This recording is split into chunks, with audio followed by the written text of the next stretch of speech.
dude was just basically saying how the only truth is his religion and his ancient texts, right? And I was just like, dude, that's really unfair. And he was basically saying that, like, God's going to punish everybody that doesn't believe in this one specific name. And just, like, stuff like that, I was about to literally, I was about to fall asleep on his ass. Because I was like, bro, have you studied all different religions? Have you, like, seen the consensus amongst all of them? How do we know what the truth is if we don't even expand and fucking allow two things to be true at the same time? You know what I mean? Like, I've studied honestly, Taoism, and I don't know, I like Judaism as well, but there's a lot of, like baseline in all religions that are the same. You know what I mean? Like, we all Taoism is the duality of opposites. Yeah, but Taoism is I can't call it a religion then. Maybe it's just like a philosophy of life. I agree with you. Oh, sorry, go ahead, Dave. No, I do not consider Judaism a religion. I don't give a fuck what anybody tells me. I don't. How do we classify a religion? Is it not a belief linked with rituals and practices? Yeah, but I look at Judaism as like a lifestyle, and I look at it as like a community. You know, it's a communal, like... Oh my God, you're such a self-hating Jew, Avra. Excuse me. No, I know. Do you know it that? kind of is different. Yo, God. Different, yeah. Listen, God, listen, bitch. I know him, but yeah. No, I know him too at home. Listen, you motherfucker. Welcome. You're not gonna bring your little dirty ass paws, wipe your feet before you come in my fucking shit, okay? I'm just kidding. This dude, God, you never know what you're gonna fucking get with his ass. Like, I'm reading this book, Horizontal Society, and it comes from like a Sephardic viewpoint, but like this book shit is like just has my mind spinning because what's Sephardic? Sephardic is like, you know, there's Ashkenazi Sephardic. Oh, it's just a different type. You know, it's just a different diaspora, I guess, or like I don't fucking, I'm a Jew that never know. I don't know Quebec. That's another word I never heard till Clubhouse. What the fuck is it? I had to look up diaspora, bro. But continue. No, you're good. But I really like this book. Like, I don't know, Nasser. I know that I've been in spaces of yours. I think, do you follow are you Muslim? Or do you subscribe to a religion? I'm not sure. Yeah, no, absolutely. I am Muslim. But that's what I thought. I thought you were Muslim. Okay, yeah. But because, for me, like, I can't do I don't want to disrespect nobody, okay? But I can't do Jesus. Yeah, like, I can't fucking do Jesus. Okay, I can't do it. But, and I don't know anything about Islam whatsoever. But this, like, Horizontal Society, it really gave me a different, like, I don't look at it, like, as a religion. And we all know, like, there were, you know, Zoroastrian, there were things here before the Torah. So, like, you know, I don't know. It's, like, a little weird for me. I think there are nuggets of wisdom. I think it's a beautiful story. Not so beautiful. It's, like, a lot of murder and death. But, you know, it's a story, right? And Millie, don't do that, Millie. What? It's Jesus coming through, bro. Jesus here to stay. Hey, okay. No. But at the end of the day, we all come from the same, and we all go to the same, and no one's gonna fucking change my mind about that ever. So. And my thing is this: I swear to God, because the dude was trying to argue with me, like, it's kind of that stupid argument of like, is it Jesus? Is it Yahweh? Is it this? Nigga, please. That's some third-dimensional fucking shit you get wrapped up in. It fucking doesn't matter. It's an evolution of language, etymology, and fucking religion that has us all, like, in tussle. At the end of the day, like, bitch, do you really think God's gonna be like, you know what, Camille? You didn't call me Allah. You called me the big G-O-Z. Now, to hell you go, bitch. Fucking cast to hell. God's gonna be like, nope, you didn't call me by my fucking pronouns. You gotta go to hell. Bye. Fuck y'all. Oh my God, it's hilarious. Okay, okay, hold on. So, funny enough, I actually agree with Billy. I actually opened up a room, funny enough, on, you know, against religious extremism. So, I am Muslim, but the particular denomination denomination that I belong to is actually anti this kind of, sectarianist perspective, and that we should just all, bring people to our sect, and if they don't want to, then they should just all be cast to hell. Like, this is just nonsense, and so I look at truth gradationally. I don't think that necessarily Jews or Christians or Hindus are all wrong, that they're going to hell. No, I think that truth is universal. That's what I believe. I think truth is one, and I think that throughout history there has been messengers that have come throughout time to preach this truth. Right now, sure. Actually, I would say, just add on to what Millie was saying, because of our understanding of language, personhood, the nature of man, sure, there will be corruptions throughout time, right? So it would make sense that the message perhaps would not be preserved throughout time, right? But to say that there isn't no esoteric truth or something that underlies all of these religions is bogus, because of course there is. I think the contradictions, or some of the contradictions, arise at what we call the exoteric level, so at the outer level. But really what these religions are going for is all the same absolute truth. That's what I was saying. There is an I swear to God. Actually, there's this amazing book. It's called The Book of World Religions. I don't know why you guys keep going to the Go and nobody's moving you. Just here. Yeah, I like that one too. Yeah. They probably moved themselves. But so it's called The Book of World Religions, and it's so like in depth, but like broken down in pretty layman's terms to the point where like you can really get to the meat and potatoes of it. And like that's the thing, is like every single fucking religion that I looked on there, I could take one thing out of there and be like, I agree.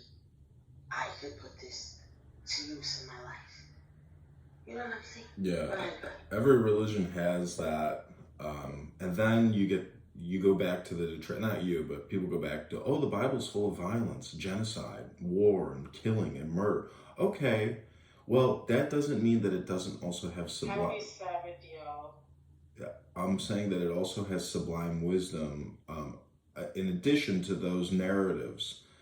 To me, the genocide... What should we call you? I'm speaking right now. Hold on, babe. He is finishing. So I'm just saying that when we hear about the genocide in the Bible, it's a moment through like a Zen therapeutic standpoint perspective to say, okay, we're aware that there's horrible violence in the world, but that doesn't mean that this body of work, that this information is negated or useless or invalid or not valuable. It's valuable. The Bible, is the Zen, the Quran, all these documents, especially Quran, it's mixed into medieval magic and Kabbalah and esoteric, religious science. But it's all deals with psychology, consciousness, and the mind. Mm-hmm. Absolutely. And this is the thing, and that's what I was trying to tell homeboy. And because like also, because we were talking about like, does God punish people that don't know how to do better?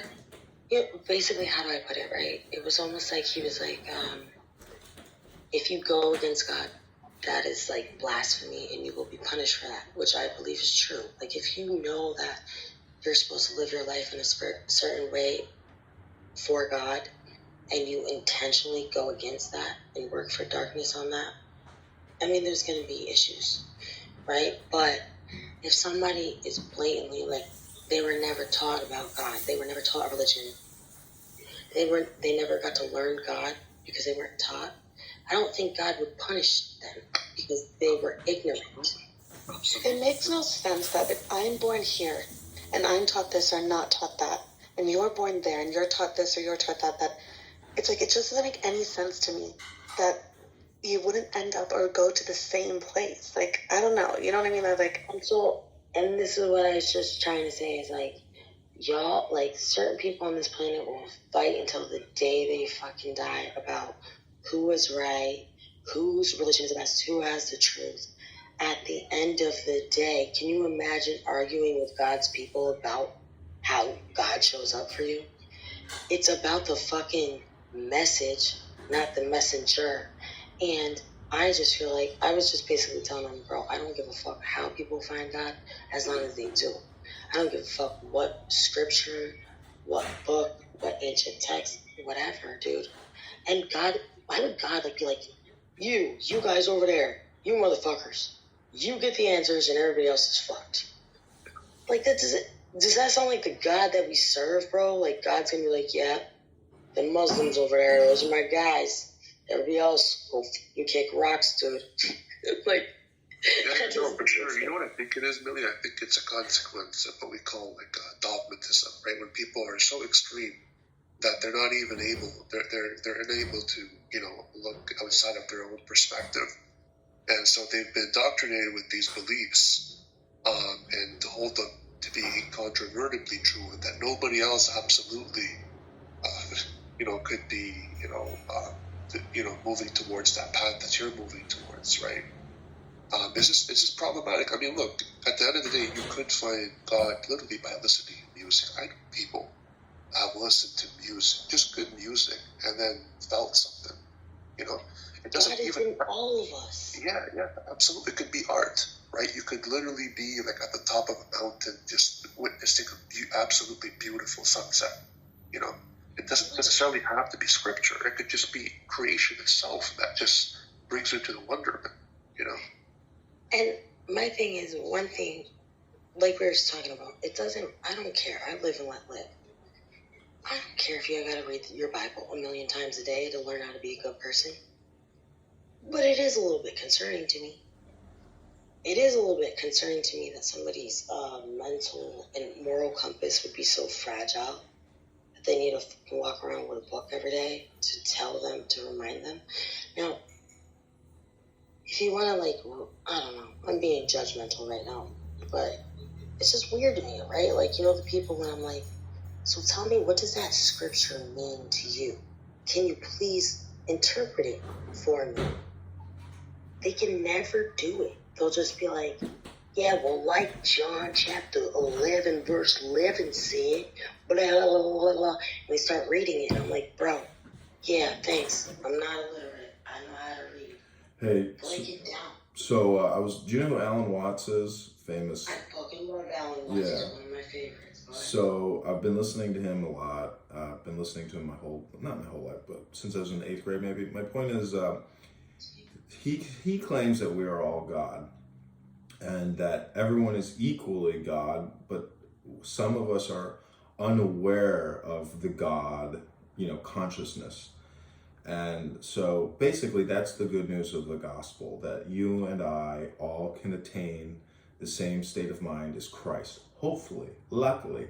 I say open up the Bible on a Friday night, drink a glass of red wine, and smoke a joint, and bust a nut, and read the Bible, and you'll come to know the wisdom and the beauty and the power and the liberty of God. God is the source of liberty. God is the source of love. God is the source of joy. God is the source of strength.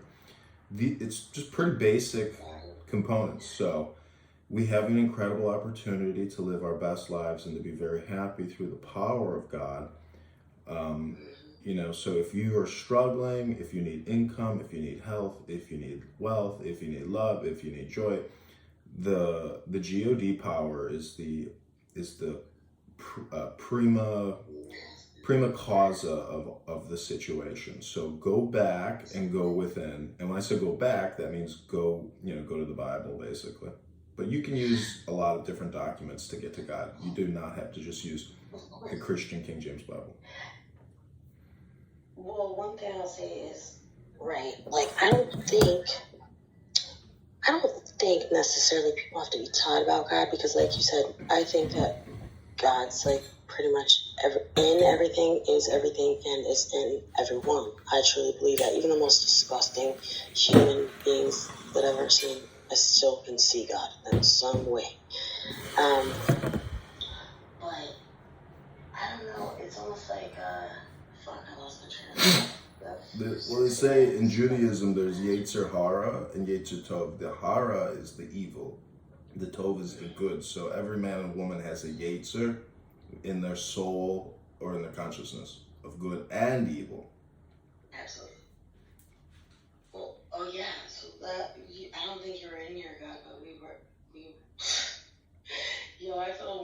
That was literally the same conversation that we were talking about when you came in. That right, Doc? Wasn't that what we were talking about? Because God, what I was saying is basically like I would meditate for some years and just like contemplate if God is the creator of everything. Did he fucking create evil? And then we just like looked at it as like, or what I came to understand is that it's the absence of God that creates evil. It's not that God is evil. Or that like No, God has an evil inclination. But they say in Hebrew, God has an evil inclination. I've not been talking a lot, Millie. Go ahead, Bob. I've been listening. Yeah, go ahead. You know, but you hit the nail on the proverbial head in my brain when you talk about like human nature versus God's nature, and like if we are devoid of God and we rely on our human nature, we won't look for God. We won't look for the good. You know, because we don't have that love of the God. And I agree with what you're saying. I think that the happiness is to know God. I think that the sadness or the good and the evil or the yin and the yang of it is like whether you look for God or whether you rely on your own understanding. And that devoidness of God is what's bad, to me. And I'll end there. I agree with that. Some people have a naturalistic perspective where they say we don't need the Bible, we don't need anything, we have everything we need we have right here. There's nothing outside of this, and that's one way to do it. However, if you got style, if you got grace, if you got swag, I mean, you walk with a bag of tricks, a bag of cash, a bag of symbols. So what we're really dealing in is symbolic craftsmanship and symbolic mythological one-upmanship. And that's what's happening with all these religious debate rooms and atheist debate rooms. It's all essentially a chronic linguistic one-upmanship. So, first of all, you are fucking hilarious. I don't know why everybody thinks you're a troll, but if you are trolling, keep it up because I fucking love it. You've got a bag of tricks, you've got a bag of grace. Anyways, so one thing is I love to read. I would love to read books. That is what has brought me to my level of intellect in life. It's just being an avid reader, right? But I look at all of these ancient texts equally. They all need to be read. They all need to be studied, and there's beneficial shit to come out of all of them. Right. But I don't think one is how can the message of God be purely translated when it has to go through a third-dimensional human being? It has to go through the consciousness of a flawed human to even get to us on paper. Therefore, I'm not gonna fucking I remember being in church. I used to get in trouble. I've gotten kicked out of fucking Sunday school, all that because I used to ask questions. It's what the fuck you mean? Adam ate the apple and Eve is in trouble. I was I used to ask all these different questions and stuff, and nobody could really break it down. But if y'all have ever read Shakespeare, I'm sorry I'm all over the place, but if you guys have ever read Shakespeare, it's that shit is gold. But you have to read it and then interpret it kind of to your level of understanding. So they say that Shakespeare wrote the King James Bible Psalms because in the beginning of Psalms, if you count down 13 words, it's shake. And then if you go to the end of Psalms and you count up 13, it's spear. And he was alive during the Reformation or during the time that they, that King James organized all that stuff. So Shakespeare definitely helped write the English King James Bible.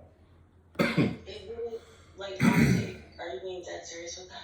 Yeah, you can Google that one. That's a fact. Okay, cool. Because you know what?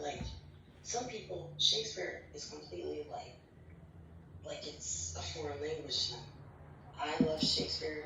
I had this big ass book, the Great Works of William Shakespeare. It's a fat ass 1,000-page book, bro. And I used to me, it would always make sense. You know what I mean? I just can read it like a regular book and it makes sense. My mom never understood how I read Shakespeare or anything like that. And with the Bible, I like Book of Revelations and Psalms. That's about as far as I've gotten in reading it. Because because some of the shit, this is how I know people are cap. It's like when people are like, I read my Bible every day. I know my Bible front to back. And it's like, just because you read the words and like skimmed through it doesn't mean you actually fucking absorbed what the fuck it is. Because when I sat down and read it, first of all, I know it's powerful. Sometimes I feel a vibration off the book when I pick it up, right? And then I'll read like one fucking little snippet, and I'm like, hold up. Hold up. It's so profound that you gotta let it marinate. You gotta let the shit, like, reread it and, like, fucking let it seep into your fucking consciousness. And think about it for the last 15 minutes before you fall asleep really hard. So, It's just like, I don't know, there's also tantric sex yoga or tantric methodologies for communicating with the supposed God. So, once you get past, you can get into some fun stuff with the God. That there is a conspiracy and a secret which people are not aware of. The conspiracy is that all 3-letter words essentially identify the God. The secret is that you, Y-O-U, are the God. In some weird compartment of your mind, if this is what the Buddhists and the New Age thinkers are saying, that there's secretly hidden somewhere inside your house, in a room, in a compartment, where you're actually at, and you are the Wizard of Oz, and you are the one who's doing all of this. well, you know what's the trippy shit? First of all, that's interesting because I'm very much into the theory of like 369, and I see how, I don't know, that's a whole nother topic, but I always look at like the theory of life as like, if God is the creator of everything, made everything, sees everything, knows everything, that would get motherfucking boring. Therefore, God created us in his image to observe himself. You know what I mean? And we are literally God observing himself. You feel me? It's like almost like God is observing himself through us, being that we are created in his image, and he put us on planet Earth with free will. Therefore, like, he's observing us.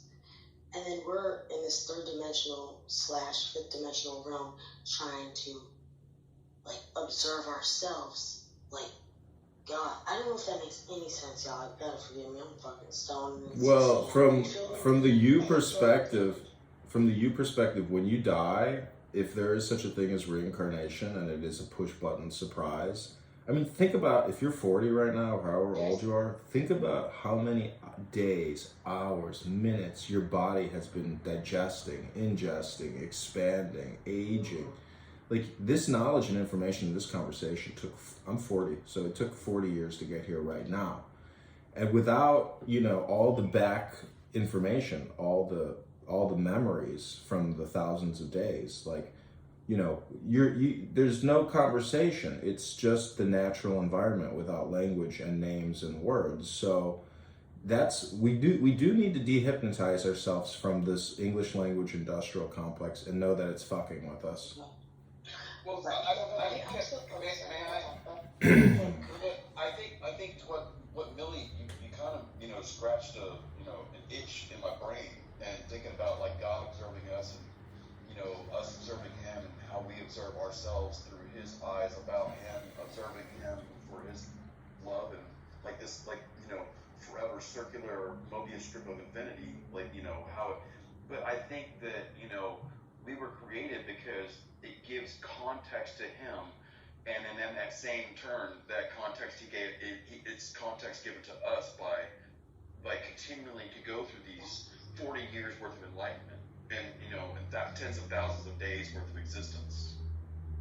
And I believe in reincarnation just simply because, I mean, there's just shit that I can't explain. I've had memories since I was a kid of lifetimes that you never lived. You know what I mean? Like, it was like, oh my God, kids are so fucking captivated.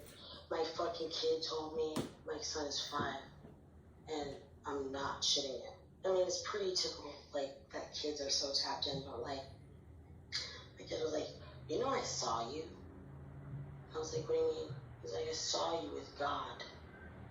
And no, seriously. But I used to be weird like that as a kid too. Like I could see past over people. Like I could see other realms when I was like younger without, you know what I mean? It was just weird. So anyways, my kid was like, you know, like I could see you. And I was with Yeah, but God. he might be describing a feeling and something, you know, in his mind's eye. It's not literal.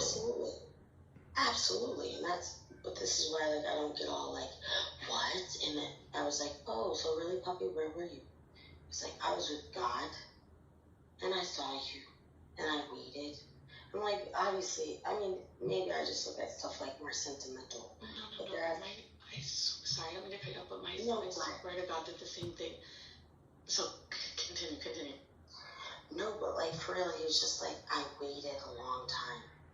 And like stuff like that. Like it wasn't like a 5-year-old's not just gonna come out and be like, yeah, ma, I was reincarnated. I believe in like we make soul contracts with the creator. I've seen my past lives, I've seen my Akashic records. I know that shit to be true. I can't quantify it. Yeah, but if you can say it, it is not true. That's the whole thing about language. If you can say it, it is not true. That's an ancient Ojibwe, like a Native American saying. If you can say it, it is not true.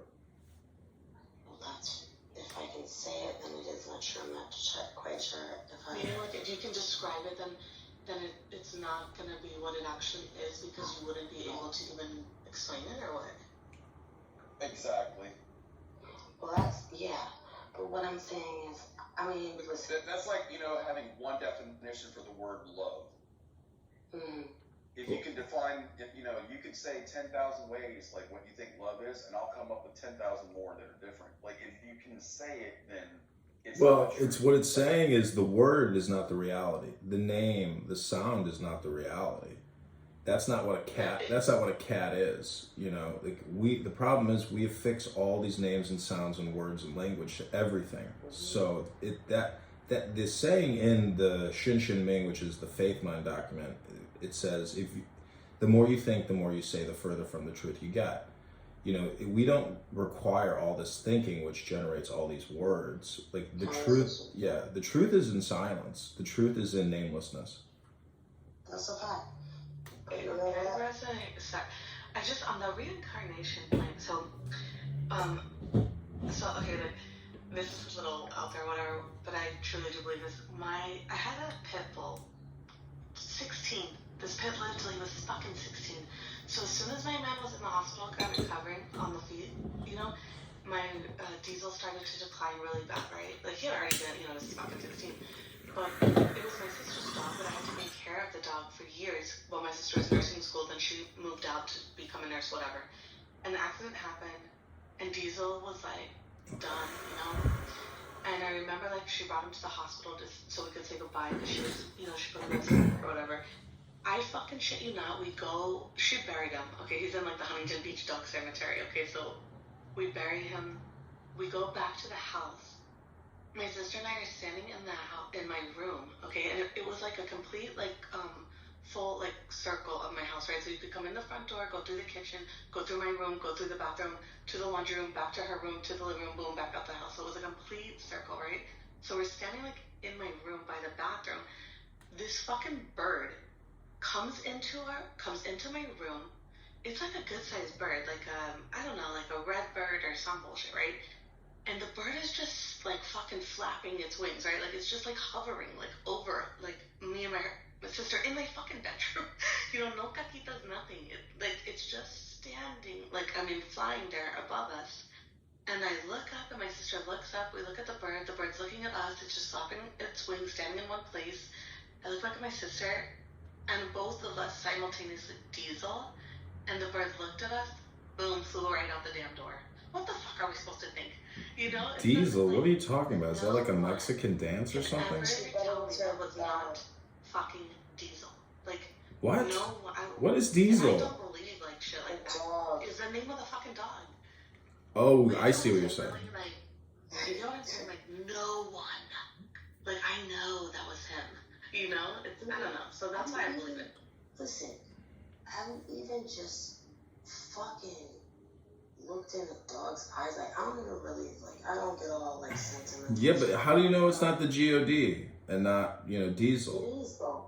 But we all are. Yeah, so if everything is God, then this conversation is about God. And, like, the thing is, it's a psychology.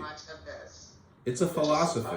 It's a joy. It's a positivity. It's a joy thing. My question to you, G.O.D., would be like, when I lived in a really small town, we'd have like, 30, 40 people show up on Sunday when I played at praise worship band. Not very small. But there was one store in the town, and that store was owned by this Indian guy. And he wanted to be a part of the community, so he started coming to church. And he said, "Oh, I'm a Christian, I'm a Christian, I'm a Christian." But then when you would talk to him and ask him, he thought Ganesh was Christ. Like, Ganesh could be a fence post or a tree or a bird, or but he thought that Jesus was Ganesh. But he's a Christian, but he's really saying that he's a Ganesh, person that thinks that Christ is Ganesh. Yeah. Listen, it's an education thing. It's an IQ thing. And then you hope it turns into an emotional intelligence because, what everybody's really lacking out there is education. Like Millie said, she's a voracious reader. So, and a lot of people just want community. Everybody's lonely. People want the dopamine feedback loop through talk therapy. Just go outside a clubhouse and listen to people having conversations in the real world, and you'll say, Christ, you need talk therapy, bitch. Go to clubhouse. Nobody wants to listen to you in the real world. Okay, I'm glad you're saying that because, bro, I think people are stupid as fuck on here. I'm stupid as fuck on here sometimes. I'm a piece of work. But this app has kind of expanded my ability to, converse with multiple different types of people and shit. And I will fucking say, now when I have conversations with people off of Clubhouse, I'm like, listen, I mean, what the fuck are you fucking talking about? Please, get your ass on Clubhouse and just, expand your conversation skills, bruh. Because, even when we're on here talking about absolutely nothing, I love the way that we have to, debate. You'll still hear the word you'll still hear the word diaspora and have to look it up. I'm like, what the fuck? Well, you could hear the word diaphanous and not know what that is, or numinosity, or luminate. There's a lot of words we don't know. The thing is, though, this is like a poker room where you get better at poker the longer you play online poker. So in terms of linguistic debate, communication, yeah, this is public speaking, and it will help you in the real world, not the clown house. It's helpful for a man, where I'm just well, I'll be let me finish. Where I'm just just let me, I do that too.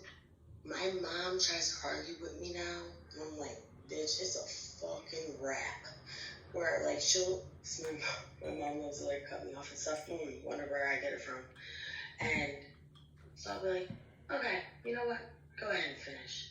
And, she doesn't know how to, have a conversation without interrupting me, so I'll be like, I'm going on mute. And I will literally put my phone on mute. Yeah. And I'm like, she gets so fucking mad, bro. And I'm like, thank God for Clubhouse all these years of having to deal with trolling and shit like that. Yeah, basically, it's an emotional intelligence communication, and Clubhouse definitely is a proving ground of the fact that you're not in control of your emotions. Your environment is mostly in control of your emotions. And I could prove that right now by getting so nasty that Millie and Avra will kick me out, in less than a minute or 30 seconds. Well, we don't need to do demonstrations. My point is that Clubhouse can be very, very powerful. And basically, it's powerful for only one reason, and that's education. All the useless discourse, this is nothing but social audio hypnosis. Be careful who you let into your house. And this is the symbol of the sentinel or the griffin, guarding your temple, guarding your garden with a flaming sword. So your ears are the gates to your temple, and when you let this app has, if you fucked up, you have allowed countless thousands to penetrate you. So the whole symbolism is guard thy temple by guarding thy ears. Well, my thing is actually that's it. God, guard thy temple by guarding your ears. this whole app is a psyop, as we know. Like, if you don't know it's a psyop, then like, you probably are being controlled. I'm part of the psyop. I mean, I've co-opted the psyop from the outside. Yeah, Doc is co-producer. I'm playing along with it, motherfuckers. Like, I know what it is. And I use it for what the fuck it is. You know? The thing is, nobody's listening on the other end. There's no analyst writing reports on what's happening here. So that. I was about to say EBT. Chat GPT. What I think is that they envisioned this from the beginning as saying to themselves, just like the Arab Spring, how do we create a free telephone that we can deploy to any country or regime change it when we want? That's the end-all goal. So from that perspective... Not the end-all goal, my friend. What? Regime change is always the end-all goal. No, listen, guy. First of all, I think there's multiple reasons why this app exists, right? First of all, it was to get us more familiar with being in meta and knowing how to connect with people through voices and that. And they want our information. They want like our not like our intellectual property, but it's almost like I think that they want to know like what gets people riled up, what evokes emotion. Like this is all. No, this is like Bitcoin. This was an investment essentially in a Bitcoin type project. For AI, bro. Like literally, can you imagine? Off of one person, yes. Off of one person. Yeah, I agree with that for you know sure. How many fucking hours of my consciousness they have? Well, yeah, that's true. And how many times have you yelled at me and kicked me out of a room, and then like the AI analyzes like what I said that emotionally triggered you to piss you off. Exactly. It's going to use this against us. It's going to use it against us. It's a fact. No. And listen, first of all, Doc, I have no qualms with you. I know we've definitely do not like each other sometimes. Yeah, well, you and I have been in the same room at the same time, and when we talk, it just is what it. And I like moments like this where it's like people that usually, even you, God, like we haven't sat down and had like a one-on-one conversation. So you guys only see me probably being like, "Shut up, bitch," you know what I mean? Like $2 whore. I haven't used that in a long time, but yes, bitch. Let me hear you say it. You fucking $2 whore. With inflation, it's gonna be a $3 whore. So that's next. That's true. But no, true. Seriously, I think that they really like to see the emotions because I remember before all these updates and stuff, it would be like I would be in rooms, and the minute people started yelling, like the actual volume of people's voices started getting raised, the rooms would get moved to the top of the hallway. I swear to God on my mama, every room at the top was the ones that were yelling, and then the calm ones would be at the bottom. And then, this is such a psychological fucking app. Like, there are agents on here, and I know that they're agents, bro. There's no way in hell that some of these people... Well, agents of what, though? Well, agents of chaos, but I mean agents of pushing specific narratives. Like, especially in the Black community. I have not ever seen any app in my life that pushes such a divide against the Black nuclear family. Well, see, that's an all or nothing statement. Let's not go down that route. Bro, I'm saying from my experience, I have never seen on any other app people sit there day in and day out for 3 years talking about... Look at Fauci, and when he went to that black guy's house, and he's like, "Yeah, you need to get the vaccine." He said, What the fuck is that? "It's an It's either a ambulance. fire truck or a dead cat." It's an ambulance." Anyways, I'll say something. I'm just saying that when You're Fauci, not getting what I'm saying, God. no, you're not getting the fact that the Black community is so hip. That they're so not square, that they know more so the truth, basically this kind of spiritual esoterics. The blacks are so spiritual, it's crazy. It's like Black people are really far out there. And I'm not going to use the cliche term on Clubhouse like when they say they're weird. But let's be honest, the African American community in this country, they're pretty hip to their history, and they know, and they don't want to get fucked with. They didn't get vaccinated. And they know. they know, not to Are trust. you shitting me? Actually, I find that to be not the case. I know. The opposite is always... You know this man right here. This is the ultimate of ultimate trolls right here. Trolls. Okay, yeah, exactly. All up in the mix. You gotta forgive me. No, I know both of you. I know Millie better than Avra, though. I've been listening and chatting and trolling with Millie for like 2 years now, a year. I mean, I have produced... Actually, Millie is in Scam Movie quite a bit. I have filmed you. I put you on YouTube. Like, I've tried to make you into a star. Oh, you're one of the... Wait, Millie, you don't know that I record everything? Stop. You don't know this? Huh? Yeah, Millie knows me. I go live with Millie on her live streams on Instagram. I've never gone live with you, God. Yeah. Go to his profile and just look. Just go to the profile and click on some of the replays. He records every fucking room like he possibly can. And sometimes he'll comment like on whatever someone's saying. Sometimes he'll just record himself talking to his own friends about their own personal life or I've seen that. I've seen that. Well, I've been known to get a phone call or two from somebody. Listen. Avra, you seem like a super fan. Can I send you a free I pass? told you that you listen to your replays on my altar. But here's the thing, Abra. This is one thing. I'm not even front. A lot of the shit I put on Instagram Live is humiliating. Okay? But I also stand 10 toes and don't give a fuck. Right? So people are gonna record me. I'm with you on that, girl. People fucking have PTRs of me on Instagram Live crying. Do you think I care? No, nigga. No, I don't. I think it's shit. Yeah. No, because I actually think it's fucking amazing. Well, so this... Hold on, let me just say this. God, hold on. I actually find it fucking amazing that people, I don't even know their first name. They take their time to follow my shit, watch my shit, record my shit, and then upload this shit. Thank you to my fans. Go ahead, Ika.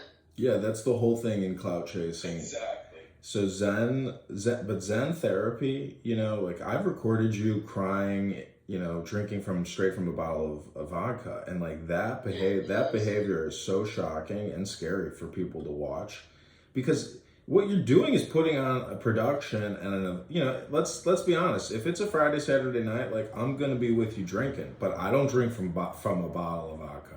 That's an intense place to be. Did you not know? Like, this is first of all, that's not production. That was straight up my reality. Yeah, I'm saying I live stream myself, so I have to admit though that when I live stream myself, I'm putting on a show. And I'm trying to be more professional all the time, and I'm trying to monetize and build, a group of followers in my own personal clout chasing money operation. You found me to be a co-producer. I mean, shit. But listen, God, this is the thing, right? And this is what we were talking about before you came in here, like, just like genuine, like pain and stuff like that in life. Is there a level of performative shit that I do on the internet? Yes.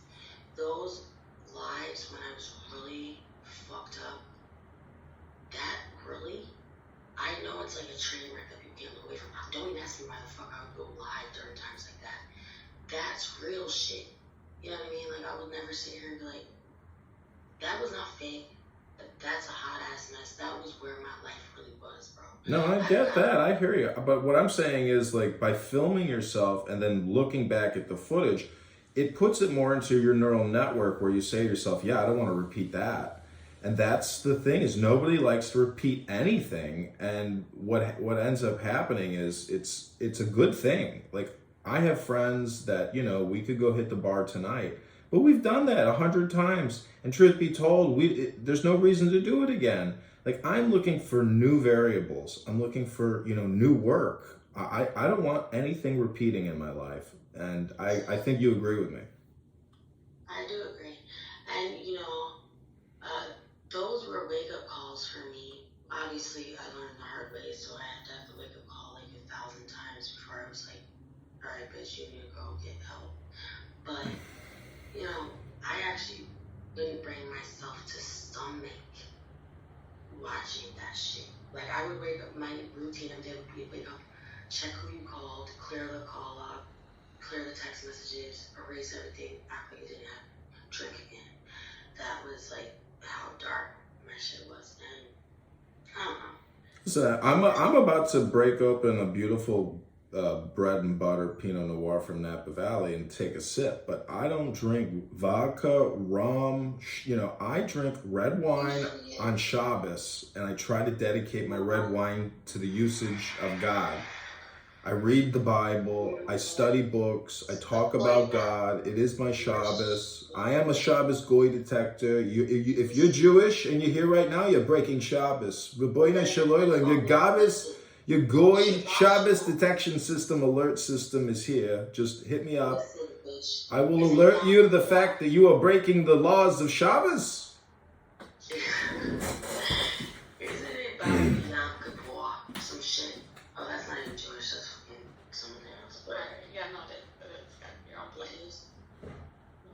All I know is I want some fucking hollow bread, bro. I've eaten this fucking hollow bread. It was so good. Shabbat shalom.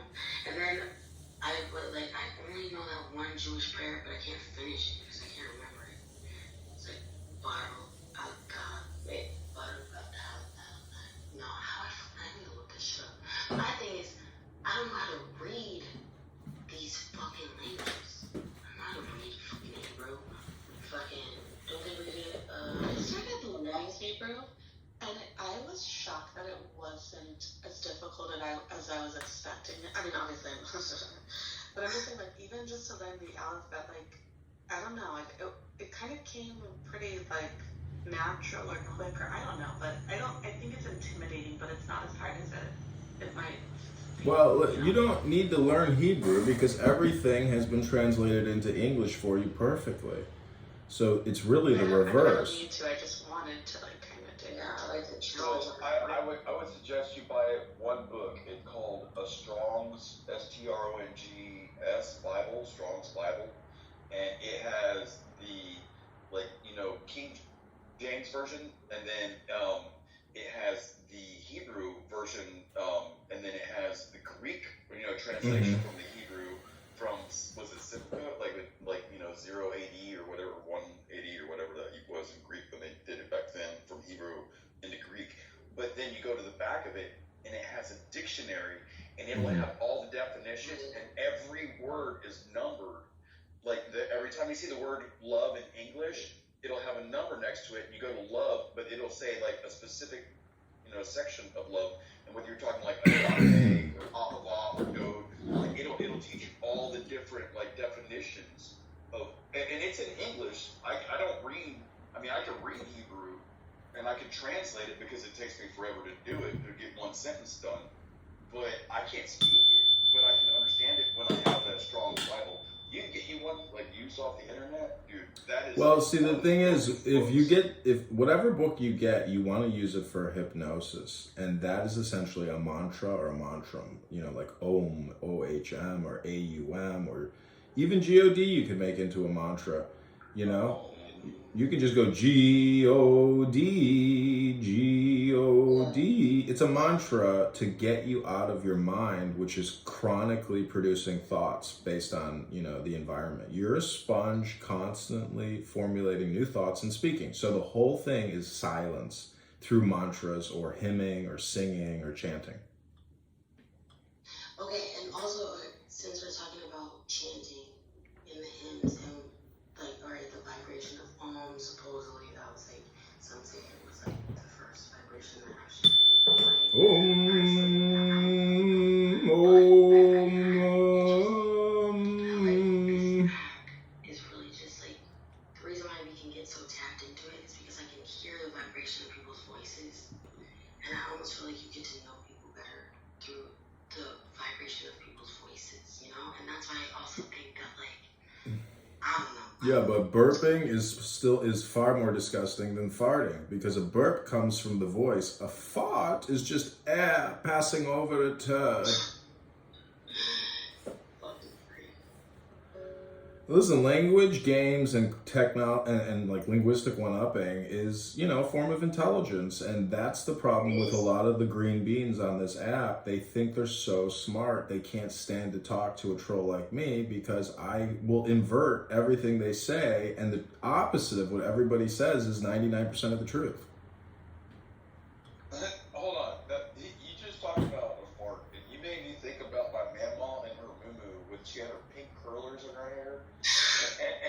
watching TV and she farted on the couch. She says, "There's more room on the outside than the inside." Oh my God. Not the grandma. There's more room on the outside than the inside. Good morning, good people. Oh, joy and blessings to you, Trill. Thank you. Thank you. May peace come on you. I need more peace. We all need more peace, though. Don't we all please fucking. And this is I'm sorry, but is life purgatory? Is this purgatory, son?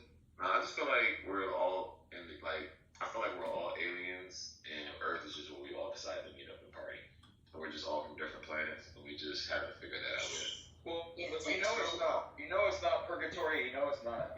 Limbo, because otherwise you wouldn't have good and bad. It'd just be. Yeah.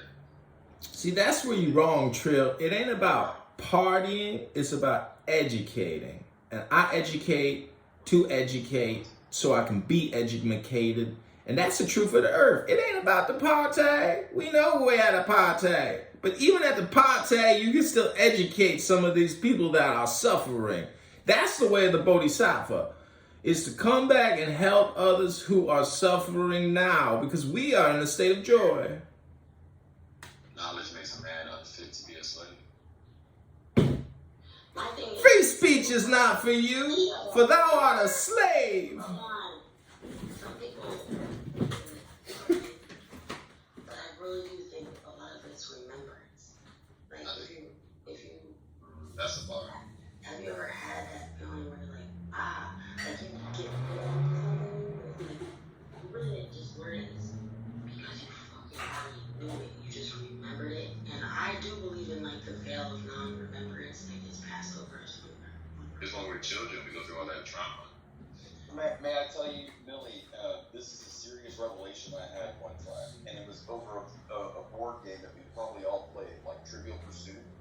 I remember in like 1985, I was like 10 years old when that game first came out. And I would play it with the adults, and I was like, these people fucking know everything.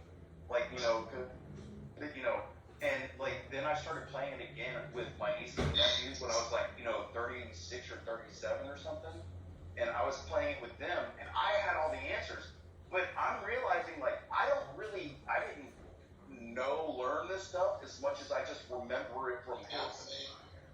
And I had that real big revelation of like, our knowledge is based on a lot of just how we experience life, and how we interact with it.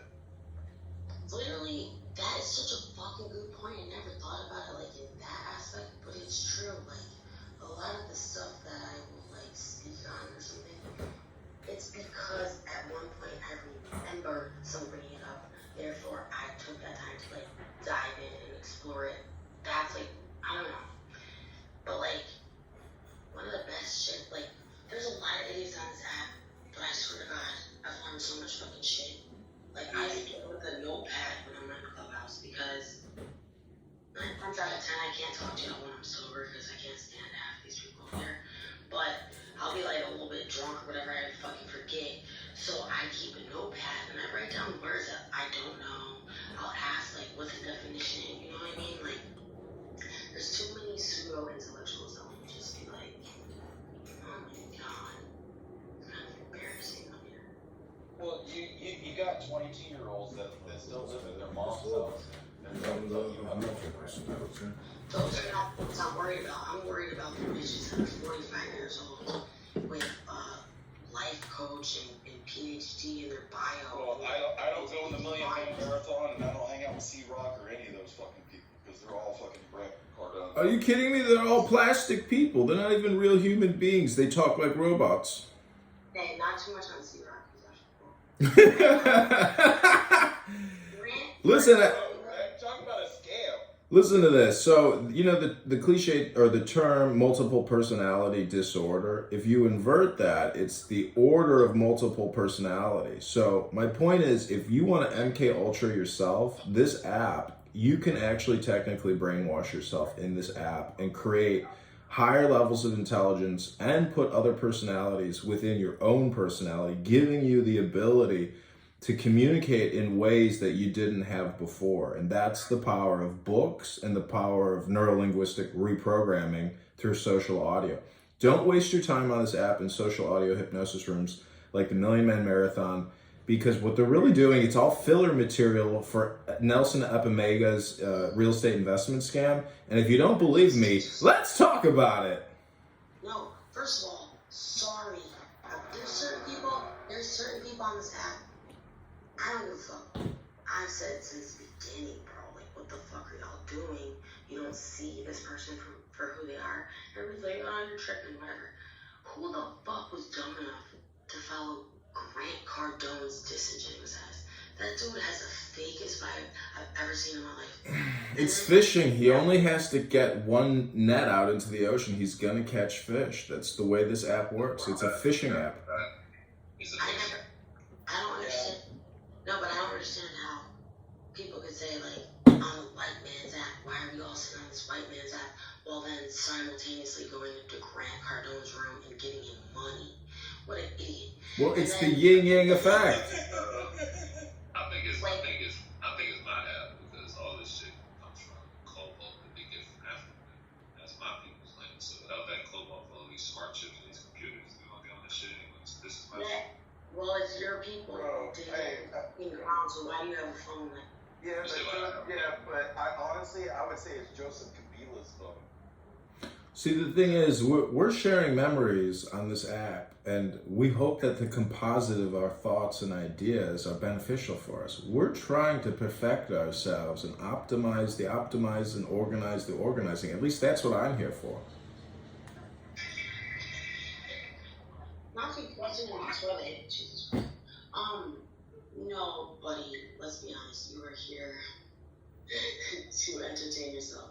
Yeah, but the thing is, you know he was sitting down to pee. You know he was sitting down to pee because you didn't hear him peeing. All you heard was the toilet flush.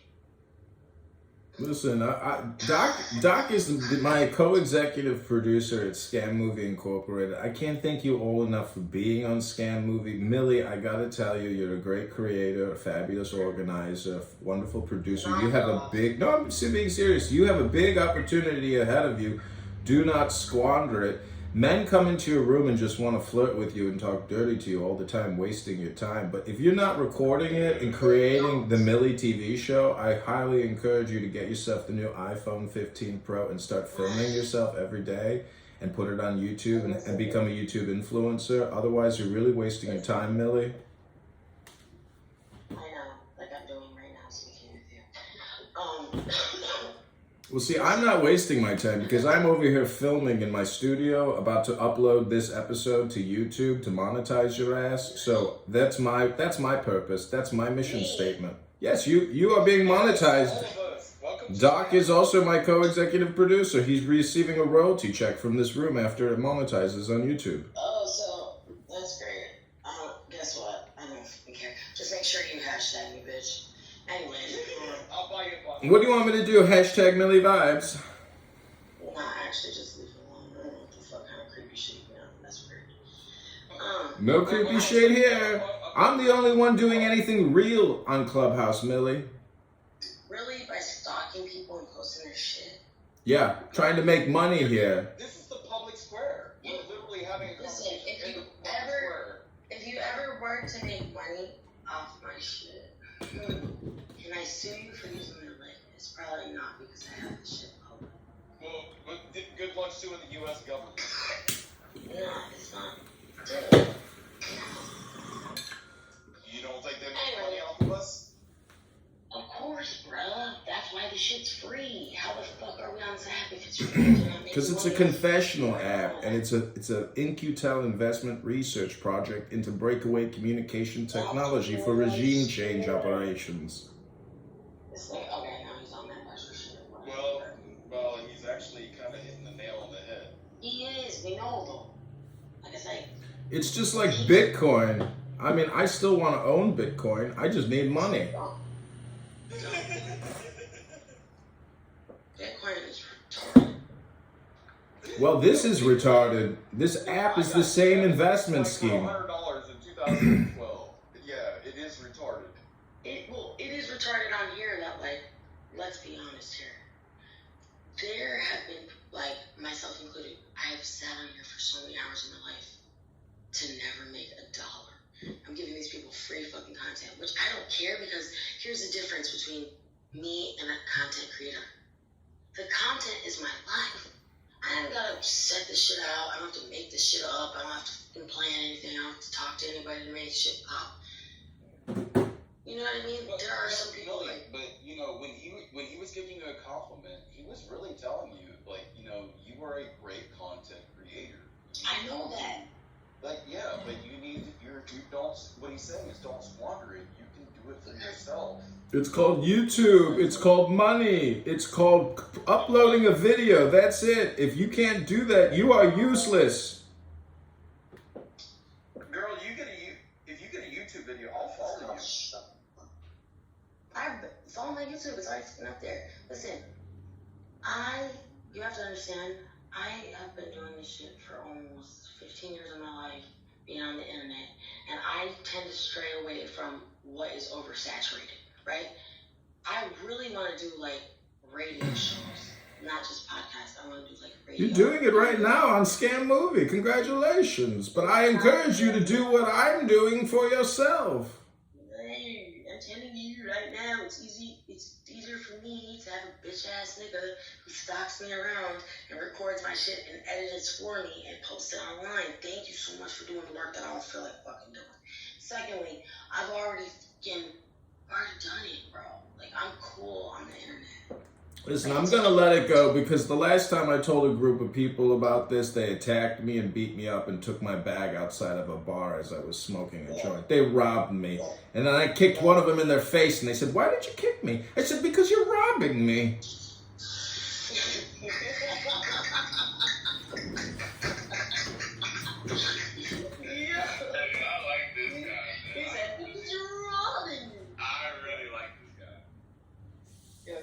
Talk about a fucking personality disorder. We've seen like 15 people. No, it's got more personalities. Didn't you hear? Okay, guys. So I run a room on here before because I'm genuinely curious. I even went as far as to look up statistics, look up case studies, etc. about personality disorders, right? What different kinds there were, how, like, who it affects more, men or women, the percentages, 1 out of so-and-so people has it. And then I made a room because, like, I really want to know, when you're on a stage with, like, 50 people, how many of them are narcissists? How many of them are psychopaths? How many of them are, you know, borderline? You know what I mean? There's a lot of shit. I think those questions are irrelevant. What we're dealing with is chronic thinking, chronic speaking. That's the biggest dilemma and problem on Clubhouse that people face. That's pretty much what it's for. But I will say, the shit is overstimulation. It's not good for your brain, bro. Well, look at Joe B down there. She's a fake educator who tries to pass all this fugazi legislation. And she got fake teeth and a fake PTR. I mean, let's get real. Hey. She's cool with me, bro. I know, I'm just kidding. I just like picking on Joe B because she's so private. Like, you can't add her as a friend. Her mother, father's an NSA agent. She herself is a federal agent. Listen, Joe B to me is so fucking pretty. And, like, no disrespect, Joe B, but it's like, for an older lady, you're beautiful. Like, I could tell that, yeah. See, that's inverting what I'm saying. I'm picking on Joe B to wake her up. So this Saturday, she actually takes more action than ever before, and she amplifies her activity by 1,000,000%. And then she's going to come back on here and say that fucking troll Edmund Dakin, G-O-D, insulted me and pissed me off in the morning and got me emotionally charged. I took that emotional charge and karmically turned it into action. Bro, what's your Instagram so I can block you? Why'd you kick me in the face again? Because you're robbing me.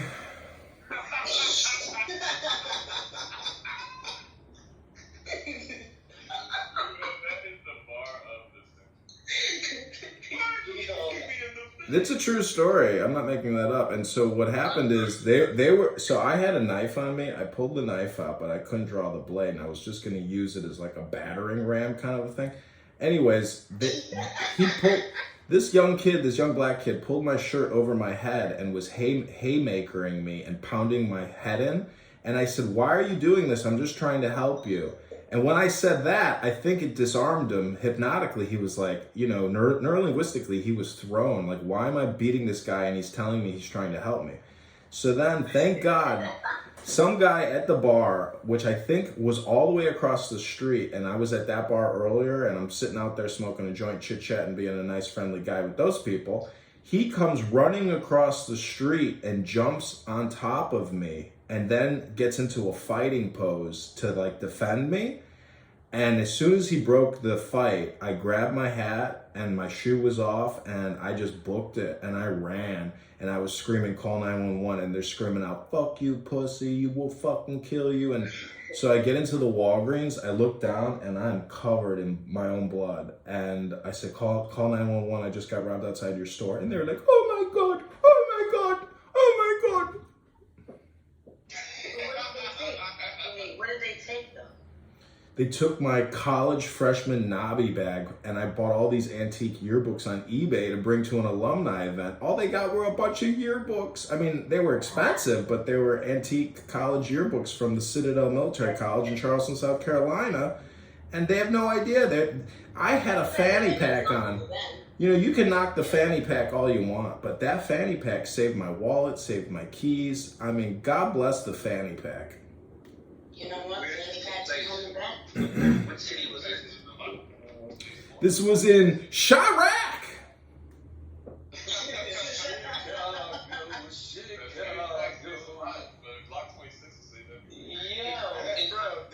wouldn't happen to me. My Beretta 9mm would have done, finished somebody.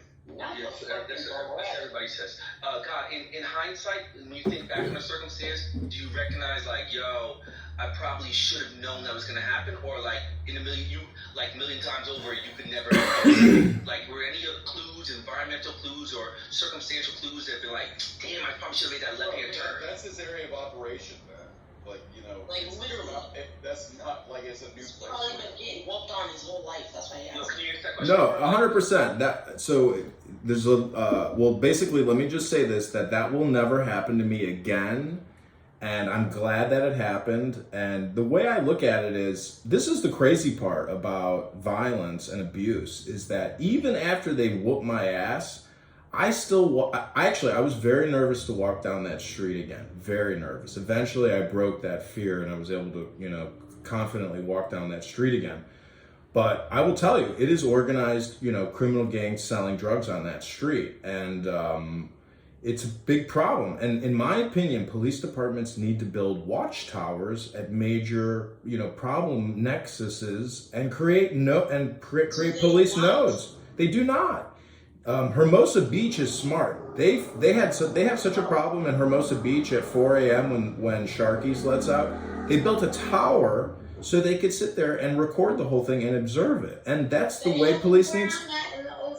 Yeah, California doesn't fuck around. Chicago is a bunch of nincompoops, and the cops are more gangster than the gangbangers, so they don't even want to give a fuck. That's city budgeting. Well, you know what?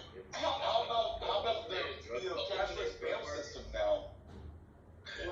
God, when you think back, what made you a target? Did you do anything did you make eye contact? Did you walk too slow? Were you what might have made you a target, do you think? I was in a suit with a top hat. I was passing out fake money. That was the biggest thing that I think really fucked up everything.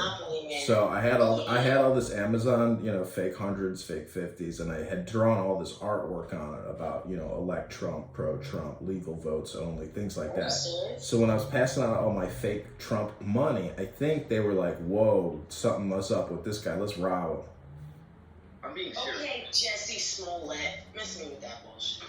I'm being serious too. So and let's be honest, I smoke weed, I drink, and so I was telling these young kids about how they need to go to their local dollar stores and buy, 10 items and list them on eBay and start an e-commerce business. And so when they were beating me and robbing me, what happened is the young black kid started going through my bag right in front of me, as if I was oblivious. And I said, what the fuck are you doing? There's nothing in there, you fucking idiot. Why are you going through my bag? So I grab my bag and I walk off. And I realized, oh shit, I'm a fucking moron. So I walk off thinking, okay, I'm gonna leave a bad situation. Then I hear, sir, you dropped something. I turn around and then slam right in my face. So I back up 3 feet and I pull the knife out of my pocket. And then I hear, let's get him! And literally five guys jump off of a picnic bench, and they're not all picnickers. Only one of them was a picnicker, and the other 4 were Latinos. So anyways, they proceeded to stomp my fucking guts out. And yeah, that's what went down. And that bar, there's been shootings, multiple shootings, and it's a great bar, but it is a very problem neighborhood. It's in Wicker Park, and it's a big drug street. Wait, so you pulled a knife? You pulled a knife out? I pulled a knife out, but I couldn't draw the. I didn't draw the blade. I didn't draw the blade. I was going to use the base of it, where it's got like the little spike, and I was going to use it. And plus, I figured, I wasn't going to stick anybody. But listen, this is the thing. I got so lucky because I dropped the knife. I dropped the knife as I was being haymakered. So you know how lucky I am that one of those kids didn't pick up that knife, draw the blade, and just stick me? Oh, I am the luckiest guy in the world. So I didn't even break any bones. I just had a black eye and my face was fucked up. They ruined my shirt. And that was the only repercussion for being a schmuck. So that was God there was an angel, like I told you. Someone got on top of me in a fighting pose, and that's what broke the beating. It must have been the Archangel Michael. But anyways, it's like, bro, you sound like a bitch. Wait, how is he a pussy if it was 5-on-1? I fought 10-on-1 and came out scarlet. Bro, I fist fought We don't believe you. How is he a pussy 5-on-1? Listen. I'll shoot a motherfucker in the kneecap and laugh at him. Actually, go ahead. Course case numbers, and I got the detective number that you can call when he went to the club and asked him, hey, you got security footage of this guy getting jumped by 10 niggas by your DJ booth? And you know what the club said? We don't have any footage. But you know what my DJ friend said? When he already seen the footage? It looked like 8 dudes, bro. That was crazy. Listen, I don't think you're pussy for, being jumped is crazy. I've had to run for my life to avoid being jumped, and I didn't care if I was pussy or not. I was not about to let 5 bitches jump on me. You can't run though. You gotta No, I ran.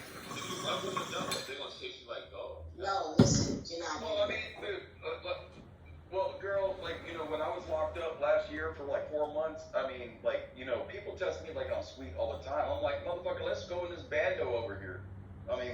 Go into a cell that's nobody's in that bitch. We'll fucking get in there and fucking work it out. Right. Sometimes. And you know what, man, I got my ass whooped, but I kicked some motherfucking teeth in too, and I got my respect. Yeah, sometimes you gotta take that L. You know what I mean? If you don't know how to take the L, you don't know how to take the win. Listen, you gotta I miss the old days of like, you really got a fucking problem. Do you want to take the shit outside right now? You go outside. You fucking do one-on-one, bro, fair fight. Nobody's letting it go to the point where you're stomping each other's heads and basically getting an attempted murder charge. That's unnecessary. And then when you're done, you fucking shake hands, whether win or lose, and you fucking walk the fuck away, and it's dead, bro. I miss those days. Bring back. So I know some of my worst enemies, the worst fights I were ever in like my. Are my best friends now? They're my best fucking friends. Best fucking friends, bro. yeah, that's the crazy thing about abuse and violence is it makes you feel like you got beat in, blood out. No, nigga, shut up. It's really just.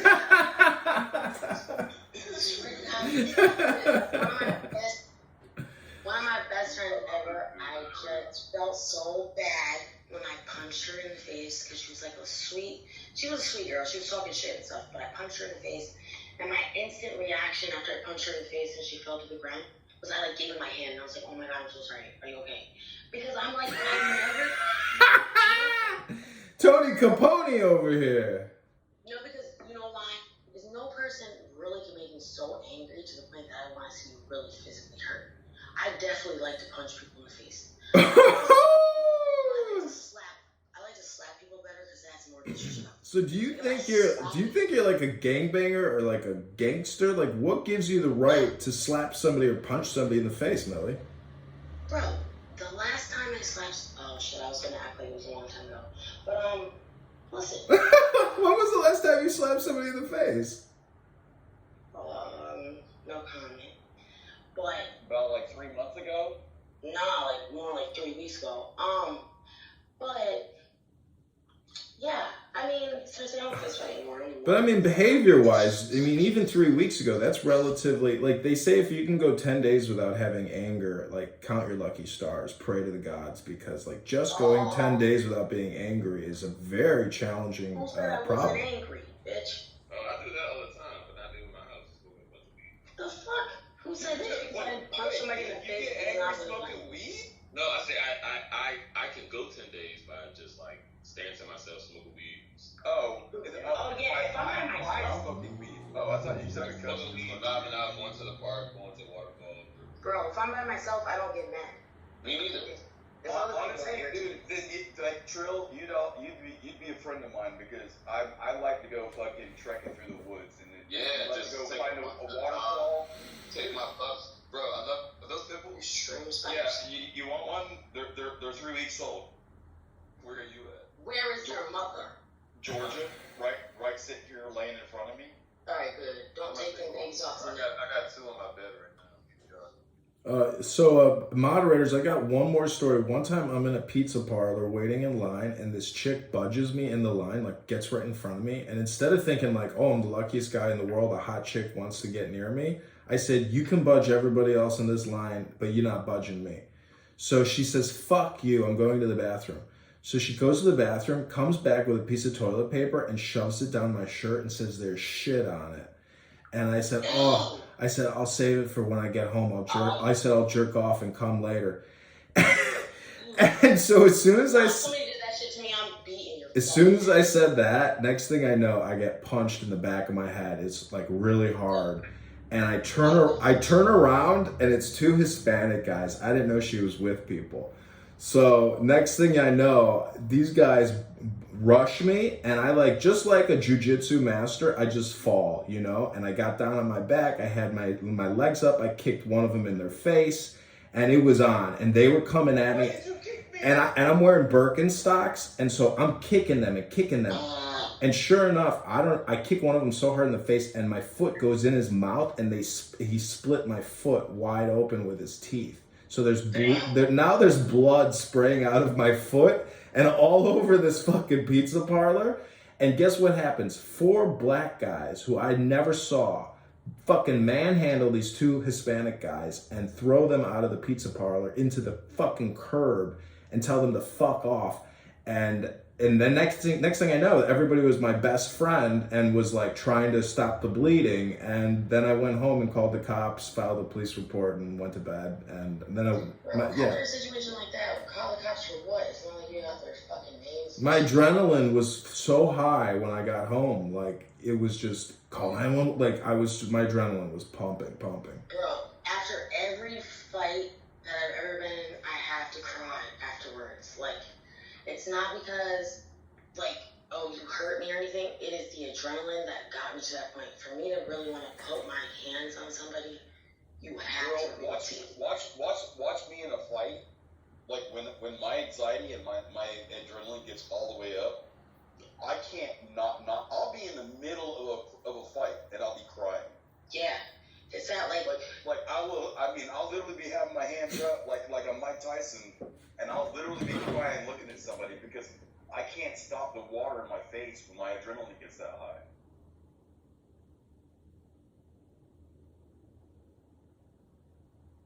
Yo, PTR, Doc, this is what I pictured. This is me when I'm fighting. Remember Christmas story?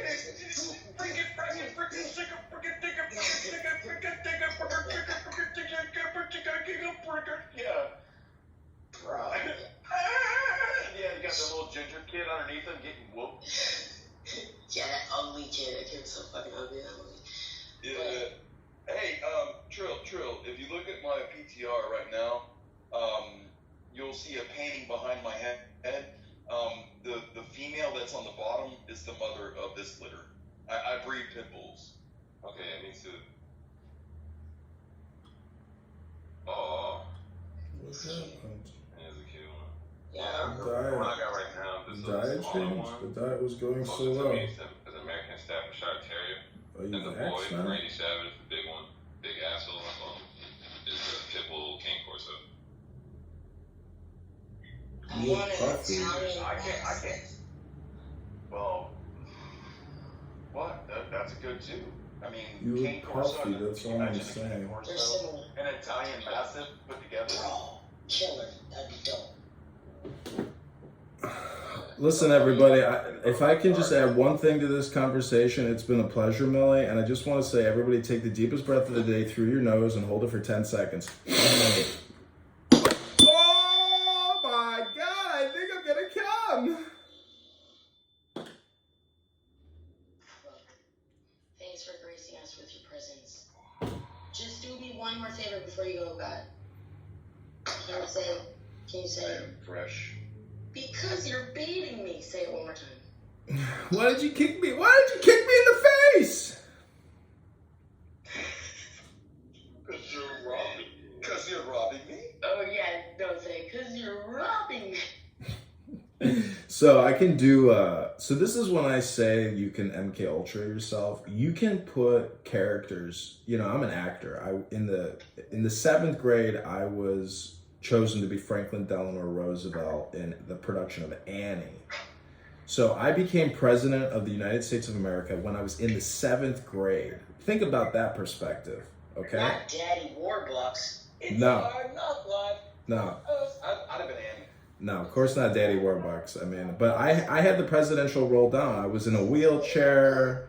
They grayed my hair out, and I was the president, you know? And so, like, what the president says, you know, is what gets done. So, like, something fell on the set one time, and I was like, go pick that up, Annie. And everybody started laughing because it was improv, you know? That's funny because in high school I played Juliet and Romeo and Juliet, and it was a scene, like, we had like 3 or 4 nights where you just have to do the play over and over again. And I had a scene where I had to stab myself. And I used to just get so into fucking character, and in one of, I think it was like the 2nd night or something, I couldn't find the fucking thing, and I just stabbed myself, so my fucking co-actor goes to sit up, but he's supposed to be dead, and in front of the whole, like, fucking audience, I, like, shoved this thing down, do not for your character, like, you know what I mean? So I understand that, like, sometimes when you're an actor and you're in that mode, sometimes shit just comes out, and then people will be like, do it again, and you're like, no, I don't even know what I said, bro. I got a question for before God leaves and Millie. But, you know, what you're talking about as far as acting, and then like what I've heard, you know, God talk about as far as LARPing. When it comes to religion, why do we enjoy dramatizing life in like these like skits? And why is it so cathartic to play these roles? And is it religious when it happens?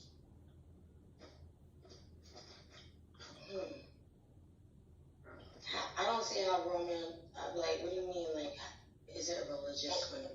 Well, I mean, because a lot of the stories, they always had a moral within the story, like, you know, unbequeathed love, or, you know, unrequited love, or, like, you know, whatever the gist of the movement was for the dramatization, whether it's a play or an opera or anything.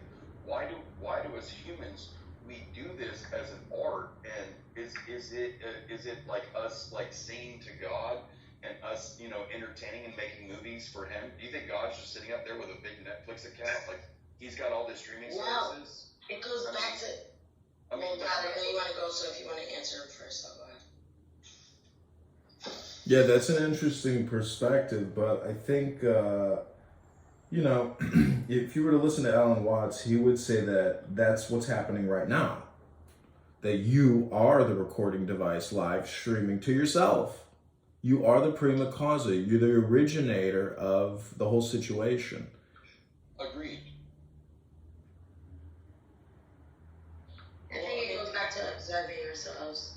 You know what I mean? Like, why do we love to watch, like, I personally love to watch, like, reality TV just to observe what people act like.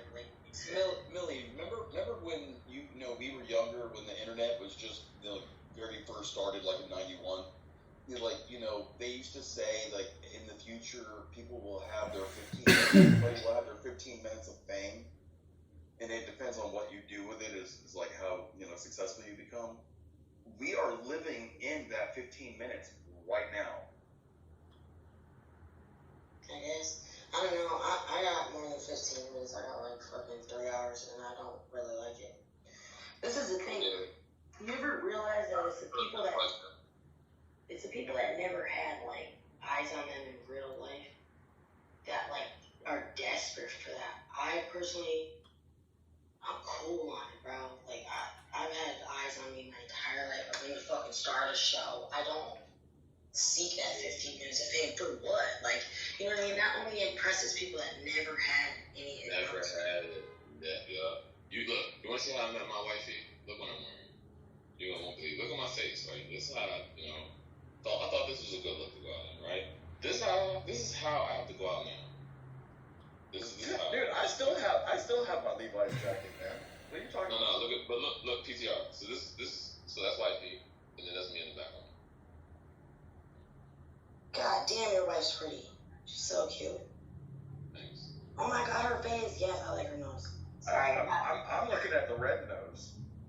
I want to know, Trill, what's it like in DC? You gotta rob and you gotta kill for your wife, or does Uncle Sam pay all your bills? Shut up, bitch. I pay all my bills independent. I'm a native. No, Uncle Sam. Does Uncle Sam Incorporated pay all your bills? Usa.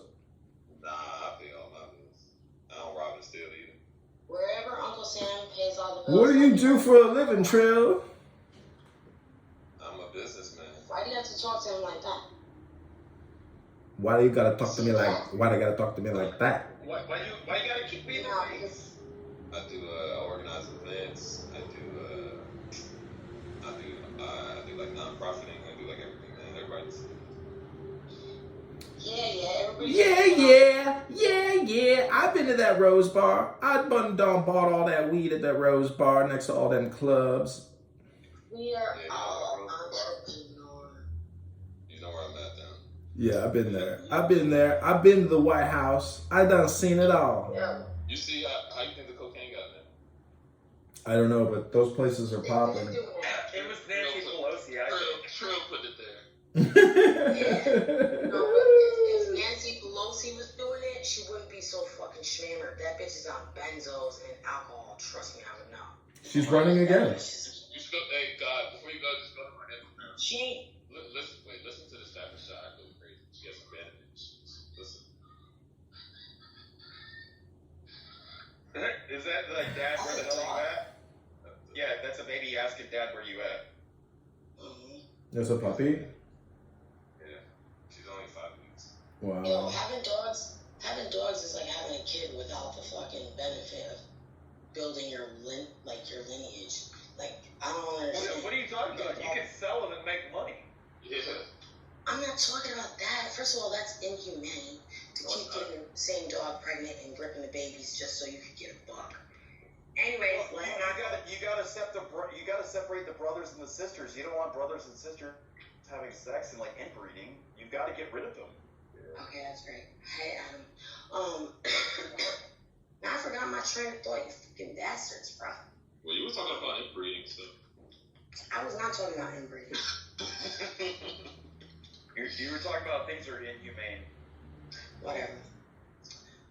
I had a point before that, but yeah. Anyways.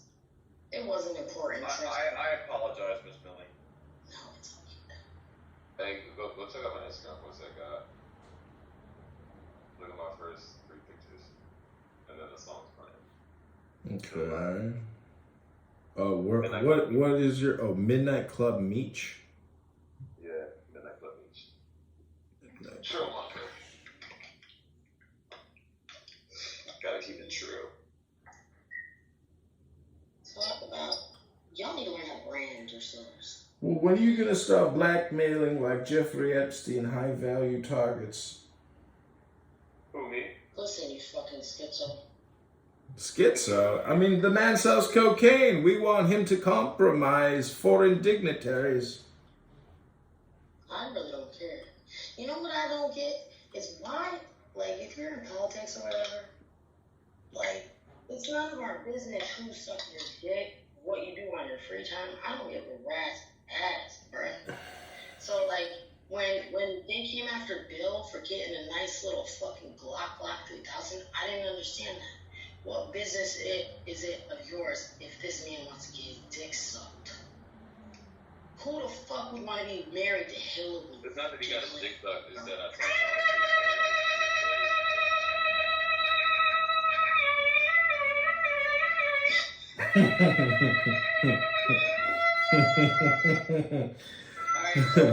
Dolly. What's up, Millie? How's it going? What up, dude?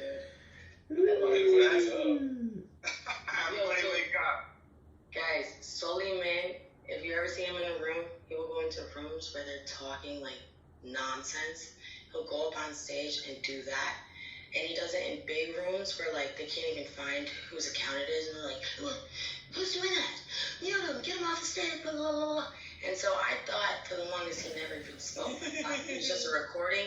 And then I come to find out he's actually a freaking hilarious ass dude. But yeah, thanks for the intro, Sully. All good, Millie. So are we talking about best late night convos? Yo, we've been in here shooting the fucking shit.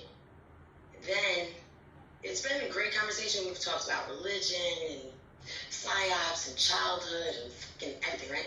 And then this bitch ass. Hey, Sully, why'd you kick me in the face? Because I Because wanted you to. were robbing me. Because I wanted to. Because I wanted to. I really wanted to. Millie, wait, are you talking about, like, Hillary Clinton's husband and getting his dick sucked? The fuck? Yes. Is that what I walked into? Yeah, because somebody was talking about.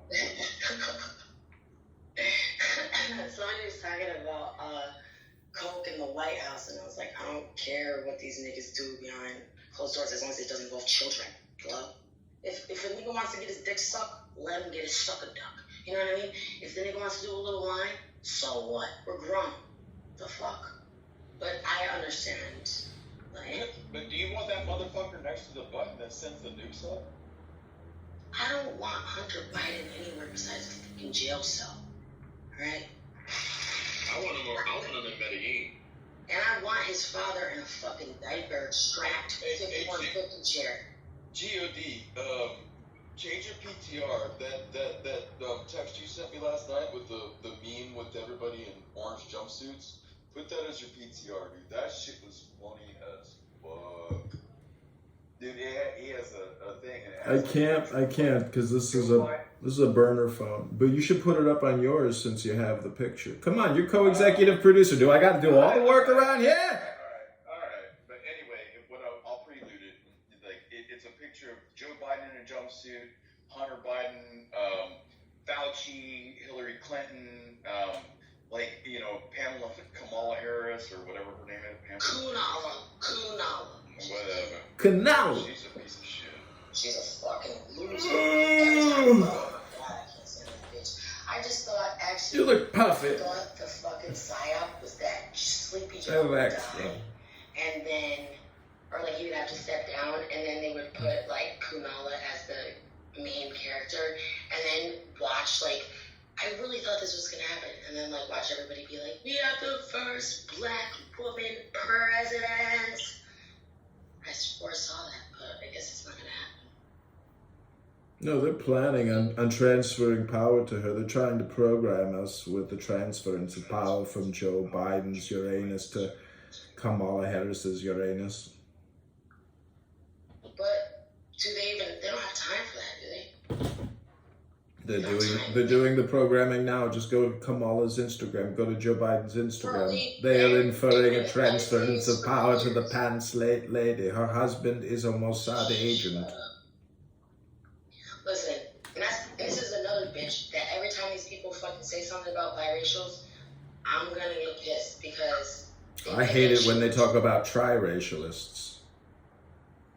Well, realistically, I love triracialists because they got the best, not of both worlds, but of all worlds. You ever realize biracial people are the prettiest? All right, suggest we try to get out of English and get into cat language. And let's see how this emotionally charges the conversation, because this will make it the best conversation. So go lick pussy then. You're weird. I hate cats, so don't. You know what freaks me out about cats is when I was going through like my school to do EEGs, like electroencephalograms, like within the brain, like the brain waves, and you learn about like alpha, beta, and theta, and delta when people sleep. When you're studying the brain waves while people are awake and when they're asleep. When we're asleep, we dream in like theta with a little bit of delta wave in it. But when cats are awake, they're awake in theta. So their alive world is the same as our dream. Our dream state. Yeah, that's why cats freak me out. They are amazing, and that would be kind of interesting because you know how like in Egypt they were like the protectors and shit. The reason why they freak me out too is kind of just like they'll start staring at shit that's not there. And they're just erratic, bro. Like 1 minute they're being all sweet, the next minute they're trying to make, what do they call it? Make dough on their lap and shit. Fucking grind their nails in my fucking thigh. I'm like, bro. Now. But when I was like, 6 or 8 years old, somebody told me the story about how cats, when you're sleeping, they'll lay on your chest and they'll suck your soul out of your face, out of your mouth, out of your breath. And like, I don't like fucking cats, man. No, that's from that movie. There was a Steven Spielberg film with these cat people where they suck your soul out. Do you remember the name of that film? Sleepwalkers. Sleepwalkers. Oh yeah. All I will say is I've never met a mentally stable woman with 3 or more cats. Like seriously, I swear. I've never met a mentally stable woman with a cat.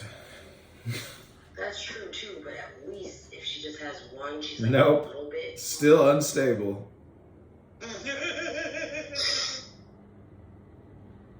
Listen, I was dating a beautiful blonde. She had a dog, a puppy, but the whole house smelled like piss. All the floors were filthy.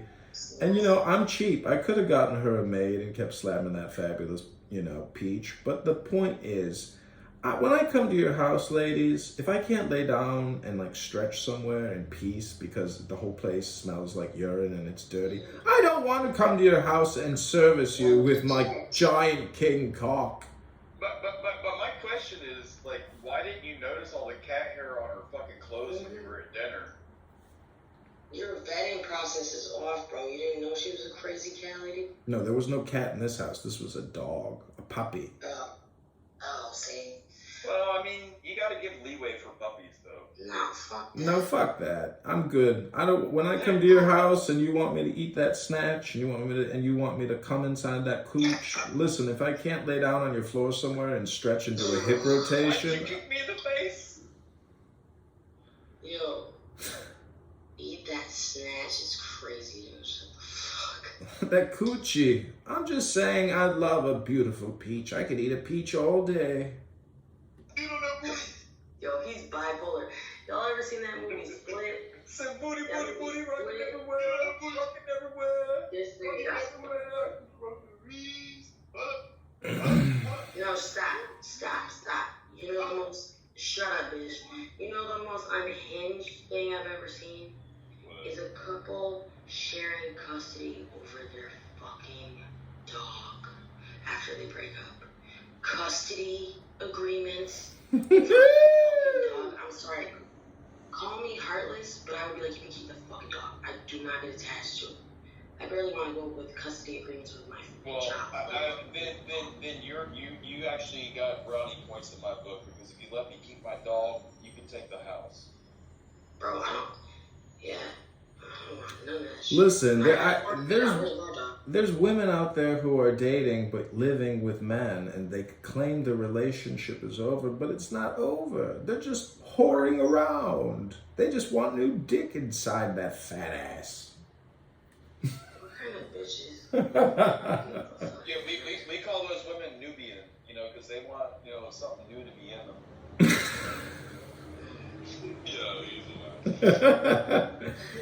Listen, Millie, thank you so much for helping me produce Scam Movie this morning. It has been a pleasure, but I'm headed to the yacht. I'm going. Of course, you're on Scam Movie Incorporated. You can sue the corporation, but not me personally. All the assets are in the corporation. You ain't shit. I'm gonna monetize you on YouTube. I'm gonna make you into a star. Don't get my cut. You recorded my whole conversation? I'm on over 5 devices, yes. Don't forget my cut. I'm blocking your bitch ass, you weirdo. I ain't gonna sue, I just want to cut. No, I'm not really gonna block you because you know what? Anything I said, I stand 10 toes, so run it. Run it. 10 toes deep in the soil of the earth. But I think the point about Scam Movie though is like the idea that we're all scamming ourselves and we're all coming to the realization we've been scammed our whole fucking lives. And we're coming to this realization, and the movie is about coming to that epiphany of understanding, that aha moment, that light bulb above our head going, we've all been fucking scammed this whole fucking time. And like, you know, once you get to that realization, that's why I joined on to be an executive producer. So we're just now getting to that conclusion? Bro, that was so good. If I were to clip that and put that in the trailer, oh my God, bro. Don't forget what you just said. You got to say it again at some point soon when I create like actual real quality stuff. How many followers you got? A whopping 50? No, none. I have no followers. I've been recording. Look at No, that's not true. He's got one. Yeah. Nice. We're gonna wish you well, right? So like, this is the thing. Well, you spend your days. Who's stupider? Me. Hello, Anya. Who's stupider? The one that has all the content but chooses not to really fucking give a fuck about it, or the nigga with a whopping 1 follower who follows my shit all day trying to create content off of me? So this is actually a very good question, because philosophically speaking, if you are a faith believer and you let go and you let your thoughts go and you give it up to God, I think miracles do happen, and major financial windfalls are created out of nothing. So all the content that I have at the right moment, with the right hypnosis, with the right person, I can get deals started at Netflix, Hulu, etc. No offense. You know listen. Thanks, but no thanks. My dad literally helped create Roku TV. If I wanted to be on TV, I could have been on TV a long time ago. I'm not talking about TV. I'm talking about money here, Millie. I don't care where the medium is at. I'm talking about Federal Reserve notes in my Bank of America, JP Morgan Chase, Wells Fargo. What are you talking about, young lady? I'm talking about making money here, optimizing and organizing with Google, YouTube to get $800,000 wire transfer to me next month. I'm here to talk about money. Why are you people here? Good luck with it, bitch. I just want to say I am honored that you see the star in me, bitch. Every man and every woman is a star. And this bomb is armed. It's time to go mobile. He's crazy. He's fucking nuts. Behind you stands a clubhouse prison. An army will be formed. Those who would serve, step forward. How? I'm so confused. What's happening in this room? I'm And educated awareness of enlightenment to the understanding of the fact that we've all been scammed and we still don't know our ass from a hole in the ground.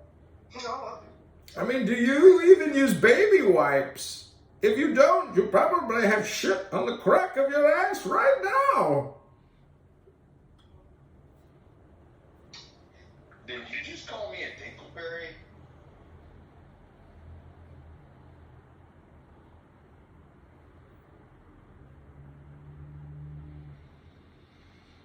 So really, how are you? I'm good, beautiful. How are you doing?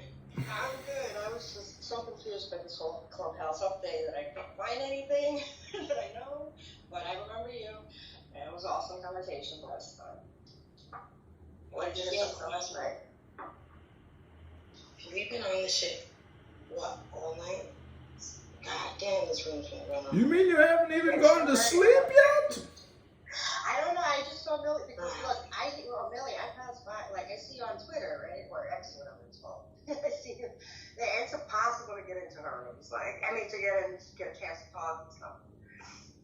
Oh my God, you should be sending her money for this incredible opportunity. Have you sent her $10, 10 not 11, 10 not 9 yet? Shut up. Yo, shut your fucking mouth, bitch.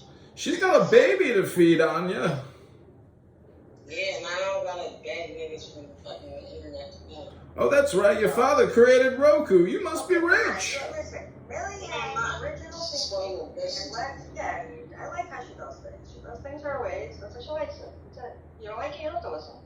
Hey, you're right. I am top tier. Yo, listen, motherfucker. I'm around a lot of white people right now. I could be hooting and hollering, so if you could just not interrupt me when I'm speaking, that would be great. Because I don't want to be indignant at this hour, okay? But anyways, do you know they fucking banned me off of fucking Twitter Spaces, son? I don't even think I can get monetized on Twitter. Was that a crow in the background? Yes, it was a crow. Oh my God! There's God again! You're not listening! You gotta shut up and listen! Oh my God, Emmanuel. What'd you say, Anya? When they ban you? Girl, I've never spoken in the Spaces room in my life. Oh my God, the crow is speaking to us again! The crow made it up to Clubhouse a second time! Stop. Shut up, bro. You're screaming. Yeah, that was fine, but come on, loud. I mean, God, you're cool on my stages. You're allowed to come back, but thanks for the laughs, but like you're now young. Okay, anyway, let's just skip that. Okay, I didn't know, because I thought, because I saw, well, whatever, and in here too, I tried to get in a few times, but it gets really, I guess this was a while ago, okay, before the change, before this whole mess. I don't know what the hell this is. I can't find anything here. I'm old and I don't understand it. But, what was the conversation of last night? Just some topics, I'm curious. Bro, we've been talking about everything ever. What did we start off with, babe? I don't even remember what we're talking about. Well, when I first came in the room, it was about the good and the evil, and good without bad, and happy without sad, and God without when human understanding is dividing on its own human nature without God's love. Then that's the difference between happy with God, without God you're unhappy. And that was where we started out with, though. We're talking about everything, y'all. These, you know how it is, Anya, Haley. It's like the small rooms with motherfuckers that you really never got to connect with, and then out of nowhere, you guys just vibe for hours and you get to know each other's lives better. It's one of those good rooms. Oh, that sounds awesome. Plus, it sounds really good conversation. I like those topics. Yeah, because my new favorite thing to do, y'all, is with all the voice memos. The voice memos are so monotonous and boring, and you have to skip a million times. So I just go into the voice memos with the stupid titles, and I click all the way. I don't know, listen to shit people say, click, and then I just leave stupid ass voice memo just Nobody wants to listen to it. It's too slow, and people just skip through the whole thing and just troll it. It's just one troll after the next. It's not, but this is my thing, is people are not these quote-unquote content creators. 90% of them were not content creators. They were toxic, mentally deranged individuals, right? But people don't know the difference. You are your own words. I am fucking deranged. Actually, I'm not deranged. I'm unhinged, okay? I'm not deranged. I mean, you just slapped a person in the face 20 days ago. Yeah, he deserved extra last bit. I mean, what was the situation and outcome of slapping someone in the face 20 days ago? Exactly. He was recording me when we were doing mushrooms. Oh. And he is somebody very big, not only in Hollywood, but on Clubhouse. And wow, you were fucking some bigwig on Clubhouse. No, I wasn't fucking anything. Share all the deets. Believe it or not, you don't have to. Why would I share shit with you? Bitch, suck my dick. No, Now I know. honestly, I want to know because I would never record you if we ever did shrooms together. Nah, that was weird because like. But I know, but what were the color of the shrooms? Were they like gold tops with a purple veil, or were Nah, they we took like red gummies. tops? Nah, we took gummies, which I hate, bro. I like to eat the actual real shrooms. I don't like. I make tea out. I'll make the best shroom tea you've ever had your whole life. I like, you know what I like? My shit is black stuff. Grind them up. Yeah, shroom tea is not bad, right? But grind them up with a spoonful of honey. Would that be 1 cube or 2? I make chocolates with them. I like chocolate. Like just checking out, chocolate shrooms, like 2 gram doses. I'm trying to See, this is they are though. This is my issue with, like, I don't know, it's not an issue. It's my observation. It's an invasion of people privacy, like, for sure. well, yeah, but like, okay, with shrooms, I like to do them, like, I don't base it on grams or doses or anything, bro. 1 shroom and 1 cap is gonna get me where I gotta go. But that's because I'm already trippy bitch without the drugs. I don't. Well, I appreciate that, and I appreciate you. I look at PTR of you and your wife, and I've never met you. You seem like a lovely person, and that is a beautiful photograph. Yeah, thank you very much. She's my queen. She's the one who chose me, and also the only one ever chose to bleed for me. So she gave us 2 children. So I don't take that lightly, guys. Yeah, dude, you know how I feel about you. She's a beautiful woman. You are an amazing man, and you're always welcome in my space. And anytime you walk in my space, I just feel better about myself. So I appreciate you. I just hate how we don't get no compliments. He said your wife beautiful, and then just said you're amazing. You're a beautiful man, eh? You understand? You deserve some compliments too, brother. Handsome brother. You understand? Thank you, King. Hey, King, always take the backseat to my wife, brother. Trust me. I don't mind. But nah, Edward, you see how he started trouble with me, man? I can't win with this dude, bro. Can't win with this dude. Yeah, no. I got some other people here, KP, Jag, Joe B, some of the beautiful people that I met on this app. I can tell you, man, my life has been enriched by the people that I've met. King, you and I have had some really good conversations. Since Periscope. Periscope. But I tell you guys, King has been, what I tell you guys, he's probably been one of the most influential person on these apps with me. Because, see, guys, I'm a church boy. I grew up in the church my whole life. Clubhouse is probably, and Periscope is probably the furthest outside of the walls of the church I've been. And for King to help me navigate and to really communicate a message in a way that people receive it, I give props to King, man, because he helped me out. Because he said, Edward, your message is good, man, but you got to bring it down to the people. You got to bring it down to the people. And I love it. Listen, man, I take the correction, bro. I really do. You helped me. Now I can navigate on Facebook. I can navigate Instagram. King, I'm telling you, man, I give you props, man, because you really helped me learn how to navigate the different rooms and how to communicate to people where they are, and I really appreciate that, man. I appreciate that, brother. I appreciate that, man. Real talk, bro. It's an honor coming from you. Like I said, man, you're one of the people I look up to. You always been the same, always been consistent. I remember I first dropped my book. Ed was like, man, let me buy a lot of books. Let me just buy it for everybody in the broadcast. And Edward has been nothing but supportive to me, man, and I appreciate you, brother. Real talk, man. Straight up, bro. If anybody told you, bro, you appreciate it. That's real talk. You and your wife.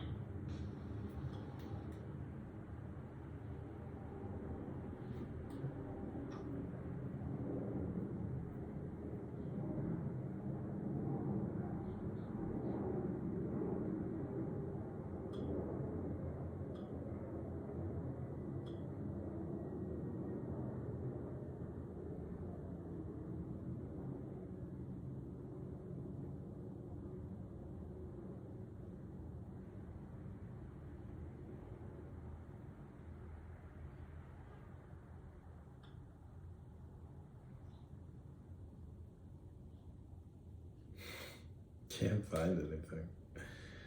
Crazy.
Okay, this is reading aloud, so.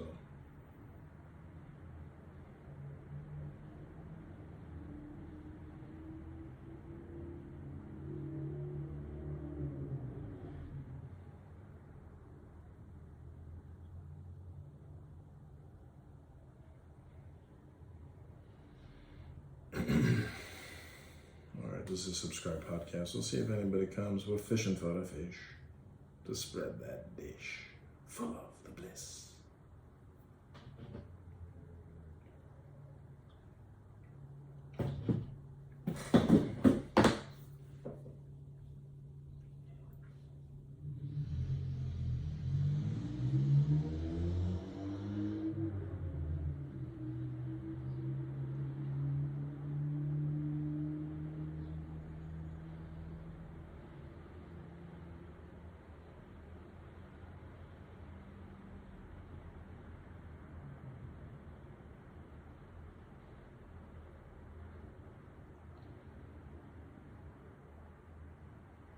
Exists within all academic institutions. And so the International Review Board is usually a collective of experts that are either adjunct professors or professors, doctors at that particular place and academic research or institute.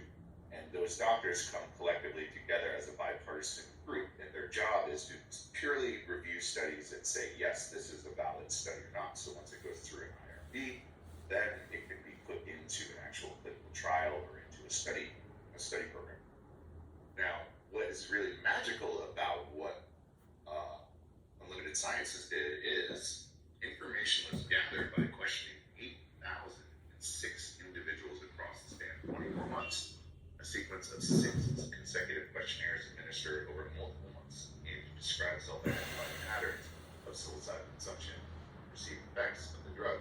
The surveys also evaluated alterations in both physical and mental health, personality traits, overall well-being, and psychological function pre- and post-psilocybin usage. In contrast to clinical studies, these types of observational investigations monitor subjects in their natural settings, can be executed more swiftly with larger set of participants, and are often viewed as a vital gauge for understanding the applicability of results in clinical setting. Boom! Well, let's give,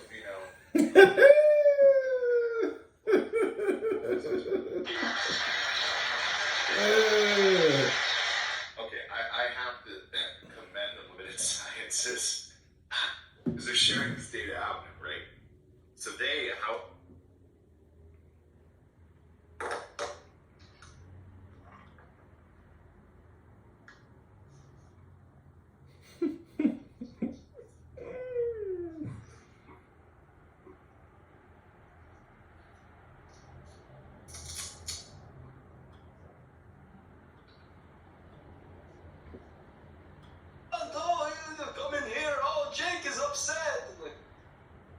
Do you think he's a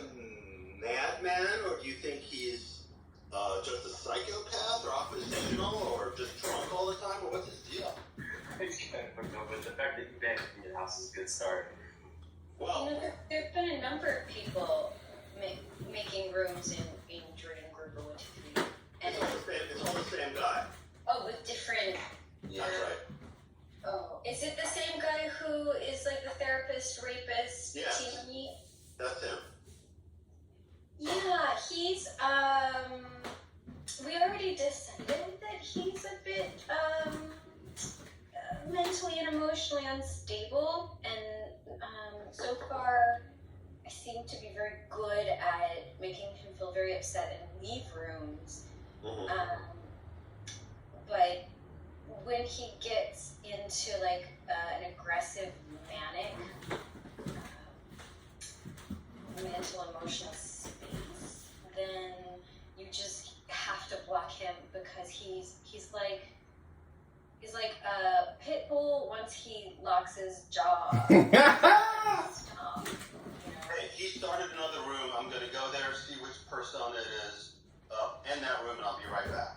Who have you upset? Who have you upset? No, Jordan hasn't upset anybody. There's somebody who is mentally unstable who comes into rooms to troll in different profiles. He's been starting rooms. Yeah, that guy. He's been starting rooms in Jordan's house and then like screaming at Jordan and like being really psychotic with it. Well, I was trying to figure out how to report. Why pick on Jordan of all people? We're just using his name. It's not just Jordan, it's anybody. He tries it with everybody, but Jordan's such a nice guy, and Jordan created this house, Jordan Gruber 123, and then just trusted that the people within his network wouldn't like take advantage of that, and this guy's just been like putting up all these weird rooms, like I am God, and like let's talk about Jordan Gruber, and like it just really weird. I don't think he's legit too, because he's reading from different literature that's legit, and it's weird. And so I just came over here because I saw that Jordan was in the room, because if it was really not fixed, I'm trying to figure out how to block him too. I was over in Flourish Academy just like you were. I just listened to the last room that I ended. That apparently there's a replay on, so I may have to go back and delete every room he's part of. That's the one. But hold on a second. Hold on. What he said was, well, Jordan Gruber and Heron Stone think they can police my speech. Fuck them. All they can do is end my rooms. That's what he just said. So maybe I won't leave that one, because you can see how crazy he is. It's weird, but it's a replay. You can't report it. It's weird, because I was trying to report it myself. And Can I delete replays from my house? I haven't figured out how to do that, because they've taken away that. I'm sorry, Jordan. You're being, that's crap. Yeah, then he accused us of being pitiful and weak. Yeah. He wants an enemy. So much negative energy there. Wow. So, yeah, I feel bad for the Flourish Academy people. They don't have many people come to their room. I wanted to. Yeah, I'm going to go to the Flourish Academy room. I like this. All right, we'll see you later in Flourish Academy. See you over there. All right. Hey, Avi, I tried your stuff. I liked it. Ooh. Yes. Avi, I tried your new stuff. I liked it. The little one. Isn't that? Oh, you like the little one, not the big one? I haven't tried the big one yet. I just tried the little one. You said play with it. Yeah. So what have you found with the little one? I just had like a pretty great sensual night. I'll leave it at that. Wow, that's so interesting to me. Yeah. Yeah. Anyway, what's the difference between the two of them? What's the difference between the two? And these are two different potions that Avi made. She kindly sent me something I wasn't expecting to know. I don't know what's what exactly. Oh, we're not talking about the guy anymore? Oh, okay, so just got off the phone call. Alright. Quickly, and then we'll go into Flourish Academy. Yeah. While I try to figure out my SSL issues, why do they keep updating things, changing how everything looks, and then expecting you to like jump through all these fucking hoops in order to like make your website not crash or like go whatever? That's my complaining over. So the two potions. I love you, baby. Thanks. Fucking SSL and certificate signing requests. It's just I know. It's not meant for human beings. It's not. Can I get ChatGPT to do it for me? Yeah, eventually. But the more agency you give it, the more chance it one day will end your life. But whatever. Happy in the woods. So the difference between the two, so the one you ordered is Ka Spirit, which is a beautiful, very sort of feminine, like healthy feminine energy based tincture. That's really beautiful for all the sort of gentle systems within the body. And then the Pendragon Dragon was intended to be the healthy masculine balance. Right. But it's taken me literally almost a year to cohere it. And I've had really mixed results. So all I can do is collect data, right? So the data that I've collected is that men who are cultivating the healthy masculine tend to find that it kind of activates and intensifies that process more. But when they move through whatever those initial blocks are, actually like huge abundance of energy comes. Except for two men who tried it and kind of just went into mania. What up, Abisai? Like berserker level mania. And I was a bit like, okay. And then so after both of those occurrences, I went back to the main tincture and just Yeah, I'm here. Like, hey, I'm listening to something. and just kept working with and processing. Am I allowed to speak or remain silent? Tincture in an No, you can say whatever you want. chemical way where I would mix Okay, so I was asking, what is this loud, what is this low about? Let me Google that for you. ceremonial dose of Amanita muscaria. So I make Well, the I can tea do, but can and you then put the explain what tincture is in and then go talk to what. What do you think this is? ChatGPT for free, my friend? No, mother chod. Sol tenas ho gaya kote. Tari mani boss panchot. With the tincture, what does that make sense? Yeah, you always make sense.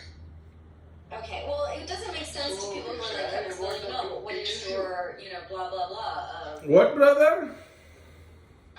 So, is that what your book teaches you? Yes, mother chod.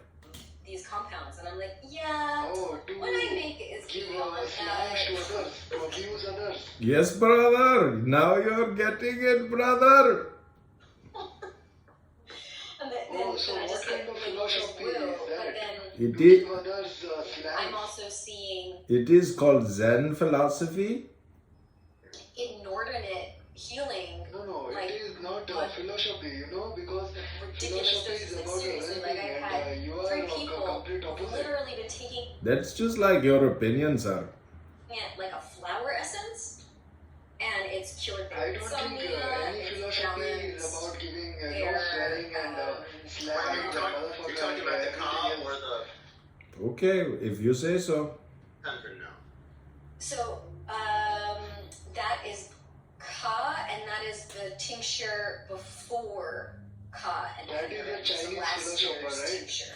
So Penderin seems to be a high motivator and activator, and so like I said, it's taken me a year of seeing how people are responding to it, and Restore then harmony and tranquility to a kingdom racked going by back in and widespread processing disorders. with it more. Mm-hmm. And just because really what I'm trying to fine tune is within that recipe, what's stable, what's unstable, what is it good for, what is it not, and it seems to be highly motivational, highly active, but with people who have like strong, aggressive, addictive behaviors, it can send them into mania. Oh, well, that makes perfect sense. I mean, I just happen to have a really super delightful and different sexual experience with it, and the first time I used it, but I will check it out probably today more. I think I want to play with one of them for a while before I play with the other one.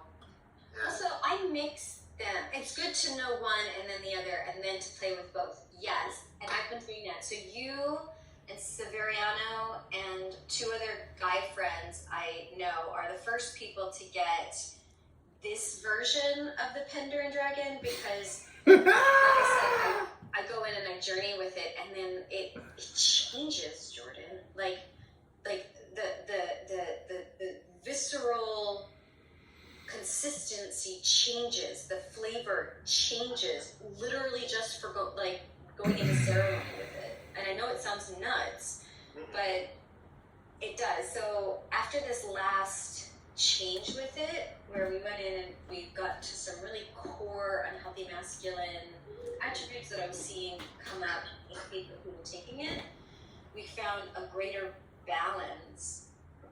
And then really beautiful things like the three Jameses who I'm professionally collaborating with have all come in, and I've had some very beautiful manifestations which show me that it's safe to share, which has been when I've gone and I've shared with you and Severiano and 2 other people.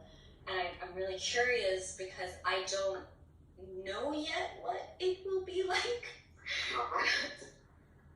Because it's now in a healthier space than it's ever been.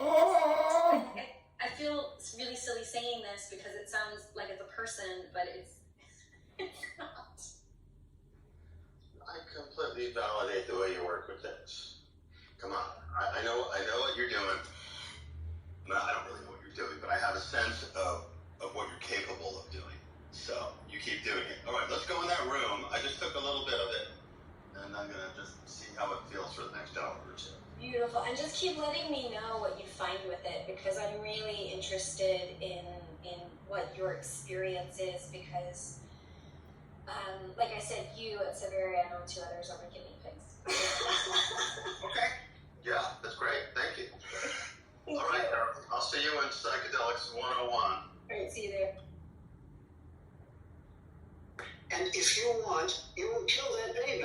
President, Democrats writ large are not talking about that. Only 1% of late-term abortions happen in always in this state. They are the radical people, because nobody wants to see abortion after 5 months and 6 months and 7 months.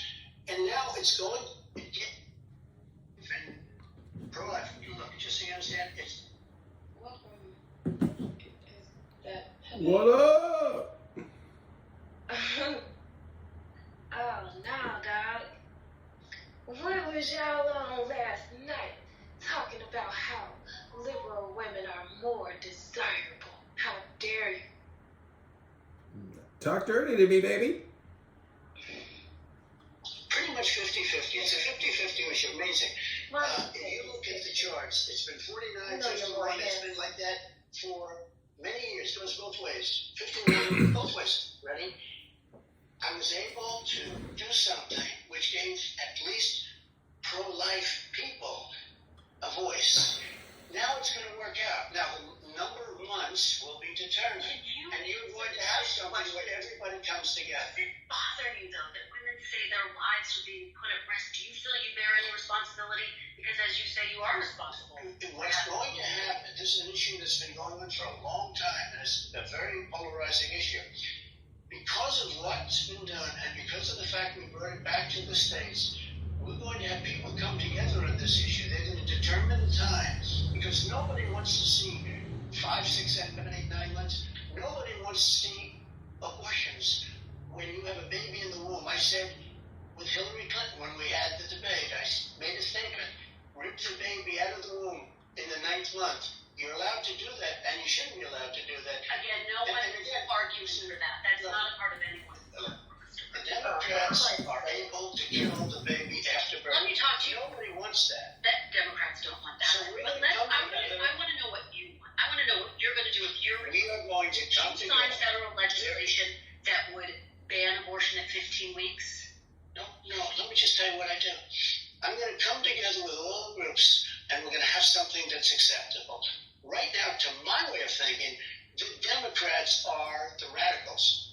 Because after 4 and 5 and 6 months, but you have to say this, after birth. You have New York State and other places that pass legislation where you're allowed to kill the baby after birth. Mr. President, I want to give voters who are going to be weighing in on this election a very clear sense of. I think they're all going to like me. I think both sides are going to like me. What's going to have to happen is you're asking me a question. what's going to happen is you're going to come up with a number of weeks or months. You're going to come up with a number that's going to make people happy, because 92% of the Democrats don't want to see abortion after a certain period of time. If a federal ban landed on your desk, if you were reelected, would you sign it at 15? Are you talking about a complete ban? A ban in 15 weeks? Well, people are starting to think of 15 weeks. That seems to be a number that people are talking about right now. Would you sign that? I would sit down with both sides and I'd negotiate something, and we'll end up with peace on that issue for the first time in 52 years. I'm not going to say I would or I wouldn't. I mean, DeSantis is willing to sign a 5-week and 6-week ban. Do you support that? You think I think what he did is a terrible thing and a terrible mistake. But we'll come up with a number, but at the same time, Democrats won't be able to go out in 6 months, 7 months, 8 months and allow an abortion. And Kristen, you have to look at this, because you said no. You have some states that are allowed to kill the child after birth, and you can't allow that. But, Mr. President, again, no one is calling for a child to be killed after birth. No one's calling for that. But you have legislation. But let me just ask you. You have legislation in certain states where it's allowed. Mr. President, the governor of Virginia, previous governor, who was a whack job, I call him the Michael Jackson governor. No one's talking that about governor. I want to know what that governor said you can kill the baby after birth. Mr. President, this is about what you would do if you were reelected. As you know, you have said we will agree to a number of weeks, which will be where both sides will be happy. We have to bring the country together on this issue. Mr. President, when you talk about negotiating, I think a lot of people think to themselves that this is an issue that they care about. I care about it in their heart. They know where they stand, and they want to know where you stand. As you know, some anti-abortion groups are really looking for some clarity from you. So let me just ask you to put a fine point on this. Should the federal government impose any abortion restrictions, or should it be completely left up to the states? No, I don't think you should be allowed to have abortions well into a pregnancy. But what about the question We're going to agree to a number of weeks or months or however you want to define it. And both sides are going to come together, and both sides, and this is a big statement, both sides will come together, and for the first time in 52 years, you'll have an issue that we can put behind us. At the federal level? It could be state or it could be federal. I don't frankly care. So you're not committed to a ban? I will say this, everybody, including the great legal scholars, love the idea of Roe v. Wade terminated so it be brought back to the states. It sounds like that's what you think too. Well, I would say this, from a pure standpoint, from a legal standpoint, I think it's probably better, but I can live with it either way. It's much more important. The number of weeks is much more important. But something will happen with the number of weeks, the amount of time, after which you can't do it. And you know what? The most powerful people that are anti-abortion are okay with that now. And you know what? They weren't okay with that even a year ago. Your former Vice President, Mike Pence, believes that a fetus should have constitutional rights. Do you believe that, Mr. Well, President? Mike Pence said something about 15 weeks, too, which was a big change for Mike Pence, because Mike Pence had no exceptions. I have exceptions, by the way.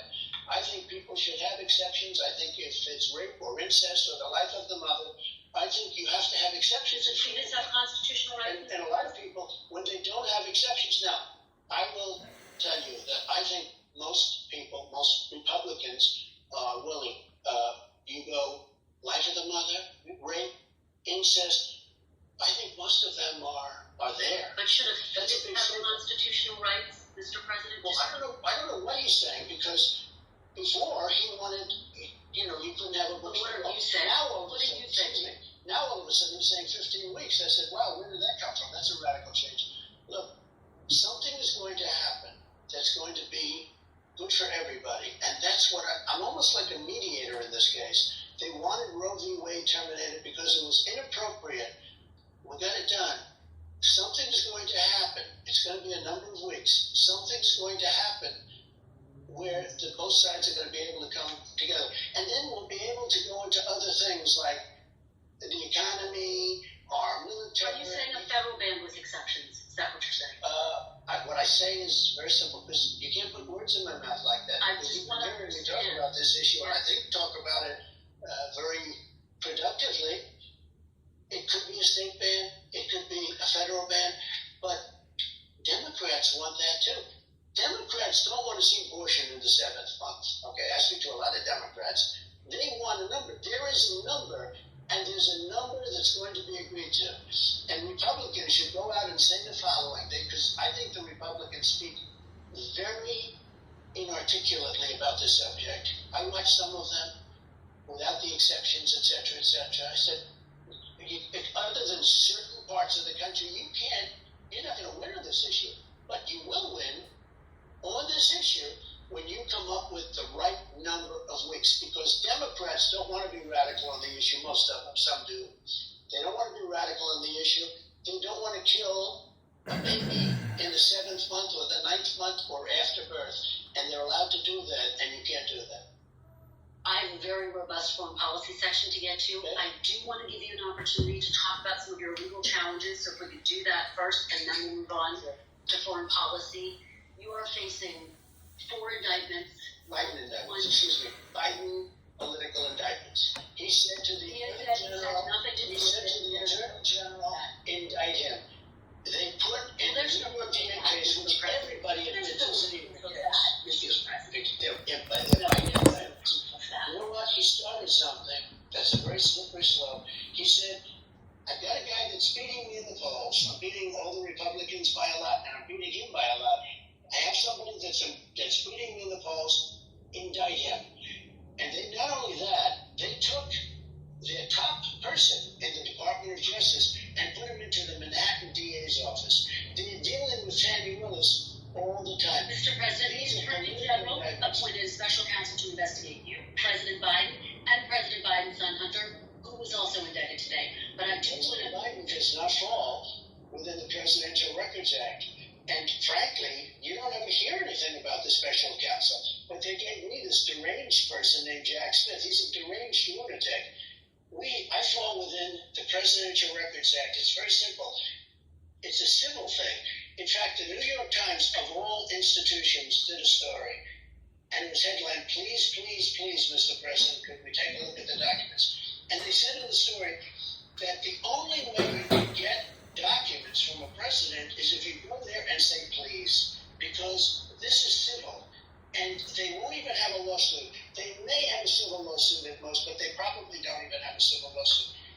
And this should never have been an indictment. There's no criminal. Now, there is criminal for Joe Biden because he was a senator and he was a vice president. Well, the charge is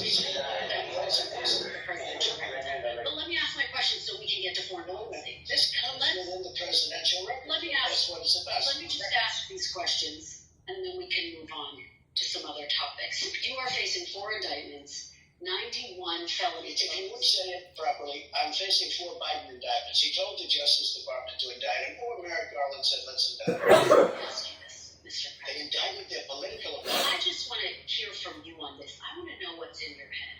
When you go to bed at night, do you worry about going to jail? No, I don't. I don't even think about it. I'm built a little differently, I guess, because I have had people come up to me and say, how do you do it, sir? How do you do it? I don't even think about it. These are corrupt people that I'm dealing with. They're destroying our country. I don't even think about it. All I think about is making the country great, making America great. These are political, these are Banana Republic indictments. These are third world indictments. The President of the United States sees how we're doing. We have a movement the likes of which has never happened in this country before. And you see it with the polls. I mean, I'm up with these people by 60 points and 59 points. I don't mean I'm at 59. I'm leading them by 59. You almost say, like, why are they campaigning? Asa Hutchinson, he's at 0. Christie's at 2. Other ones are at 1. DeSanctimonious is at 9. I just see a Falcon. I mean, I'm leading him by 60 points. Mr. President, you say, why are they doing it? But here's what they did.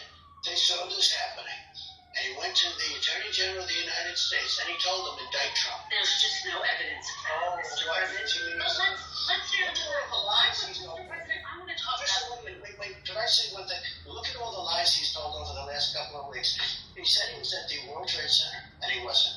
He said he flew airplanes, right? He didn't. He said he drove trucks, and he didn't. Everything he says is like a lie. It's terrible. Mr. President, even his handicapped wife, he said he's a six. He's not a six. I want to stay for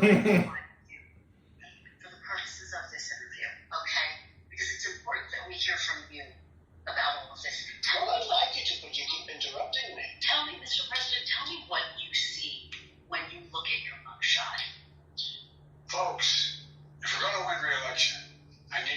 my side from the very start. I see somebody that loves this country in me, that loves this country. I see tremendous unfairness. I think very few people would have been able to handle what I handled. When I was coming down the escalator with Melania, I was already under an investigation because they saw how well I was doing in the polls. And it just got worse and worse. And we caught them. We said they were spying on our campaign. It turned out to be true. They had the fake dossier. That turned out to be true. It was paid for by the Democrat Party. It was all fiction. All of these things happened. Impeachment hoax number 1, impeachment hoax number 2. I've been treated very badly, and I've won every single time. When you say, do I sleep? I sleep. I sleep. Because I truly feel that in the end, we're going to win. I think we're going to win an election the likes of which nobody's ever seen before. I don't think anything's going to stop it. Nothing's going to stop it. Because people see what's happened to our country. We're not respected in the world. Look at other countries.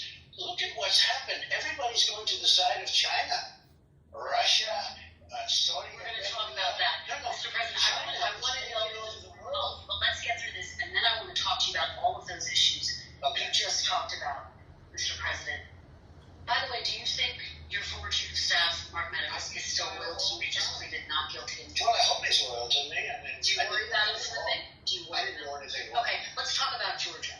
I want to talk about that phone call that you made to Georgia's Secretary of State, a Republican, Brad Raffensperger. That was even more perfect than my call to Let's talk about it. The president of Ukraine. Okay. It's a perfect call. Just before you start, many top legal scholars, almost everyone, but many top have analyzed that phone call. That was a phone call made in front of, I guess, 7 or 8 lawyers. Brad Raffensperger, the head, who, by the way, last week said, I didn't do anything wrong. He said that was a negotiation. Brad Raffensperger, who I was dealing with, I appreciate that he said that, but he said last week, I didn't do anything wrong. Let's talk about it so we can move on. You said in the call. I'll tell you one other thing. When I spoke, I knew I was probably being taped. I didn't ask, but I knew I was probably being taped. You know, they illegally tape me because they tape me in Florida. It's a 2-party state. You know that, right? So they illegally taped the call. But forget about that for a second. I knew that there were many lawyers on the phone from the other side. There were many people. There were many people on the phone. When I told them, I said the election was rigged. I said all sorts of things about the election. They told you believe it 100%. They told you what? I have all the facts. Look, I have all the facts. In one way, I looked for a trial because it was so dishonest. Okay, so rigged and such a dangerous thing for our country. We have to have borders and we have to have fair elections. We have neither. But I want to talk about the border. I want to talk about the border, but we have to answer in front of Brad Raffensperger, who again last week said I didn't do anything wrong. Well, it sounded like you were asking for him to split with 100,000 votes. No, and you know that. You're terrible when you say this. You're off to a bad start. Because what I said was very simple. I got cheated in this election. He told you. And all I need is like 11,000, whatever the number was. Brad Raffensperger, the Republican, said you didn't get. Well, he said that, but we have to go and see. You know, there's some court cases out there. We want to go into Fulton County and we want to see the real votes. And it's so hard. He said they looked into it. The election had been certified to ring to them. I want to look into it. Mr. President, the election had access to the votes, which we're close to getting in court, as you know. If we got access to those votes and we look in, you will find numbers that you wouldn't believe. More importantly, though, let me just say this. I want to get through this, Mr. Christian. You have to just hear me out for 1 second. Foreign policy. We had, as you say something and then you want to go into the next subject. We had many people in the line. When I said, I spoke for an hour. I knew that many people were in the line. I knew that it was even I happen to be a really smart person.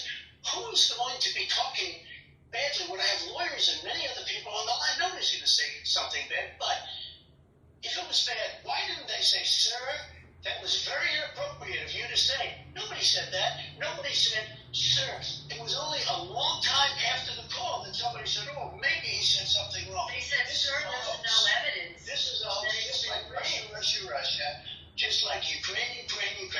There's no, let me tell you, I spoke to them on the phone, and it was left, I think, something to the effect, okay, we'll get together tomorrow.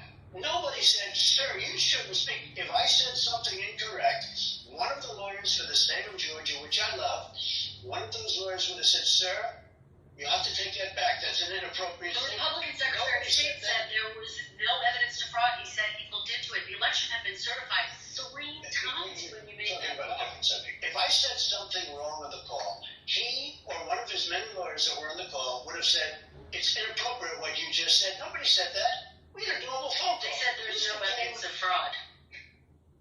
He also said, I did nothing wrong last week. Do you have any regrets about that call? No, Whatsoever. none whatsoever.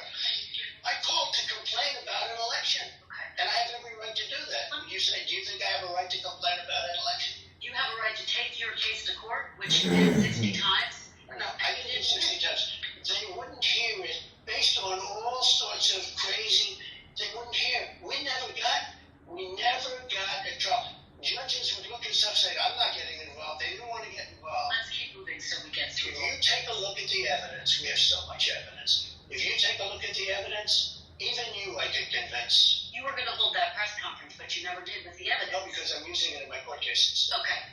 I want to ask you about the case related to Mar-a-Lago. A new charge suggests you asked a staffer to delete security camera footage so it wouldn't get to the hands of investigators. Do you It's believe false. that?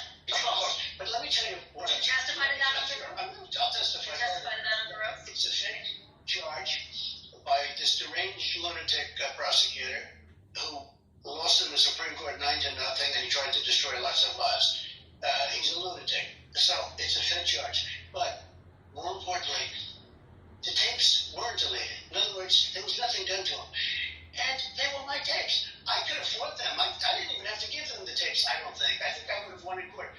When they asked for the tapes, I said, sure, they're my tapes. I could have fought them. I didn't even have to give them. Just so you understand, though, we didn't delete anything. Nothing was deleted. So that's false. The people who testified. Number one, the statement is false. Much more importantly, when the tapes came, and everybody says this, they weren't deleted. We give them 100%. Okay. And just so you know, I offered them. I said, if you want to look at tapes, you can look at it. Let's move on to January 6th and the allegations that you tried to subvert the election. And again, I just want to give you a chance to talk about this because voters want to hear about this. The most senior lawyers in your own administration and on your campaign told you that after you'd lost more than 60 legal challenges that it was over. Why did you ignore them and decide to listen to a new outside group? Because I didn't respect them. You'd hire them. Sure, but that doesn't mean, you hire them. You never met these people. You get a recommendation. They turn out to be rhinos, or they turn out to be not so good. In many cases, I didn't respect them. But I did respect others. I respected many others that said the election was rigged. Look, we have many people, and in my choice, I happen to know that the election was rigged. Okay, I know because I have so much. There's so much proof of ballot stuff. It's amazing. Right, just a little while ago, in terms of the modern history, where the 51 intelligence agents said very specifically, they lied. They all lied, and they said about the laptop that it was Russian disinformation. That was a lie. That had a huge impact on the election. In fact, the pollsters say over 10 points. I didn't need 10 points. I needed 1/10 of a point. If you take a look at the Twitter files with the FBI and Twitter dealing, that had a huge impact on the election. Just those things. But in addition to that, you have ballot stuff and you have a lot of... When you say you needed 1/10 of a point, you needed 1/10 of a point. I needed a very short. I think somebody said 22,000 votes. To win? Yeah. If you divide it among the states, it was 22,000 votes, something to that effect. To win the election? Yeah, if I would have had another 22,000 votes over the whole... But they rigged the election. If you look at Pennsylvania... Mr. President, you're saying you needed more votes to win the election. Are you acknowledging that? If you look at all of the statistics, all of the votes, they're saying 22,000 votes, over millions of votes, 22,000 votes. So when they do Twitter files, or when they have 51 intelligence agents come out and lie that the laptop from hell was Russian disinformation, and now they find out it's not, but they knew that at the time. They cheated on the election in that way too. I just want to be clear though. Are you saying you needed those votes in order to win, or are you acknowledging you didn't win? I'm not acknowledging, no. I say I won the election. Okay. even though, again, your lawyers told you you did not. No. Did you? Some people told me that, but many people told me the opposite. You called some of your outside lawyers. You said they had crazy theories. Why were you listening to them? Were you listening to them because they were telling you what you wanted to hear? You know who I listened to myself? I saw what happened. I watched that election, and I thought the election was over at 10 o'clock in the evening. You were listening to your instincts. My instincts are a big part of it. That's been the thing that's gotten me to where I am, my instincts. But I also listen to people. There are many lawyers. I could give you many books. There are books that are written on how the election was rigged. There are numerous books that were written on how the election was rigged. Just to be clear, were you listening to your lawyer's advice or were you listening to your own instincts? I was listening to different people, and when I added it all up, the election was rigged. There are books that are written. Shots, though? In fact, Molly Hemingway wrote a great book. Oh, were you calling the shots ultimately? Excuse me. Molly Hemingway was highly respected and great. She wrote a book, a best-selling book called Rigged.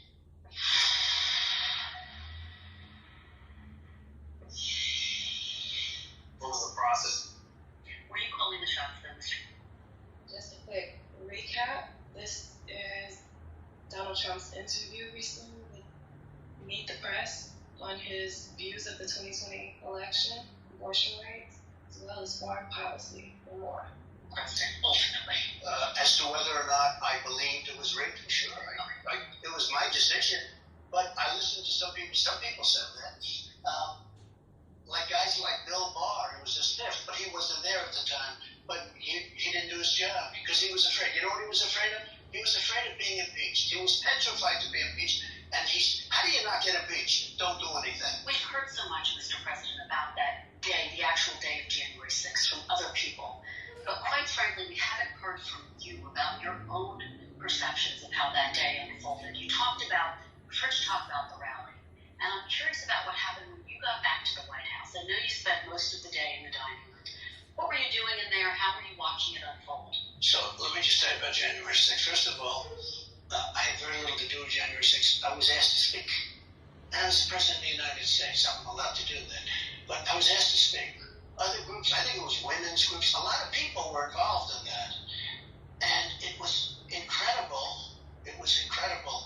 It was, I think, the largest group I've ever spoken. You never see that. You never see pictures of the group that I was speaking to. I think it was the most people, and I've spoken to some very large groups.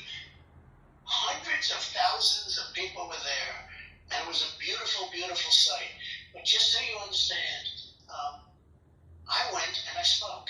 And by the way, peacefully and patriotically, and all of that which wasn't reported, but when I spoke, I had senators go up. They said, I've never heard you speak so moderately. You were very moderate. What happened when you got back to the White House? Well, wait, let me just say.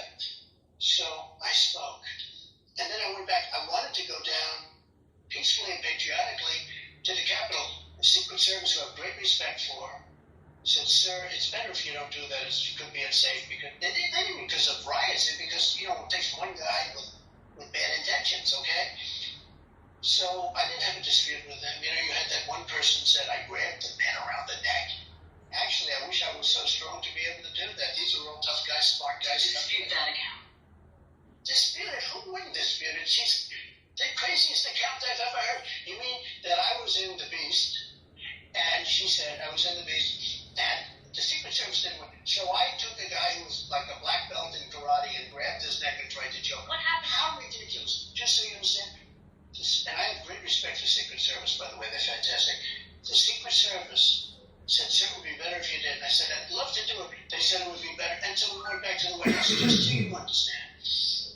I spoke. I made a very nice speech. I wasn't maxing orders and calls for people's death and some of these. Take a look at what these other people say. What happened when you got to the White House, though? Where did you watch all of these? Much more importantly, I offered 2 days before, 2 or 3 days before, 10,000 soldiers, right? And they were going to go because everybody was telling me, I knew it was going to be big in terms of the crowd, because everybody I spoke to said, hey, I'm going down on January 6th, I'm going down, I'm going to listen to your speech, and there are other speakers. I wasn't the only speaker, there were many speakers. But wait a minute, I offered 10,000 people to the mayor of Washington, D.C., Nancy Pelosi, both of them, Nancy Pelosi and to the mayor of Washington, and they turned it down flat. And the police commissioner was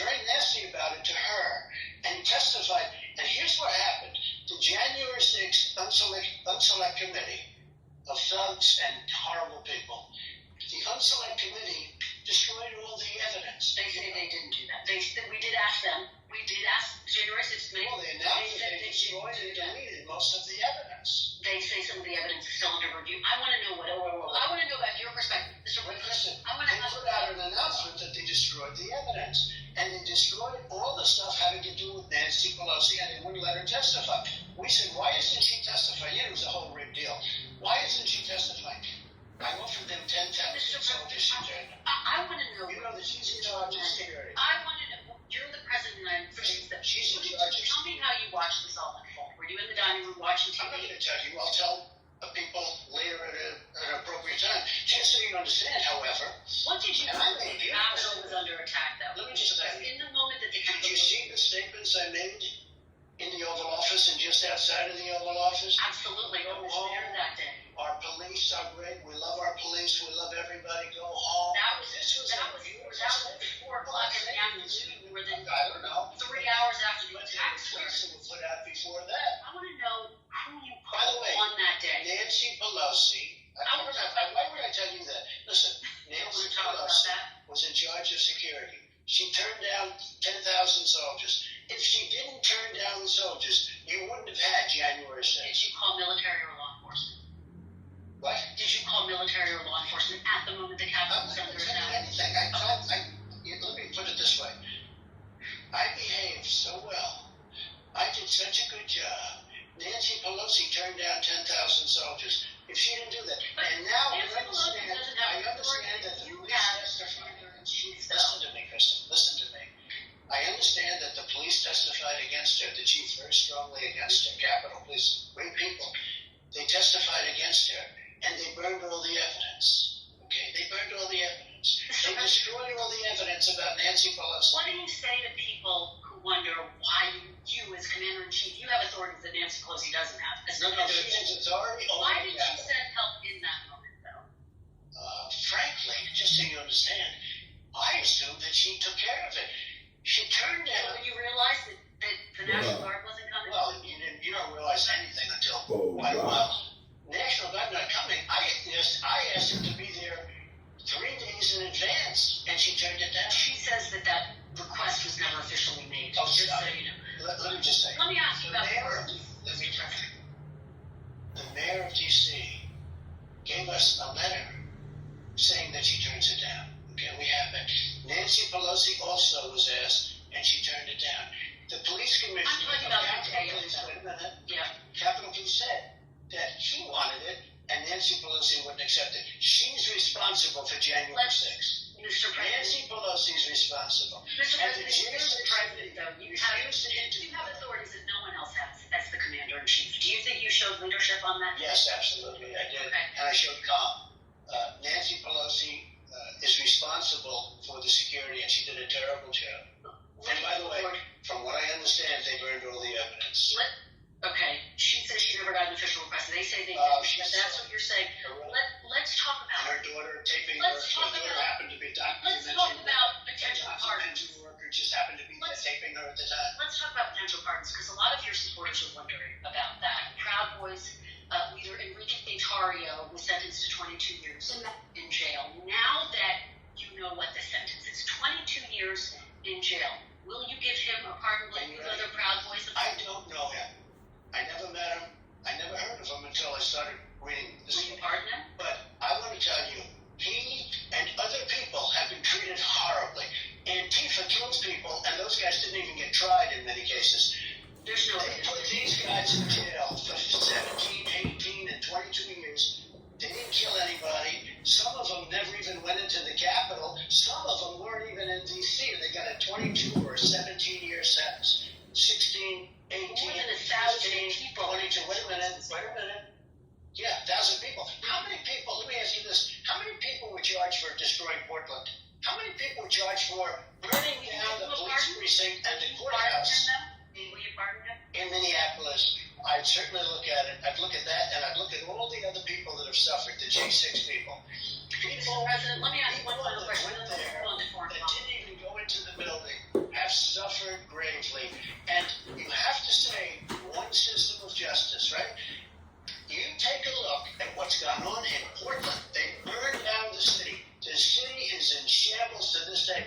The store owners don't even rebuild storefronts anymore. They put up 2x4s. I want to move on to foreign policy, Mr. President. But why do you do that? Why do you give me a horrible question and then you don't let me answer it? You're off to a bad start, I'm telling you. Mr. President, I want to make sure we get to talk about foreign policies. But I don't mind. I have all the time in the world. You do? Okay. I have all the time in the world. Why is it that the people, Antifa people, and very bad people that burned down Portland, burned down Minneapolis, burned down so much in New York City, what they did in New York City, and they were barely charged. And yet the people in Washington, in some cases, never even went into the building. They've been persecuted. People who were charged in January 6th, some of them were charged with sedition. Some of them were charged for violating the Capitol. Many of these people have been persecuted for what they've done to them. And they didn't do this to the people that burned down. You take a look at Portland. It's like a burned down hulk of a city, including the federal courthouse. Mr. President, if you were reelected, would you pardon yourself? You've probably heard the phrase, sometimes you gotta break a few eggs to get the job done. Let me tell you from experience. I could have pardoned myself. Do you know what? I was given an option to pardon myself. I could have pardoned myself when I left. People said, would you like to pardon yourself? I had a couple of attorneys that said, you can do it if you want. I had some people that said it would look bad if you do, because I think it would look terrible. I said, here's the story. These people are thugs, horrible people, fascists, Marxists, sick people. They've been after me from the day I came down the escalator with Melania. And I did a great job as president. People were acknowledged. Great economy, great jobs, great this, great that. Rebuilt the military, space was interesting. I could go on forever. Let me just tell you. I said the last thing I'd ever do is give myself a pardon. I could have given myself a pardon. Don't ask me about what I would do. I could have, the last day, I could have had a pardon done that would have saved me all of these lawyers and all of these fake charges, these Biden indictments. They're all Biden indictments, political. They indicted. They want to arrest their political opponents. Only third world countries do that. Banana Republic. So, ready? I never said this to anybody. I was given the option. I could have done a pardon of myself. You know what I said? I have no interest in even thinking about it. I never even wanted to think about it. And I could have done it. And all of these questions you were asking me about the fake charges, you wouldn't be asking me because it's a very powerful thing for a president. I was told by some people that these are sick lunatics that I'm dealing with. Give yourself a pardon, your life will be a lot easier. I said I would never give myself a pardon. Even if you were reelected in this moment? Well, I think it's very unlikely. What did I do wrong? I didn't do anything wrong. You mean because I challenged an election, they want to put me in jail? I challenged an election, but I challenged a crooked election. So it's not. It was a rigged election. I challenged a rigged election. And now I'm going to win for a third time. And I just hope they have better vote counters. Let's move on to foreign policy, Mr. President. I want to talk about the war in Ukraine. I want to big picture get a sense of how you see this conflict. Do you see the security of Ukraine as critical to the security of the United States? Okay, let me talk about it without interruption. Ukraine would have never happened if I were president. If this election weren't rigged, Ukraine would have never happened. You would have hundreds of thousands of people, including lots of soldiers, still living. The cities would be flourishing, or at least not the decent cities that can never be rebuilt again. Certainly not the way they were. Magnificent buildings, all ripped down like a demolition site.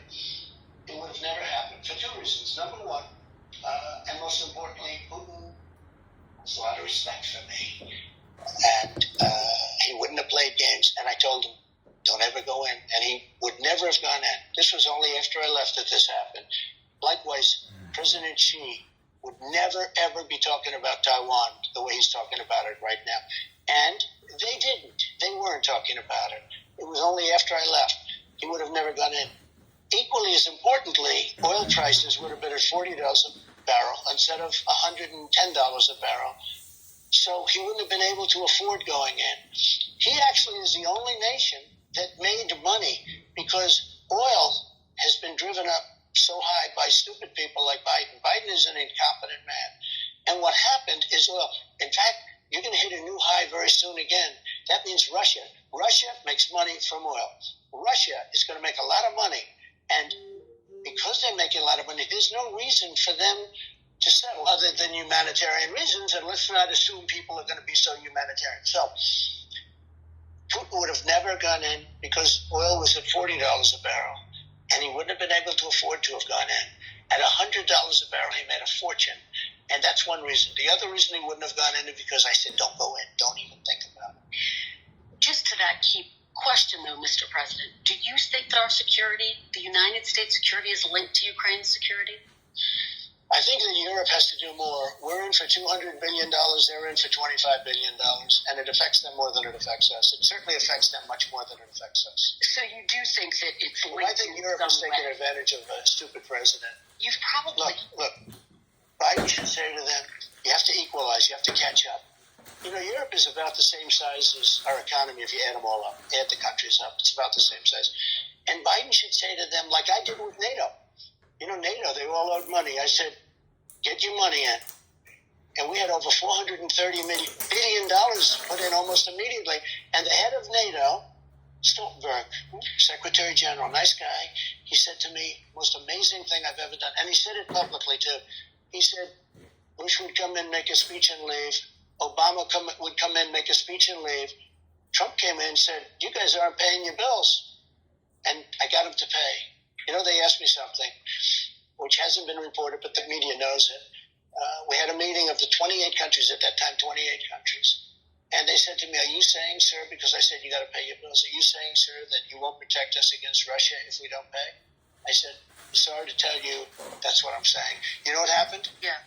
They started sending us money and I was never given credit for it, but you wouldn't even have a NATO if it wasn't for me. Let me ask you. But here's the thing, about the European countries have to start paying their share because we are having to do with Ukraine. Because we're at $200 billion and they're at 20 or 25 billion. It's so unfair. Let me ask you about your strategy, though, because you have said you want to end this war in 24 hours. You saw the meeting between Kim Jong-un and President Putin. Do you think that complicates your strategy if you were reelected to try to end this war? It would have been easier if the war didn't start and you'd have hundreds of thousands of people living, most importantly. But it would have been a lot easier if it didn't. But I can get it done, and I can get it done quickly. How do you do it? There's another example. You talk about Kim Jong-un. I got along great with Kim Jong after the first month or two when we were sparring. But I got along great with him. We were in no danger. There was President Biden said, and he felt even now, and President Obama told me when we sat down. Obama told me, and Biden still to this day, except I don't think he knows himself, he can't put two sentences together. But President Obama told me our biggest threat is from North Korea. We're going to end up in a war. We didn't end up with a war with North Korea. We were going to make a deal. I would say I would have had a deal made with North Korea shortly after the election had the election not been rigged. How do you end this war, though, talking of deals? How do you end this war in 24 hours? I can't tell you exactly, because if I did, people understand. If I tell you exactly, I lose all my bargaining chips. I mean, you can't really say exactly what you're going to do, but I would say certain things to Putin. I would say certain things to Zelensky, both of whom I get along. Don't forget, Zelensky did something that was very honorable. They asked him, it didn't stop these animals from impeaching me, but, you know, one of those things. They asked him, did Trump do anything wrong? He said, absolutely not. It was a very normal phone call. You can't say that about Biden's call, because Biden, what he did was horrible with the prosecutor, but he said something that was very honorable. He could have grandstanded and said, I felt threatened. He said that President Trump did absolutely nothing wrong on the phone call. Some people hear you say you're going to end the war in 24 hours, and they worry that means President Putin is going to get to keep the territory he's unlawfully. I'd make a fair deal for everybody. Nope. Doesn't mean that? Wouldn't be a win for Putin? You know, that's something that could have been negotiated, because there were certain parts, Crimea and other parts of the country, that a lot of people expected could happen. You could have made a deal. So they could have made a deal where there's less territory right now than Russia's already taken, to be honest. And you could have made a deal where nobody was killed. They had a deal. They would have had a Ukraine country. Now nobody even knows if Ukraine is going to be totally taken over. I will say this. Something's going on, and it's not good for Ukraine, because the news is no longer reporting about the war. The fake news. They don't report about the war anymore. You don't find much reporting. That means that Ukraine's losing. Okay? I see very little reporting from NBC, your network. I see very little reporting from NBC, ABC, from CBS, from anyone about the war. It used to be you'd go and you'd watch, even a couple of months ago, you'd watch all of this great strategy. The spring offensive never happened. Ukraine's spring offensive never happened because they were met with a wall of armaments and bombs. President Putin's worried people are losing interest. President Zelensky's worried that people are losing interest in this war. As you're saying... No, I'm just saying, I'm not seeing anything about the war anymore. To me, that means that probably, because the press is fake and very discredited, that would mean that, look, here's my attitude on the war. I just want people to stop being killed. I was asked by that ridiculous CNN group during my town hall, whose side do you want? I said, I'm on the side of people stop being killed. I don't want to see people killed. They're being killed by the thousands and thousands and thousands. And that's the side I'm on. I don't want, and you know what? People like that answer, to be honest. And I stay with that same answer. I want people to stop being killed. I want to ask you about something President Putin said about you this week. I don't know if you've seen it. This was very recent. President Putin said, quote, "We surely hear that Mr. Trump says he will resolve all burning issues within several days, including the Ukrainian crisis. We cannot help but feel happy about it." What do you make of that? Do you welcome his support? I like that he said that because that means what I'm saying is right. I would get him into a room, I'd get Zelensky into a room, then I'd bring them together, and I'd have a deal worked out. I would get a deal worked out. It would have been a lot easier before it started. Essentially, for 4 years, I kept them from doing anything. Because, you know what, I will tell you this, I've never said this, Ukraine was the apple of his eye. I said, don't ever do it, don't ever do it. He would have never done it. But again, oil prices. He wouldn't have done it because of me, but oil prices. The prices were so high that he had so much money. So he had all this money to prosecute the war. The one who drove up the prices was Biden. Given that President Putin has bombed maternity wards, 20,000 kids kidnapped from Ukraine by Russia, mass graves, do you welcome his support, his all but endorsement? Look, I had a very good relationship with him. And yet nobody was tougher on Russia than me. I stopped Nord Stream 2. You never heard of Nord Stream 2. That was the pipeline until I got involved. I said Nord Stream 2. People that were sophisticated, military people and political people never heard of Nord Stream 2. I had it ended. The pipeline was dead. Biden came in and he approved it. There was nobody tougher than me with Russia. And yet I got along with Putin. Let me tell you, I got along with him really well. And that's a good thing, not a bad thing. He's got 1,700 nuclear missiles, and so do we. But look, that's a good thing. Getting along is okay, but I got along through strength. And the war would have never happened. The war would have never happened. Now what's happened? It's so bad. The oil price is so high. It's hard to get it stopped. The oil price is so high. When he goes above $50 and $60 a barrel, he makes a lot of money on the war.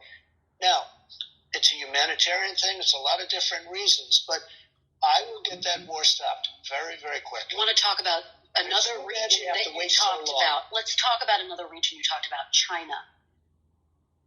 If you were to cut a deal between President Putin and President Zelensky, do you run the risk of emboldening China to invade Taiwan? No, not at all. Because China is another one I got along to until we had the China virus come in. Once COVID came in, once it was like, I made a great trade deal with China, one of the greatest deals ever made for the farmers and for the manufacturers. $50 billion a year is a great deal. I don't even talk about it because once COVID came in, it was like, I didn't want to talk about anything. I was a much different person. What happened to this world, not our country, the whole world, what happened with COVID. And it just shouldn't have happened. It shouldn't have happened. What happened, what China did to the world was so bad. But I had a great relationship with President Xi. Really great relationship. And he was going to stop fentanyl from coming in.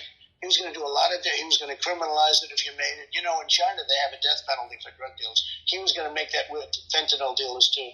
But then the election didn't work out, and he never had to do that. I know you've been asked this, but very quickly, if China were to invade Taiwan, have you made a determination again, since voters are about to go to the polls, would you send the U.S. military into Taiwan if President Xi were to invade? President Biden says he would. I won't say. Because if I said, I'm giving away, only stupid people are going to give that answer. I heard the other day DeSanctimonious said something about he was going to do this or he was going to do that. I say, well, why is he saying the strategy? You can't say that. So when you ask me that question, I would never say that because you give away all your options. But you don't take it off the table. I don't take anything off the table. If elected, you say you would order the Defense Department to use special forces to inflict maximum damage I didn't say on that. cartels. People said I said that. Okay, what would you do? I didn't say that. What I would wouldn't you tell do? you what I'd do. Why would I say that? Because, again, you don't want people to know your strategy. Now, people said, they leaked and said things that I said this or I said that or I was going to hit them with Patriot missiles, the drug dealers in Mexico. But I will say, and horribly, that they kill 250,000 people in the United States every year. You never hear that number. You hear 100,000. I think it's much more. They destroy families because when you lose a son or a daughter to fentanyl, or a wife or anybody else, but when you lose a son or daughter, your life is destroyed, their lives are destroyed. They've destroyed so many families. It comes through Mexico. Something's got to be done. If we were in war, we would lose 250,000 people. We're losing more people than you lose in just about any war that we've ever had, and we lose them on a yearly basis. Something has to be done, and it has to be done fairly quickly. Ron DeSantis says he's in this race to finish the border wall. What do you say to that? Well, I built 500 miles of border wall. It was great. It was just what as you know, the Border Control Board and everybody else, Border Patrol. I had them in my office. I wanted to we were going to do concrete plank, 40 feet high. They didn't want that. They wanted you see-through. They wanted to be steel, concrete, and rebar. I did everything. I gave them the wall that they wanted. We tested it. We had mountain climbers test the ones that's the wall we built. I built almost 500 miles of wall. We were then going to build another 200 miles of certain areas that all of a sudden people were coming into areas that they couldn't come into anymore. And we were all set to do that. It was all bought. And all Obama had to do, all Biden had to do, it could be Obama too, because a lot of people think he's calling the shot, so who knows. But all Biden had to do was go out and put it up. And he not only didn't put it up, he took it off the site and they put it in yards hundreds of miles away so that Texas and Arizona couldn't get it. I had the safest border in history. I had the best border in history. We had the lowest drug numbers for years and years and years, decades. We had the lowest drug numbers. We had the lowest human trafficking numbers. We had the least number of people coming across. All he had to do was go to the beach like he does all the time. If he went to the beach and didn't do anything, we'd have a great border right now. Final question, Mr. President. You have met with prime ministers, kings, queens, dictators. You've seen it all. As you think about the possibility of a second term, do you still think that democracy is the most effective form of government? I do, but it has to be a democracy that's fair. This democracy I don't consider us to have much of a democracy right now. They indict their political opponent. Free speech is shot because the press is very dishonest. Even the way you fight me on simple questions like, the border and this, you fight me so much. And I say, why are you fighting me? When I first ran, the approval rating of the media was very high, and now it's very low. It may be below Congress, which is pretty hard to believe. People understand what's going on. We need a media that's free and fair, and frankly, if they don't have that, it's very, very hard to straighten out our country. Did you feel as president you had enough power, though? If you were reelected, would you try to find ways? For example, there's a report you're looking into firing, potentially, people within the federal government who aren't necessarily perceived to be loyal. Would you need more power? Well, just so you understand, that's what the Democrats do, okay? They do it in spades. Would you do that? They do it at a level that you wouldn't believe. I mean, nobody's ever done. No, I wouldn't do that. I want great people, whether they're Republican or Democrat. I want great people. But I want people that love our country, not people that hate our country. Anything else you'd like to say? No, I think we did. I think we did a lot. Is there any scenario by which, because Ron DeSantis says if you were elected, he'd have 2 terms and you'd only have 1 more term. Is there any scenario by which you would seek a 3rd term in office? No, just so you understand, when DeSantis says that, that means he's not your man. He's not your man anyway because he's a very untalented guy, and he's proven that. He started out, everybody was talking to him. After I worked him over a little bit, he's gone down the tubes. I think he's going to end up being number 3 or 4. He just had a poll today. He was number 4. And by the way, the one that was number 2 was 59 points behind. So, it's very interesting. But when somebody says 8 years, we need 8 years, no. In 6 months to a year, many of the problems, almost all of the problems that you and I have just spoken about will be solved. Anybody that says they need 8 years, you don't want that person. Thank you, Mr. President. I really appreciate it. Thank you very much, and good luck. You went all around the horn today, and I appreciate it very much. Good luck for many Thank years. you. Thank you for giving me a little extra time. Wow. This man can hold his composure better than anybody I've ever seen in his position. And he stood his ground very, very well, y'all. That was remarkable. And he's absolutely correct about the media. But he kind of put his foot in his mouth, though, when he said anybody that needs 8 years to fix some shit, that's not who you want. And he's trying to get 4 more years. So the fuck, that's 8. 4 plus 4 is 8. But, I mean, it's nice to see, him be a bit more strategic and not screaming about how the election was stolen and shit like that. I didn't hear him say that. I was listening attentively. He said that things hadn't worked out during the election, instead of just saying, yeah, they stole it. Which, who knows? Maybe they did. Who knows, right? I don't know. No, he said anyone that needs more than 8 years. That's what he said. No, I heard him say anybody that says that they need 8 years. And he said 6 months, everything should be fixed in 6 months. Right, but they were asking if he was going to try to run again after the 4 years. When he gets reelected, he was saying no. No, but that was a trick. A person can only serve, they can only serve 2 terms. Yeah, that's what I'm saying. But that question was a booby trap question to try to see if he would say that he wants a 3rd term. That way, they'd be like, aha, you're trying to. But why do people keep playing with his intellect? I mean, he's a brilliant man. I don't know why people feel like they can do that. Well, it's politics, and you're going to set up traps in politics. Even the media set up. No, the interviewer, she wasn't too bright. I'm going to be honest with you. And that's why she paid homage in the end and talked about how many years they've known each other and thank you for giving extra time and stuff like that. She had to acknowledge how gracious he was. Because like you said, I have all the time in the world. That interviewer obviously underestimates Donald Trump. And I think she's aware that the audience underestimates Donald Trump. He's brilliant. But if you heard Trump say, like, even, I don't know when you came in, Trump said even in the interview, he said even as she's asking the questions, they're booby trap questions. These are booby traps. He's talked about how he didn't feel like we had much of a democracy because of, how everybody's dishonest, right? Including the interviewer.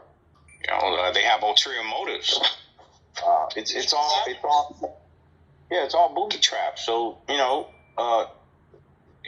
he's making the public aware. Because the thing is, he's well aware. He's making the public aware. Listen, look at how that works. Look at the questions. Right. Yeah, but, the average person isn't too bright, and it's easy to manipulate the masses. Only thing you got to do is just start talking some shit that drives the emotion of the people, right? Start talking about children. Start talking about how the helpless children are, or start talking about race.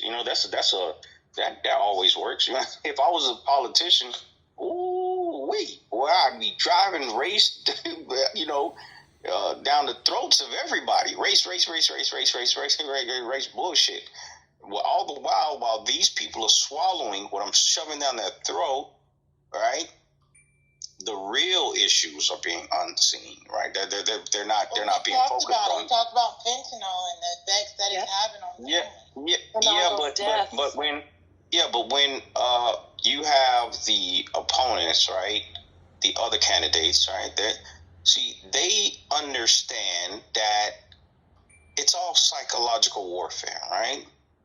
Don't talk about this shit. Let's talk about some other bullshit. Some shit that doesn't have nothing to do with nothing. Let's talk about trying to call him a racist. Yeah, exactly. Let's call him a racist. Let's not stop there.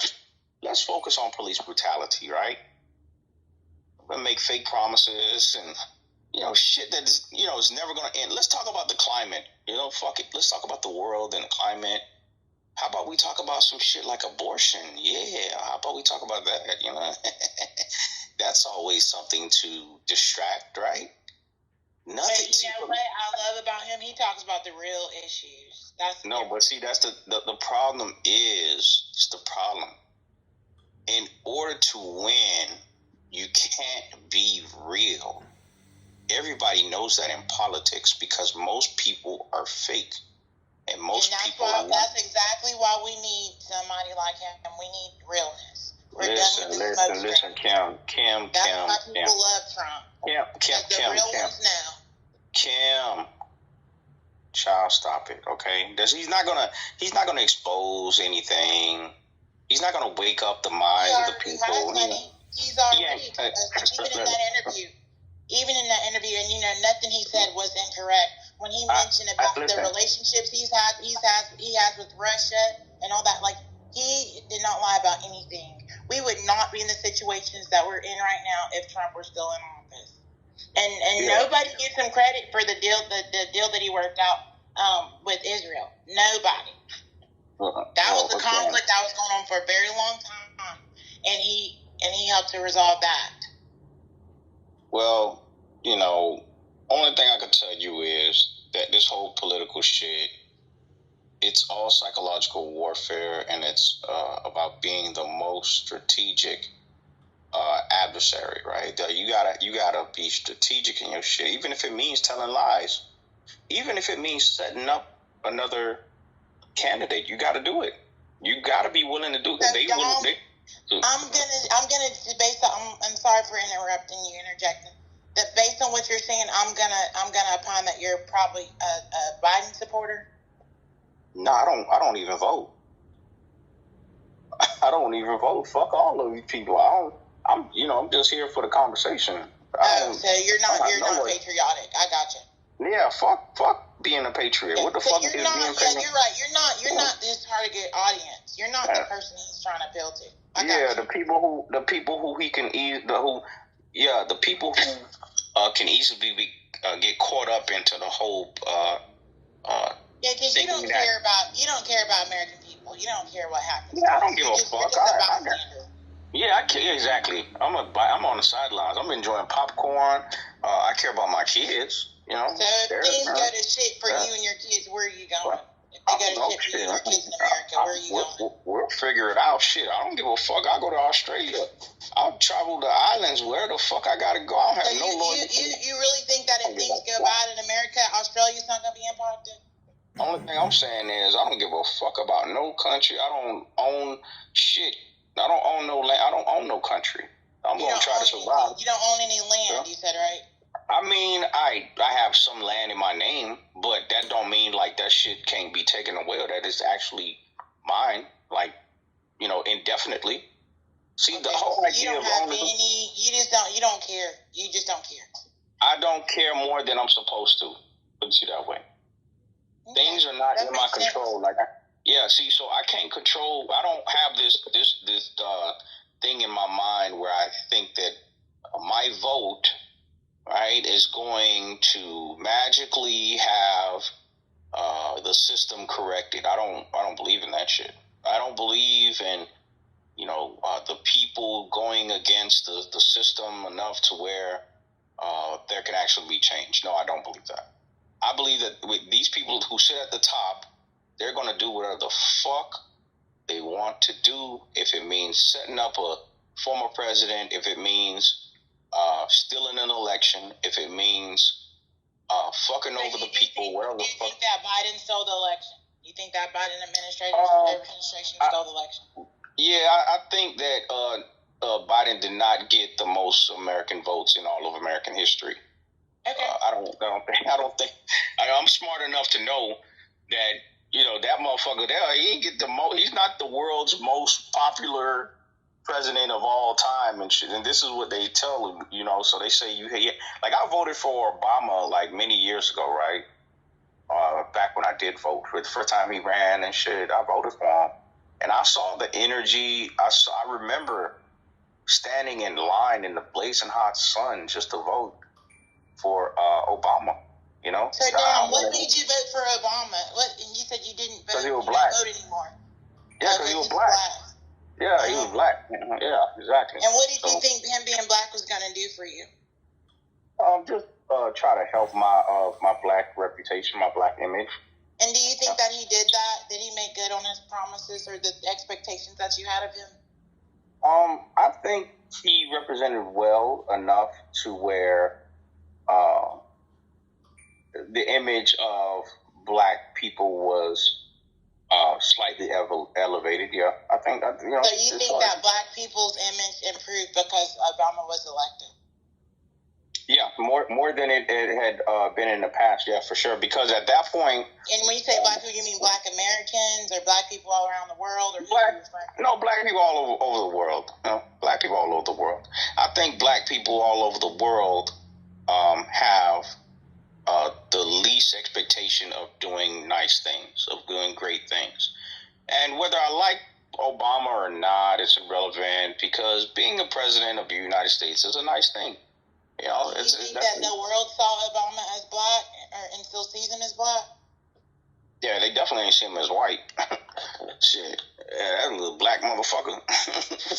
I mean, he's mixed race. Despite him having a white mother, being raised by two white grandparents, having an Indonesian stepfather, and having a Kenyan father that we don't even know if he really even met, but a couple times when he was a child. That abandoned him. That abandoned him pretty much. Him and his mother. You think the world still views him as your typical black person? Oh, by the way, he attended Harvard Law School as part of Harvard Law Review, and married a very successful attorney, Michelle Obama. You think they view those people as like your typical? They view typical black people like that? No. He's not the typical. He's not. But it's the optics. You see, this is what I'm saying. Like the representation. Representation helps. Most people probably see black people as just degenerate, fucked up people, right? You think that he set a good example for black people in terms of what you're supposed to do for black people or not when you're in that position? Yeah, so I'd rather have. Or do you think he might have done more and set a better example for his other community, allegedly? The LGBT. So I'd rather. Well, so let me, because I don't even think I got a chance to fully answer the other questions. But let me just say this, right? I'd much rather have Obama represent an image of blackness far more than, let's say, one of these rappers or, one of these criminal, fucked up black motherfuckers. Like, I don't see that, a black man in a suit who's well-spoken, well-polished, is doing the image of black people much harm. No, I don't see it. Whether you agree with his politics or not, I think that there's a certain amount of respect that's bestowed upon somebody who represents,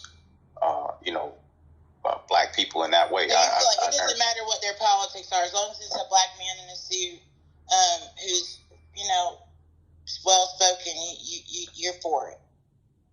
Well, again, I don't think it requires a suit. I just like the way that looks, Well, I'm just saying, a well-put-together black man, as long as he's well-put together, you don't care what his politics are. No, I don't really care. He's not fucking up the reputation of what it means to be black, so no. Okay, so what about Clarence What's the worst Thomas? thing you could... Did you say the same thing about the Supreme Court Justice Clarence Thomas? Yeah, absolutely. He's a judge. I mean, he's not a degenerate.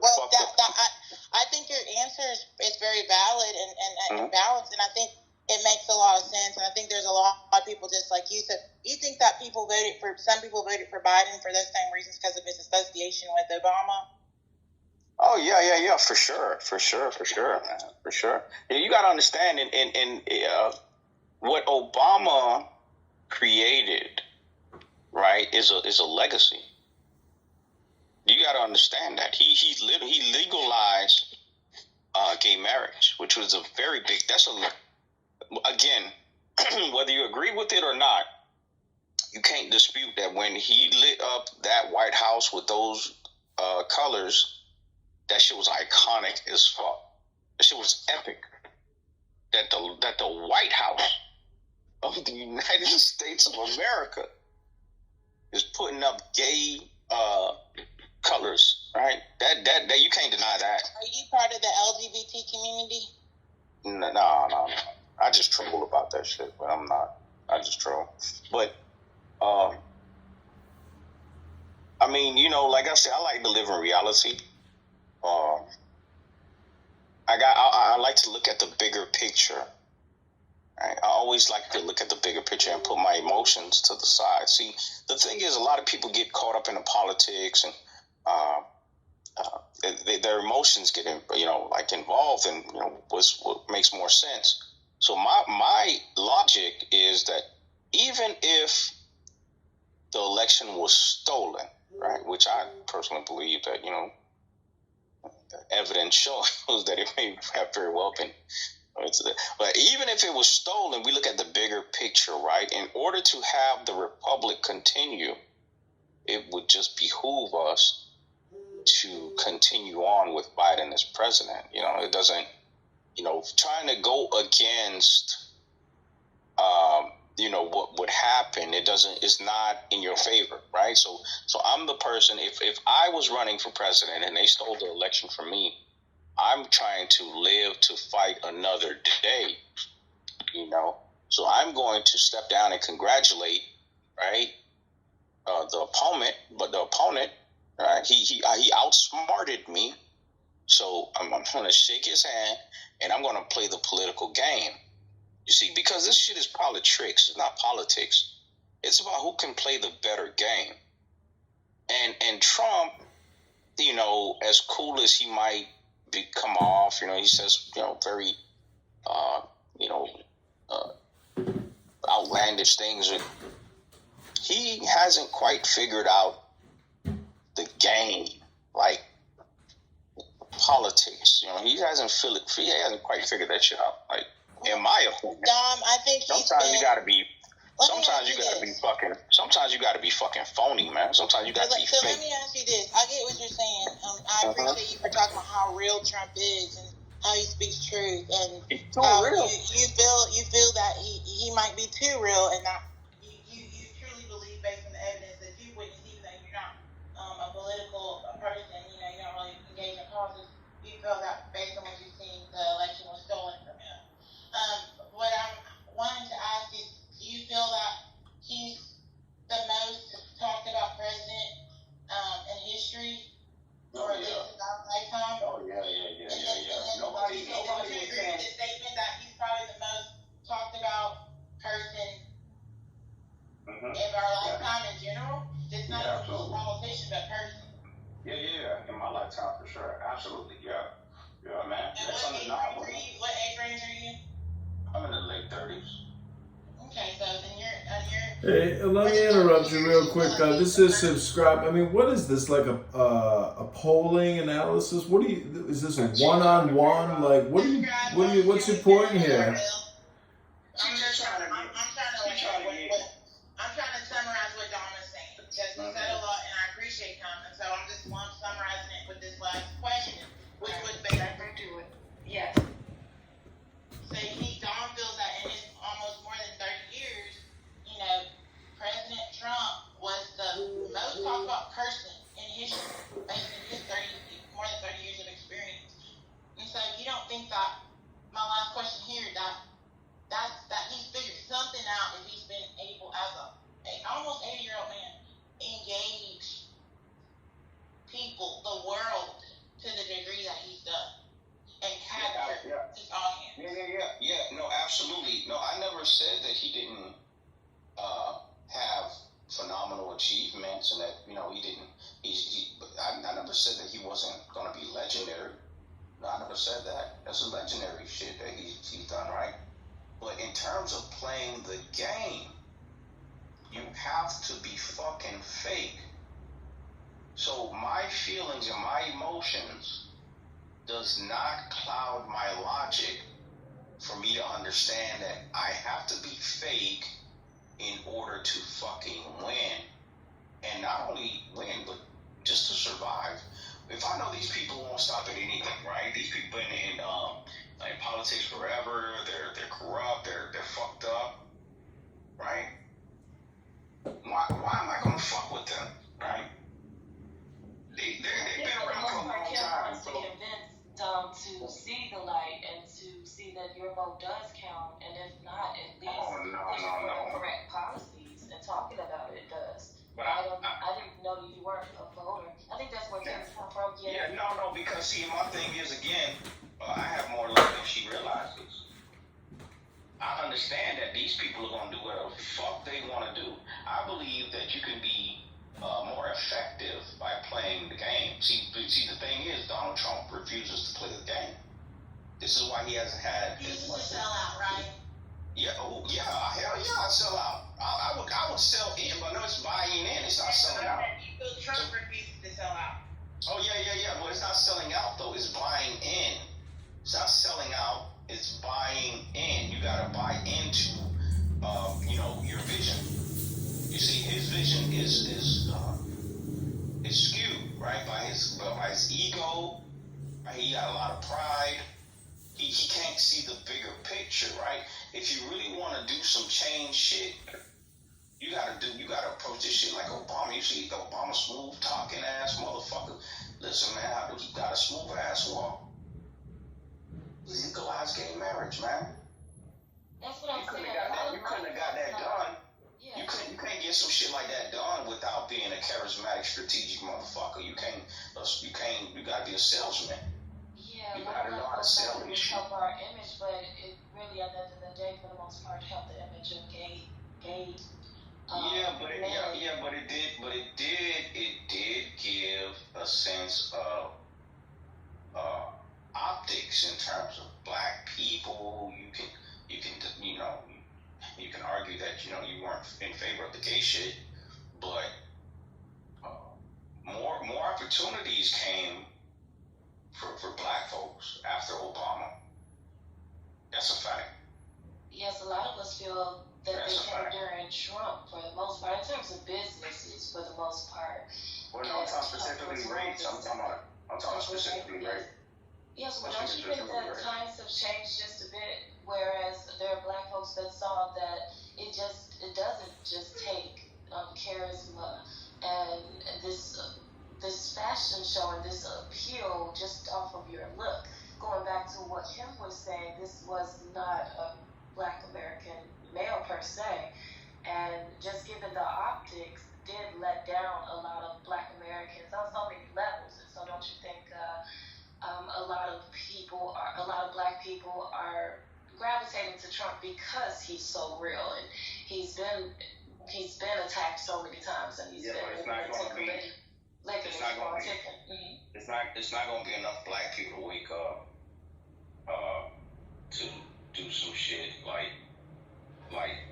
revolutionary. It's not going to So one thing you got to do for black folks, right, to control them and shit is just talk about race. Trigger their trauma, make them march, make them riot, right? Give them delusional promises. It's not hard to control human beings in general. Then don't you think there is an issue in black communities where there are black folks that are looked at as the bottom, self-proclaimed bottom, and there are some that feel that they're giving the drop on how to control black folks as opposed to pushing for policies, pushing for the right leaders, be it black or white or otherwise. And so by having Trump, we now have a man. Yes, we now have a man that is good for conservative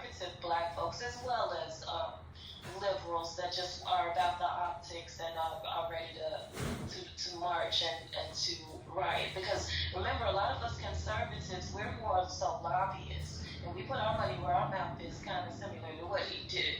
And a lot of us are business owners, so we're not the ones, so we don't need to riot.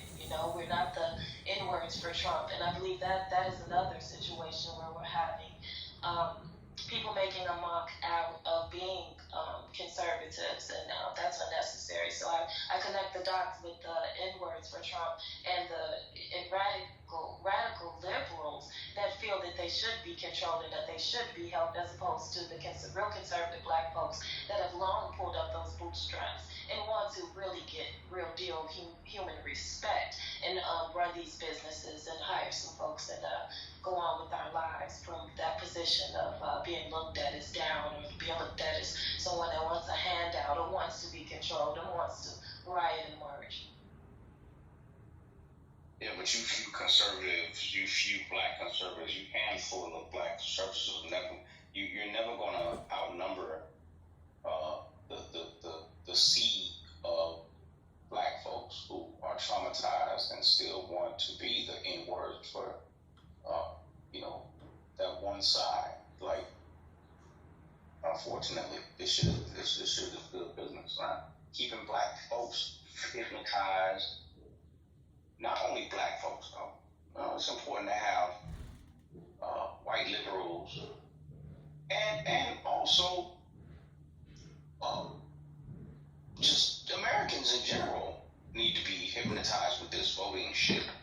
Right? This is a mastermind operation. I want you to understand, right?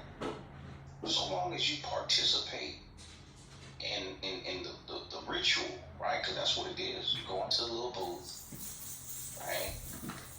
You cast your ballot, and you decide who's going to reign over you. This is ritual, man.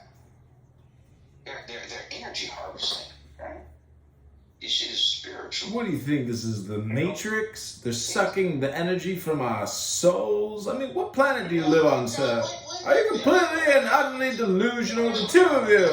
I can't take listening to your back and forth anymore. I have to interrupt, and I'm going to ask the moderator for 5 minutes on the clock, please. Just give it a second, subscriber. We're going to let him finish his sentence.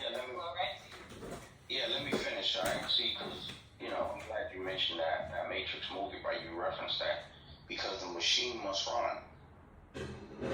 The machine must run. The only way to get it to run is to have you motherfuckers think that you're the one in charge. That you actually have a fucking say in what happens. Year after year after year, election after election after election. Keep you spellbound to make you think that you're the one in control. This is a mastermind operation.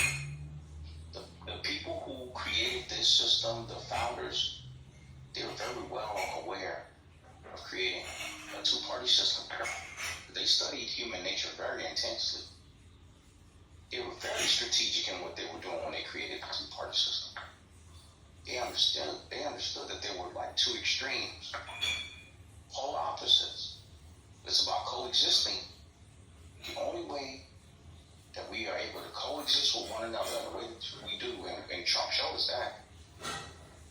Trump showed us that. The only way that we're able to coexist is if we all believe that we have the commonality of being able to participate in the system, right? Democracy, / republic.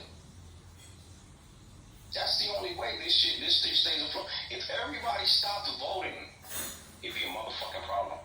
Now, my question, real quickly, Dom, is why is it time to stop voting when the nuclear families and the more so traditional Christian people want their rights pushed for our children and our families and what we feel is right? And we're okay with the people on the other side of the tracks that are gloriously celebratory in their work and their lobbying that got them the rights to be able to have gay marriage. Now, something worked for them, right? Democracy has worked for them. They've lobbied. They put their money where their mouth is. They've pushed. They've shown their power, and they've gotten behind the men that they saw as a representation of them. And so when we say that we want to rally and push for the representation of us, then all of a sudden voting don't count.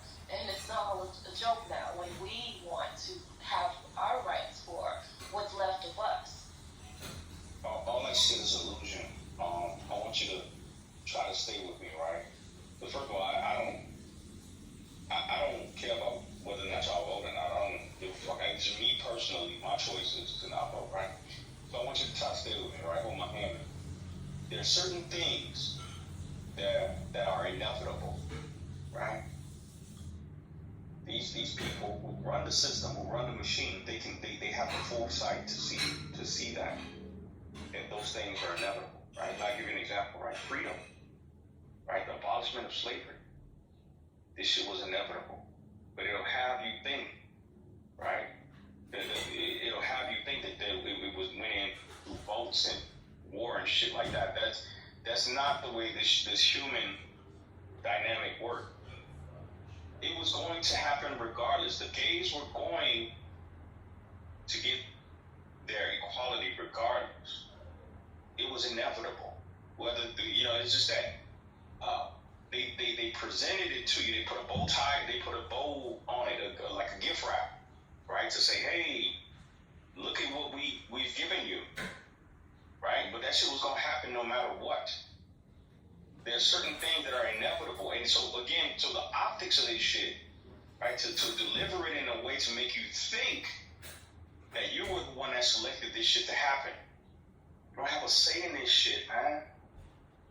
It's just making you think that you have a say in what the fuck is transpiring. This shit has already been planned out. All this shit is planned out, like, at least a fucking 100 years in advance, right? In advance, like, they make you think that this process of voting is effective. It's not. It's just smoke and mirrors, this shit.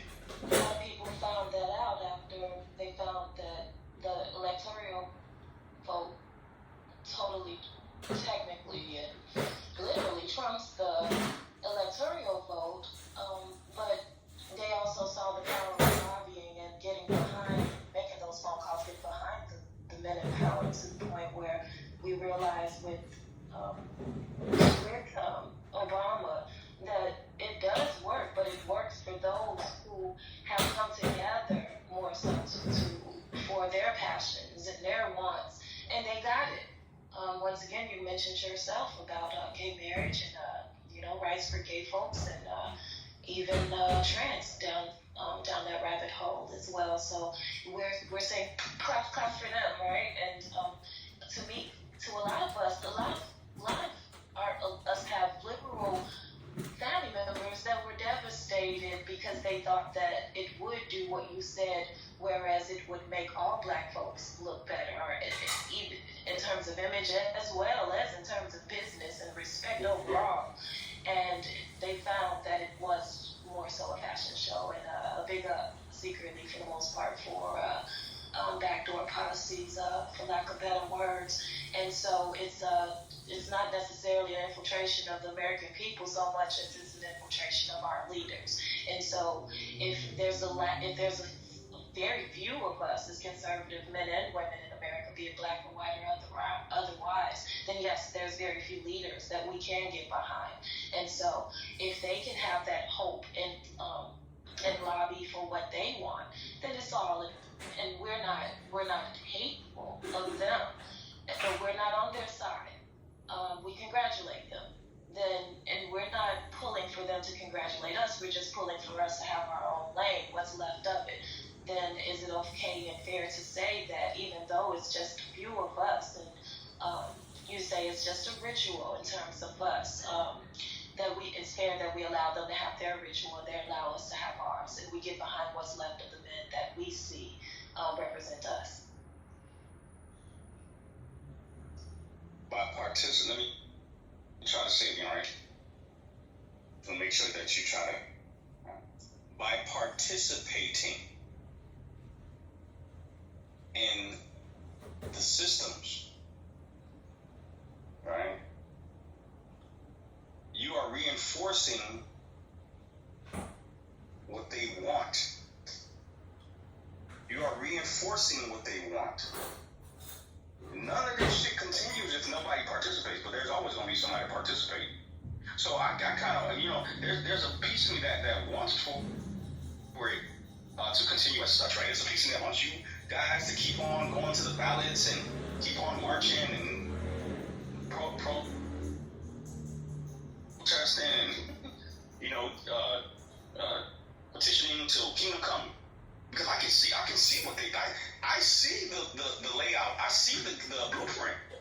see what they did. The forefathers, right, the constructors of this country. I see what they did. They formed a corporation. This is a business.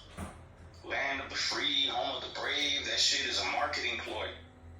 That shit is branding, man. This shit is branding. Man, this shit is advertisement. You just said the whole idea of the electoral college. That debunks the idea that it's actually the people that make it. Come on, man. This shit is optics. That's why you celebrities come out dancing and shit. Hey, everybody. Hey, world, look, we had a fair election. Hey, no, this is legitimate. This is legitimize those who preside over the nation, man. All this shit is bullshit, man. This shit is bullshit. This shit is trickery. Now, I would never go on a public platform and say this. You know, they'll kill me fast as, blow by the candle. Well, you're on a public platform, newsflash, and I appreciate but I got Shaka Zulu. I got Shaka Zulu as my PTR, and I'm not no threat. I'm just. No, I got you. Far as the world know, I'm just a crazy motherfucker. I'm just a crazy immigrant motherfucker. The conversation about politics is really good. It's very profound. But I appreciate the things that you said about Trump, and what you're saying. It's very reasonable that the election was stolen and wasn't fair, and you based on the evidence you've seen. So I'm not a moderator, but I just. All right, moderator, this is subscribe. I'd like to get 5 minutes on the board if I can.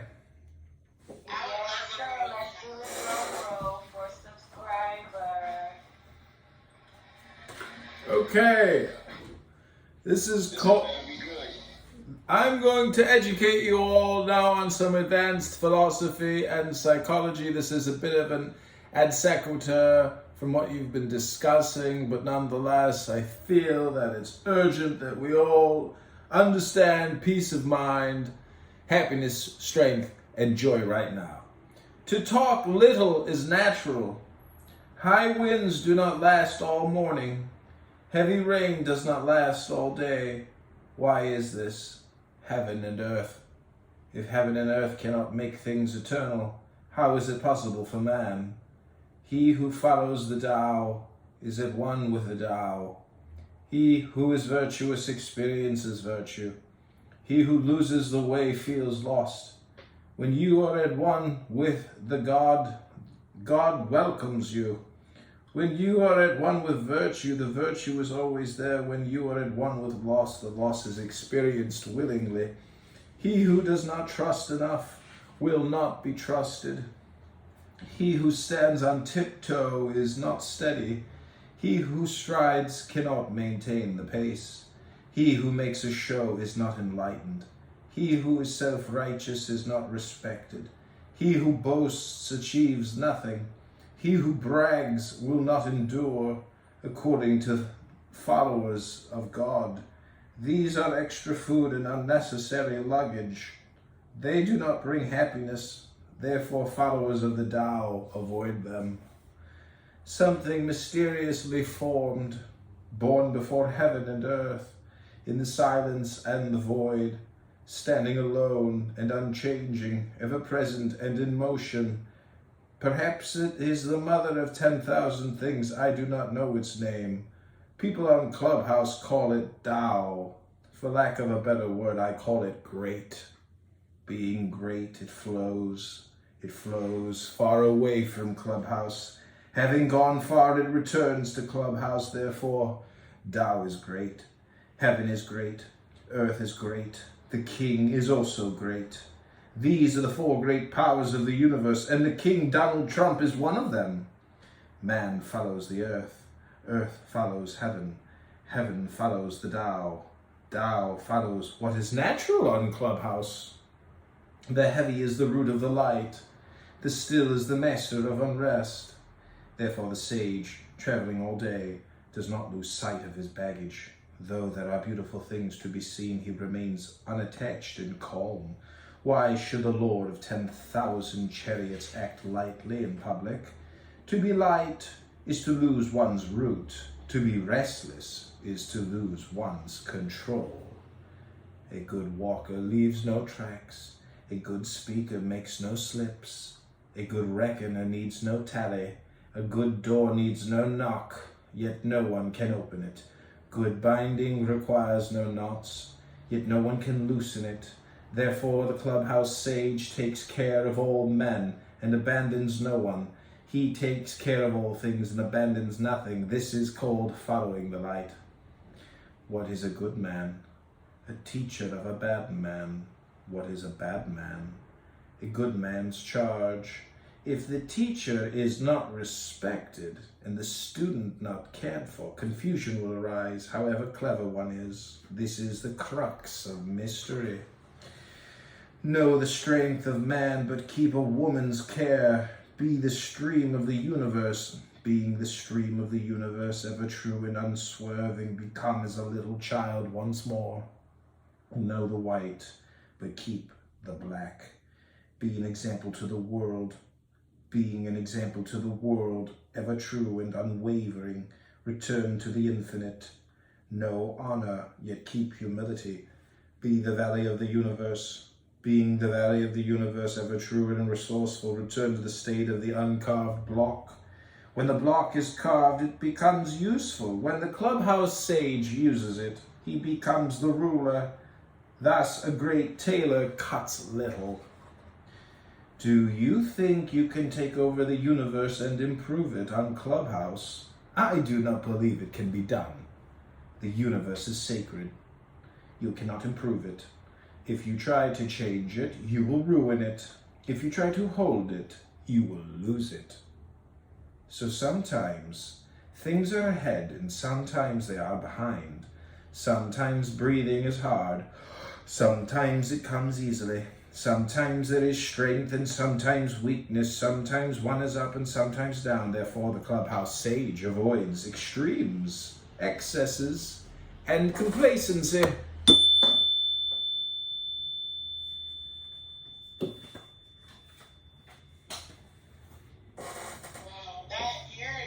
What a bunch of nonsense, man. This is fucking nonsense.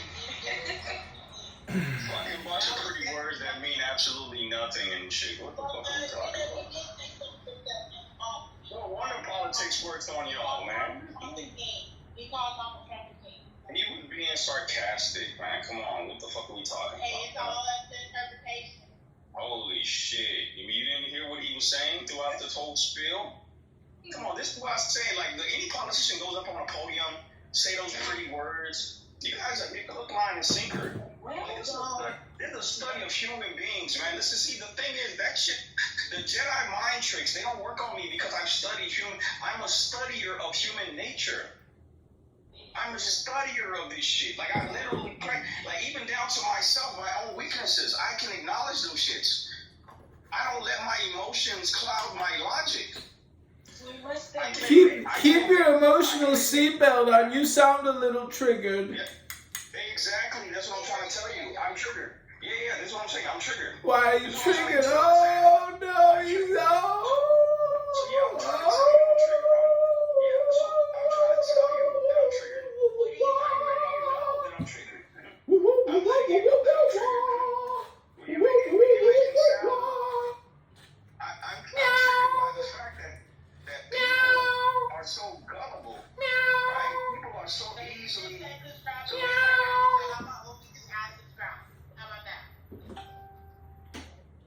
Go ahead. Your reference to Donald Trump as being the king, you were meaning that literally? Or you were being satirical? Was that satire, or did you really acknowledge Donald Trump as being the king?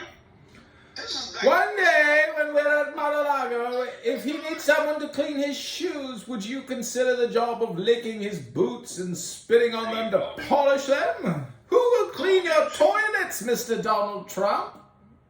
She told you. He was being sarcastic. He didn't talk, like, look, again, I'm a studier of human nature, okay? This is why this shit doesn't work on me.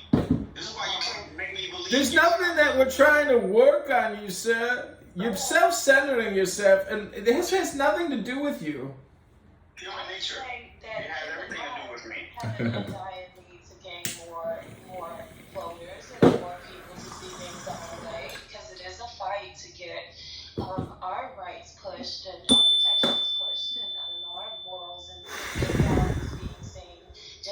much as the LGBTQ. So if they can be That's happy right. about Do not bring Brent up here. He hates Donald Trump. He's the most annoying person on the app. Do not let Brent speak in this room, or I am leaving. No, bring him up. Bring him up. If you stand confident in what you believe in, I mean, be able to throw you off and just he come in with a different opinion. Like, do you want to echo? I will not tolerate Brent and his pedantic, childish repertoire. just as much as I am giving a pushback for the libs to have their fun and for us to have ours, I must allow them to have their viewpoints as well. Like, we do have Dom. We need balance in this country. Yeah. We need equilibrium. We need synchronicity. We need harmony. Yes, and it is our duty on the right to pull on people like Dom and try to get him to see things our way. No, he is a reprobate. He will not be allowed into America 2.0. Well, my thing with Dom is if you can give credit to the libs for getting their things going and gaining more traction and rights and representation, then you should be able to see. It's all a lie. It's all a lie. It's a propaganda. It's a scam. Pull Dom to be to join our side. We can at least see value in his balance and his thought process of saying. Go ahead, Dom. Tell us about your balance. You seem to have a great balance, but I've yet to see any balance come out of your mouth. Yeah, because he said for the most part that it's all, a big joke and that, but if we do not participate, then it will all fall down as well. So we're just trying to get him to see that if it's working for them, it's our turn for it to work for us as well. Yeah, but that's as if, like, the Democrat, liberal, Marxist terrorists will even listen to you, which they don't, and they don't care about your position. Their position is what is being distributed across the major news, mainstream media, hypnosis propaganda centers. And you don't have a choice in what the fuck is happening. You're literally part of the hypnosis. You're under the spell of the hypnosis as well. Not as fucked up as them. I do have a choice in what's happening because the ears are the temple, the doors to my temple. I control what comes in and what goes out. How do you have a choice if you participate every single time? What the fuck is happening? I'm trolling philosophically speaking. Oh, okay, all right. Hey, listen. So what I'm saying is, yeah, this is true that those who are advocating, for killing their unborn children, they really, their minds are really warped, right? But you can't get so caught up in this whole left versus right bullshit that you lose yourself as well. Listen, they got this shit figured out, man. This whole shit is bigger than you. This whole shit is already planned out. What will be, will be. Yeah, but we come from the perspective that you and I and everyone else are gods. Hey, listen, man. I'm not no god right now. Not in this moment. What are you, a chicken nugget? Probably when I drop dead, I'll be a god. But right now, I'm just a man. I'm just a dad. How do you know? How do you know what you are? Because that's what I see myself. So that's what you choose to tell us, but we don't know if what you're saying is 100% accurate. Now, do we? So a man thinketh, so shall he be, right? So if that's what you say the truth of the earth is, sir, but I don't really know what you're talking about anymore. So I believe myself to be just a man. So that's all I am. Oh, good for you, sir. So that's all I'm saying. How exciting. Yeah, if I believe, then probably I would be. Is it true what they say, sir, that thick thighs save lives? I don't know. I ain't got thick thighs. What the hell? How would I know? Well, that's right. You don't know nothing. That's all I do know. I don't know shit. That's what I've been trying to tell you. See, but the only difference, unfortunately, I don't have thick thighs. I'd probably rub on them if I did. I'd probably rub on my own thick thighs if I had them, but I don't. But listen though, what I'm trying to say is, that's the difference between you and me. I understand I don't know shit. I don't know shit. I don't have no power. I don't control society's direction. I'm not going to magically have reparations or equal treatment come into fruition just by casting a ballot. I'm not going to be able to do none of that shit. I'm just a regular motherfucker on an app, okay? I'm just a voice on an app. Right? That's all it is. Right, and that's why I'm trying to get y'all to, well, I'm probably not going to get y'all to see shit. I'm just talking to y'all about this shit, right? So that's the only difference, is that I live in reality, right? At least the reality that I believe to be true. Y'all live in a reality, man. Even the reality that y'all saying is real, y'all don't even believe in that shit. You mean to tell me that your reality is more accurate than our reality? Come on, sir. Are you even listening to the bullshit that you're spewing? Are you even aware of the nonsense that you're saying, as if your perspective is the only perspective, the correct perspective? My reality is the only perspective I give a fuck about. Oh, that's because you're a self-centered narcissist. I fear for your children and your wife, sir. I don't give a fuck about y'all reality. Fuck y'all reality, as a matter of fact. There we go. Fuck y'all votes. There we go. Fuck y'all thinking that y'all gonna change the world with a ballot. Fuck y'all thinking that y'all gonna change the world with a ballot, with a president. Fuck y'all thinking that a president is gonna change your reality. Okay, fuck that. Dom knows the truth of the earth. Dom knows the truth of everything. Dom knows the truth of the earth. They think if they vote for Donald Trump, that's going to change their reality. That's going to help them with some shit. That's going to liberate them with some shit. Are you from the kingdom of Ishkanda? Do you know Ish? See, this is why I believe in my reality greater than I believe in y'all's. Oh. That's not fair, Dom. Oh. That's why Kim asked you, hold on, subscribe. Kim asked you, were you down with the QRS community, because you pointed out that a lot of black folks were behind Obama because they felt that he was going to make all black people's images look good, but it turns out that he pretty much did more for the pinky fingers than anybody else, and that is pretty devastating. So can we have our leader to get behind as well? That's not fair to say that it's a joke in terms of us, but it got them so far, it leveled them up. It wasn't a joke for the pinky fingers in terms of Obama. Yeah, and then the family blacks that were more nuclear. It but you speaking too much for them. Yeah, you're speaking from a position. Yes. Yeah, but you're speaking from a position of jealousy, though. You remember I said that there are certain things that are inevitable, right? Such as freedom, of slavery, abolition of slavery. These are things that are inevitable. The gays getting their rights and shit. That shit was on some inevitable path type shit. There's nothing that you could have done to stop that whole movement. No, it's not that you are jealous and want to stop it. You pointed out that is what Obama did for people, particularly them. So they have theirs. We're just asking, isn't it fair that we have ours as well? Because remember the forefathers, some of them probably had pinky fingers that were very, very limp, right? But some of them did not. So let us get behind the men that are still that are for straight families and pro-life, and let those guys get behind the other men. So we're not jealous of them. We don't want to stop them from having their fun. We just want ours as well with straight men. How would you not having fun with your straight man? How were you not having fun with them? Because we have so many immigrants all in our face talking about the voting process is fake, but at the same time telling us what Obama did for the pinky toes.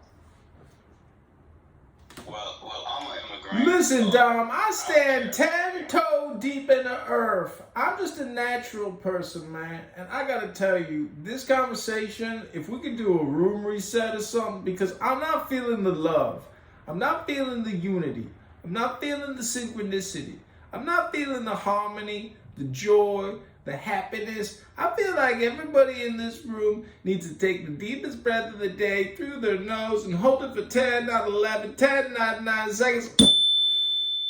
Because we all need to just relax. relax and let it go and know that we are all involved in the social audio hypnosis app known as Clown House. It's just Woodstock now. Subscribe. We do have a fair balance because we have a non-voter. We have. Yeah. I'll see you at Freddie Roosevelt's hotel on the Sunset Strip. Yeah.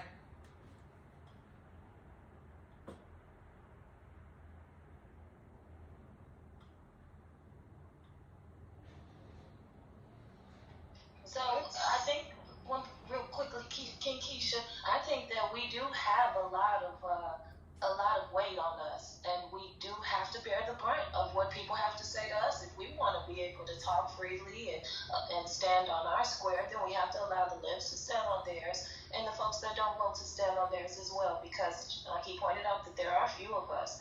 God always said that there'll be few of us, but we're still here. So we're asking him, people like him. We have a failed attempt to pull on non-voters, a lot of non-voters to get them to vote, but we want them to. If you don't want to vote, if you don't see this as a fair game, then at least give us the right to have our core morals and values pushed as well as clap for the libs, because once again, Dom, to me it seems like you gave them a little bit of clap there. Again, I'm just a regular person. All this shit is inevitable. Alright, I'm a monkey. Alright, I'm the monkey that fell out of the tree. Yeah. We're gonna take everything you're saying and make it opposite, and that's the truth. Yeah. We heard it all before, Dom. We're gonna turn your record around and opposite your English. You speak an industrial English language complex nonsense hypnosis, Dom. Let it go. Yeah. Yes, we're going to King He just hollering into the phone. That's all he's doing. He's shouting. He just be shouting shit in the phone. He made a whole speech with pre-words that meant absolutely nothing, that had no truth in it. You mentioned that, and you both agreed that the libs are very mainstream. Then do you think that we're turning more real on the world, whereas we don't need hypnosis? We just need to stand on our square with our core values and be real about that. And I'm sorry, Keisha, you gotta go to Keisha after you answer. You're not gonna win. Okay, what's the song? Now, see, that makes us think that you're a lib there now, Dom. Can I finish? It's not about me being a lib or conservative, none of that shit. I don't vote, so I don't give a fuck about none of that shit, man. I'm just observing this shit, man. I'm a spectator. I'm enjoying the popcorn. I'm just kick the fuck. I have no vested interest in none of this shit. But everyone asked me about what I cared about America and shit. Listen, I don't give a fuck. I would leave this shit in a heartbeat if it came down to. I got no loyalty to none of these. No country, no nation, no none of this shit. I'm saying this shit is inevitable. That doesn't take me being a lib to understand that you're not gonna win. That's just me observing this movie play out. The way this shit play out, like, there's far more stupid people in this world, in this realm, than there are highly intelligent. That's not about being no lib or no conservative. That's just being an observer. So this is why I say you won't win. There's not enough of you to go around. And that's what it is then. We're not trying to play the game. We just want our piece of the pie and to allow the libs to have theirs. We're not trying to take over. We just want what's ours and to allow them to have. This is why the masterminds of this country laid down a two-party system, because they understood that it's about living in harmony, coexisting with one another. There's never going to be a day when the world is completely conservative. There's never going to be a day when the world is completely liberal. There's never going to be a day. That's why I say, like, some things is inevitable. Oh my God, man, you just a hypnotist, Dom. Man, you just a low-grade dog food hypnotist. This is the most basic nonsense bullshit, unintellectual hypnosis I've ever heard in my whole life. You should be ashamed that you're even hypnotizing people with this bullshit. So fuck off. Well, okay, on that note, remember I told you, it's not about you guys. It's about me. I told you this. Listen, it's my therapy session. I don't give a fuck about what y'all decide to do. Y'all vote y'all ass off. Go march. I don't give a fuck. Go take your American flag and go swing that shit, fly that shit around, and make your proclamation throughout the world and shit. And I don't listen. That's only for y'all. Whatever the fuck you want to do. I told you this was about me. All right. That's my reality. Well, on that note, we gotta let King Keisha go ahead and have the mic next. Thank you, Jonesy. Earlier when I came off mic, I was just gonna ask what was happening, but since then I've kind of figured it out. I definitely loved the audio clip of Donald. Specifically what you said, Jonesy, the way that he was patient, even though the moderator seemed to be trying to provoke him. And as far as the apolitical Dom, I just kind of feel like if you're apolitical, I guess I just lose context as to why someone who doesn't participate within politics, make it their business to volunteer so many opinions. But outside of that, love the discussion. I really didn't have much to say, John. Thank you. I'm gonna come in on my other device and make a quick run and then come back. Thank you. Yes. Hey, I'll state my opinion again because I keep trying to tell you this is my therapy, right? So, it doesn't matter what y'all say. It doesn't matter if y'all vote or whatever the fuck y'all want to do. That's on you, right? It's entertainment. Right? If you think this is therapy because it's talk therapy and we gotta listen to your bullshit, well, sir, this ain't real therapy because you ain't learning nothing. You just running your motherfucking mouth. So fuck off. Dance, nigga, dance. Dance, monkey, dance. You dancing for me right now. Yeah, you dancing. Yeah, so if anything, Trump, like what after Trump, then what? If anything, he'll just buy you time, right? He'll just buy you a little bit of his Then what? Who are you? Trump gonna save us from the demons like you. You a Marxist, fascist, communist, terrorist. You don't believe in nothing. You're a self-centered narcissist. By electing the president of the United States. That's all you gonna do every 4 years. Get in that ballot and cast your vote. And you gonna walk around this bitch with an I voted sticker like you did some shit. When you ain't do shit. And you're gonna benefit from what we are doing, Dom L. Listen. I told you, what part of I don't give a fuck about none of this shit don't y'all get? I'm a spectator. I'm a spectator. See, this is the problem. See, y'all think just because I'm here that I give a fuck about America, right? Hey, what y'all doing? You think, hell yeah, I'm a benefit. Why wouldn't I benefit? You can't trick me into not benefiting. That's for stupid motherfuckers for you to trick. That ain't for me. I'm too clever. Listen, I don't give a fuck about your country. Listen, I'm too clever. I'm here for the benefits. You just said it. I'm here for the benefit. I'm a parasite. I'm a whole fucking farm. So why call yourself a parasite? That's what I am. Then why call yourself as making us better? No, and listen, it's a symbiotic relationship. This is what I'm trying to get you to understand. We feed off one another, right? So this is what I'm trying to communicate is that certain. Man, we ain't feeding off of you, bro. We don't want to eat you. We don't want to smell you. We don't want to touch you. We don't want to taste you. We don't even want to listen to your bullshit no more because you got nothing to say, Dom. You full of shit. Now fuck off. And that's what I'm trying to get you to see. But I'm not really trying to get y'all to see shit. I'm just, talking. But I'm in the crowd. Then you ain't saying nothing, man. And just shut the fuck up and fuck off. Fuck off. Fuck off. I'm in the crowd. I'm the person that's rooting for guess who? I'm rooting for yours truly, me, Dom. That's who I vote for. Numero uno. Wow, you're such a loving, friendly man. I'm sure everyone who's ever met you has always felt the love. Oh, what a self-centered, diabolical demon you must be. Oh, what a despicable rodent you are. Put him in the bag and take him out back and bury him in the backyard. I can smell his filth through the phone. Sip water on your ass. That's what I do, sip water on your ass. See, so this is the power, you see what I'm saying, that they have over you niggas. Just the mind control they got over you. See, because that mind control shit don't work on me. But you see yourself as a parasite. I'm immune to that shit. But see, why see yourself as a parasite? That's what it is. But you're coming under another man's patriarchy. Are you planning on trying to take over the patriarchy, or are you planning on I ain't trying to take over shit.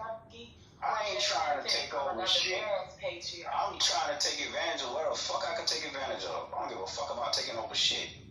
Do you feel that your patriarchy is better? Which, if you had the chance? No, not at all. Back home, where are you from? Why would I put my patriarchy over that which I'm living in?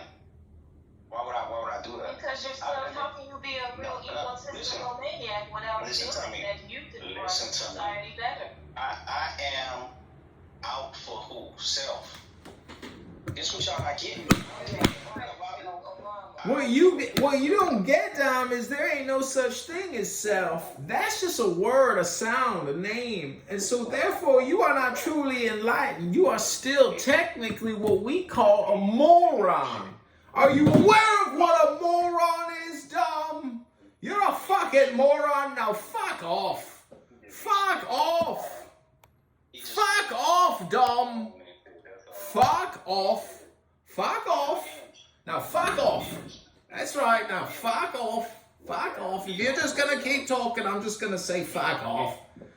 He's unhinged, dog. I'm not unhinged. You're unhinged, Dom. You're a fucking moron. Now fuck off while I run the corporation. You don't do shit around here, so go back to the back and keep picking up the boxes and clean it all up, put it in the dustbin, and then you can head home for the night.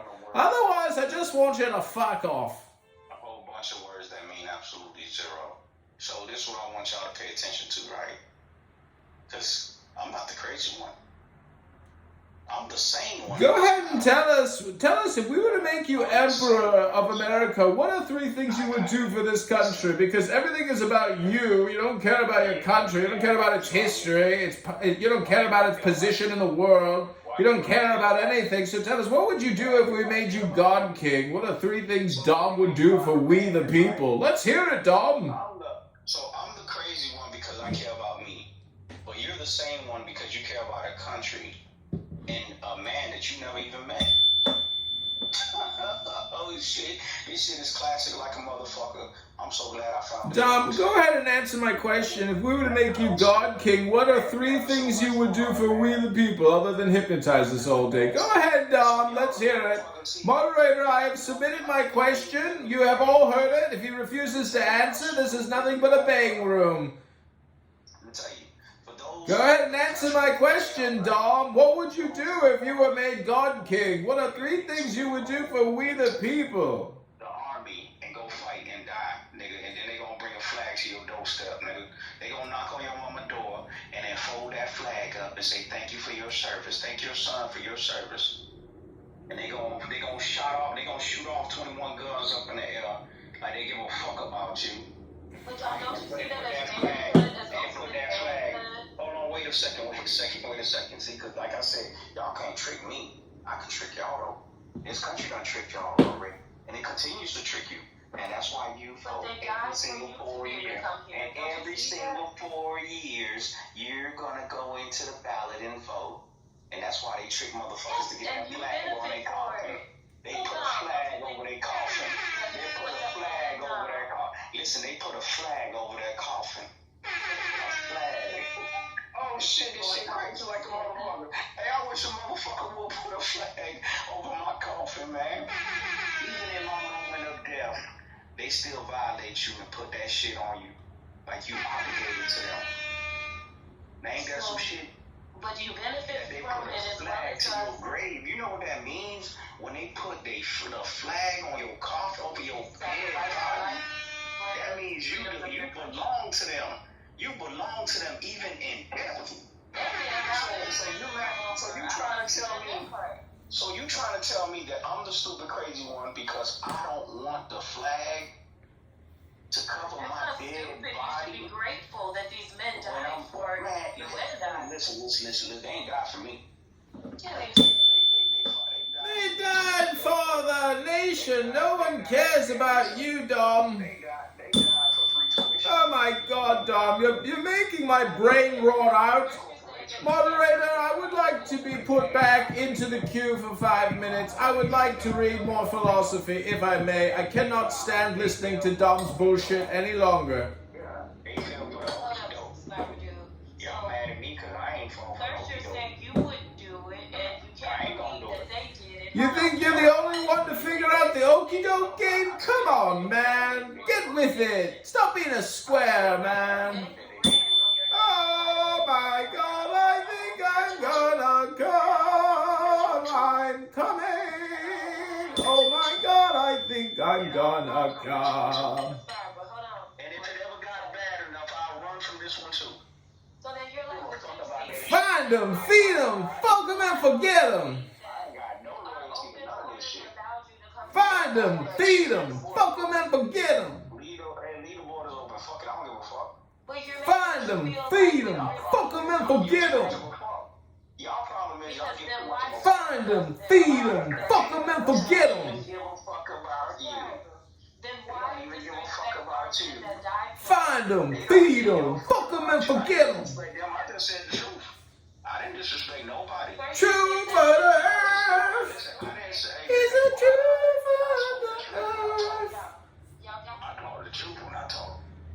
He only speaks the truth of the earth. He just singing in the background, shouting this shit. Just speaking the truth of the earth. I'm the crazy motherfucker, but he just shouting and not saying shit.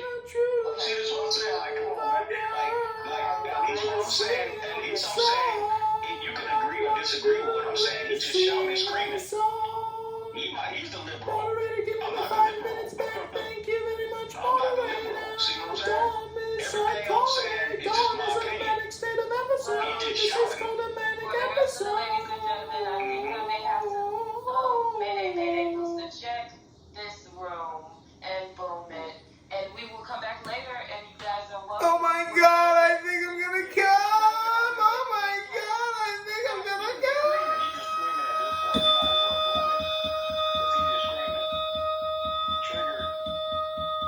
Triggered.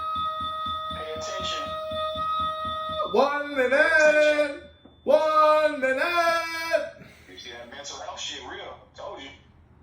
But y'all want to say I was going to allow y'all to give closing arguments now. But he's just shouting and screaming. He's just shouting and screaming. Do you ever shut the fuck up, Dom? I mean, seriously, shut the fuck up and fuck off. I'm not going to shut up. I keep trying to tell you that. Okay, then neither will I.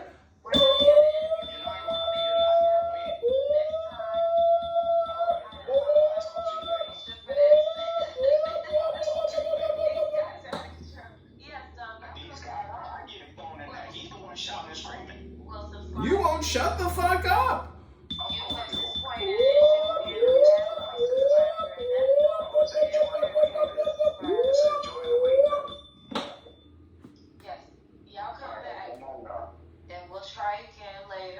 We don't need to try again later. There's no such thing as later. There's only now, you fool. Don't you understand that Dom is a moron and a hypnotist? Did you just call her the fool? But you shouting and screaming. You're a moron. Fuck off. No, you're a moron and a fool. America knows your bullshit. That's why she don't make you moderator, Dom. She knows you're full of shit, mate. Now fuck off. You called her a fool. Find them, feed them, fuck them, and forget them. That's your motto. Find them, feed them, fuck them, and forget them.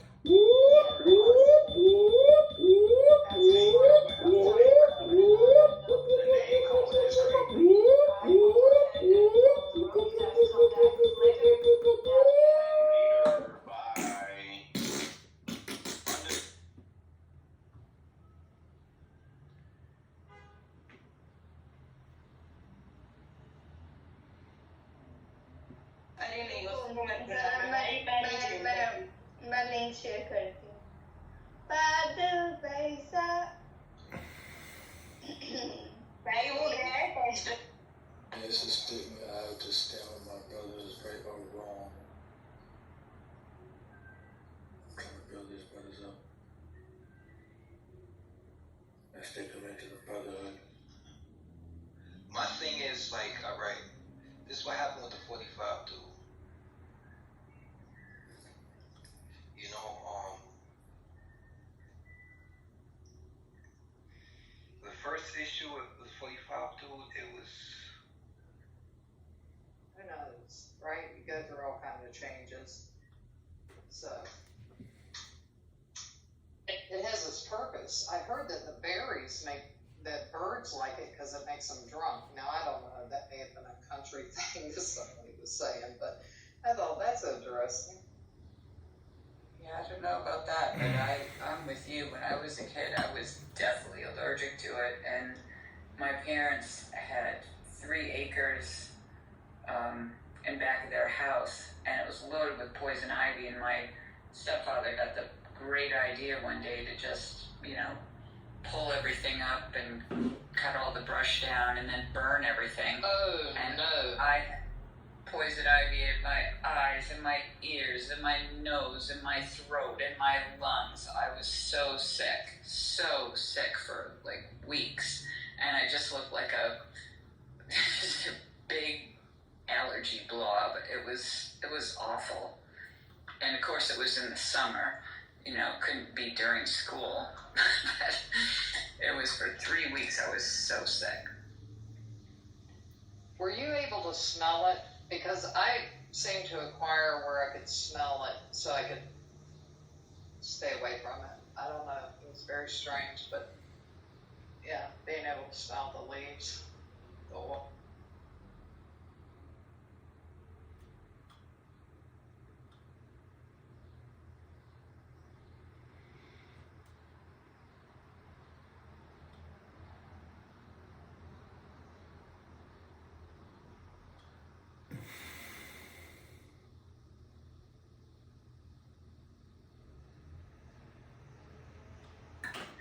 Yeah, when I was a kid, I don't really know too much about smelling it, but after that incident, you bet your bottom dollar, I was able to identify it from, a mile away. We'd be going out in the woods or something, going for a hike or a walk, and I'd say, well, we're not going that way, there's poison ivy out there. And like, how do you know? And I go, I know, I can tell by the leaves. But because they always had that drippy, kind of like oily, and then the 3 shiny leaves, the dark shiny leaves that were darker than anything else in the forest. So I just got a healthy respect for it and just learned to tune my vision to it. Welcome to the stage. Subscribe. Hey, yeah, I mean, I like the, I think the vaccine is the virus. I know it's a controversial statement, and I like to say, there is no virus. To me, that's a reframing, because the whole premise of the biopharmaceutical industrial complex has to be questioned from the very beginning. And that's why I endorsed Kennedy 24, and obviously why I give all my money that I make to Kennedy24.com. So if you want to give $1 million and drain your mother's bank account right now, go to Kennedy24.com and send Robert F. Kennedy $1 million.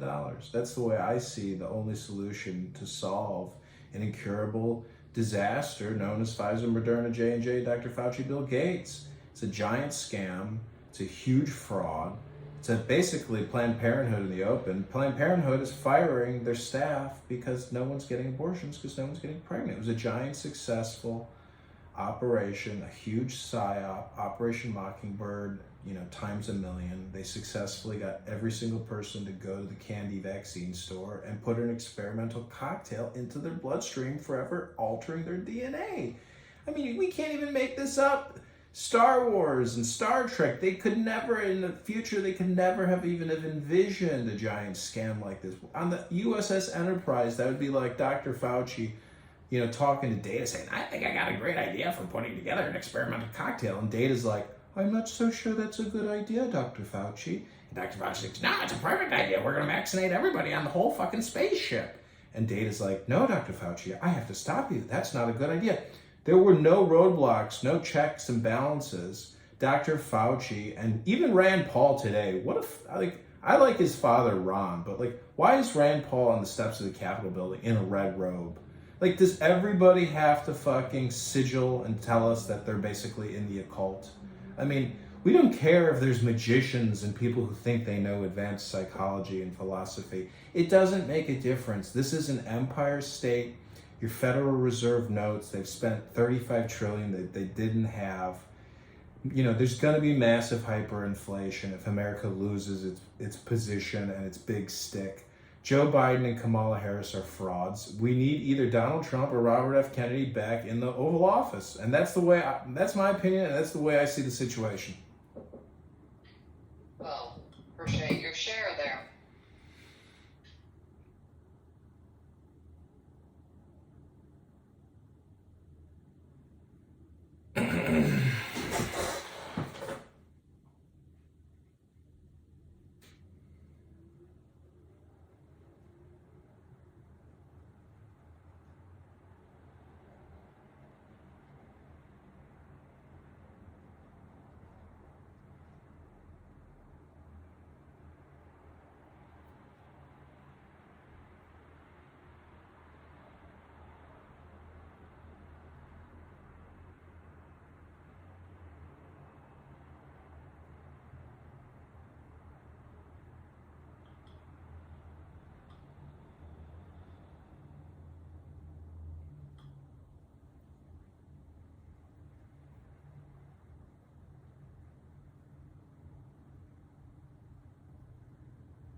Is this thing still on? Is the Tavern Lounge still cooking with coffee? Because I'd like to refill my coffee if I can. Do you have any coconut butter extract oil and some sugar I can put in my coffee?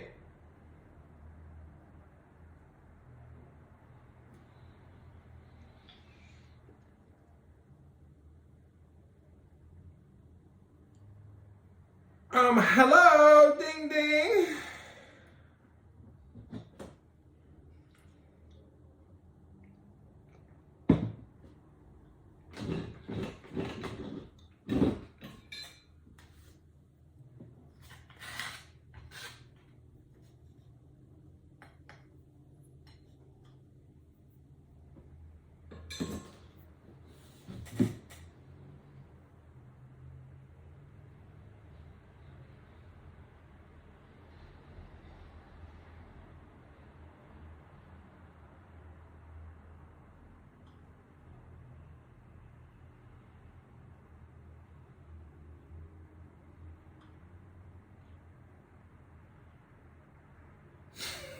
This is the Jordan Gruber Psychedelic Sex Session with Subscribe.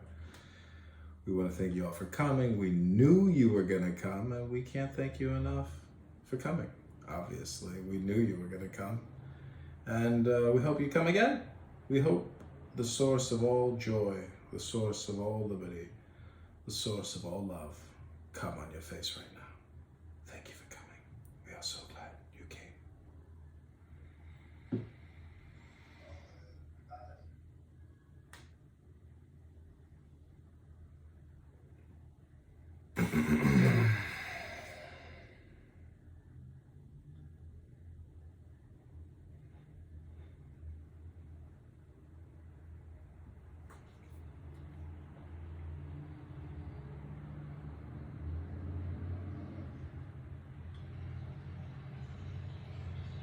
Okay, so this is an experimentation room. I'm gonna remove everybody who comes into the room, and we'll see how that turns out. Timestamp is 1211-92323.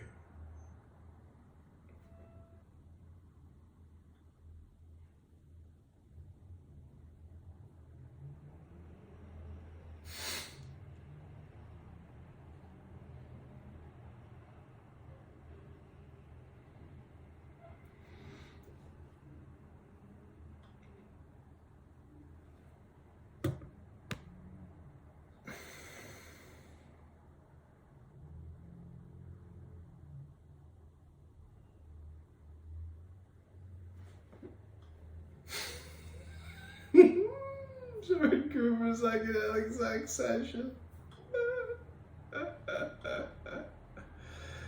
Everybody's getting removed.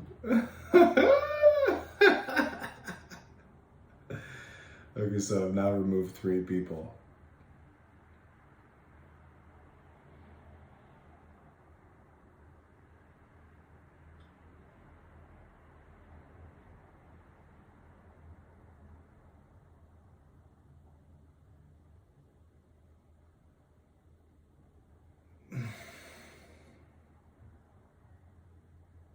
Damn it, Jordan Gruber entered the room.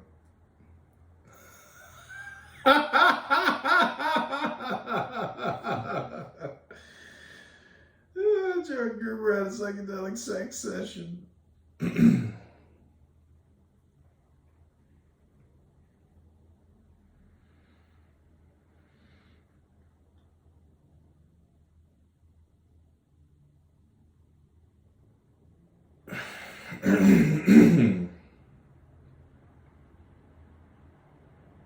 Okay, this is a psychedelic sex session.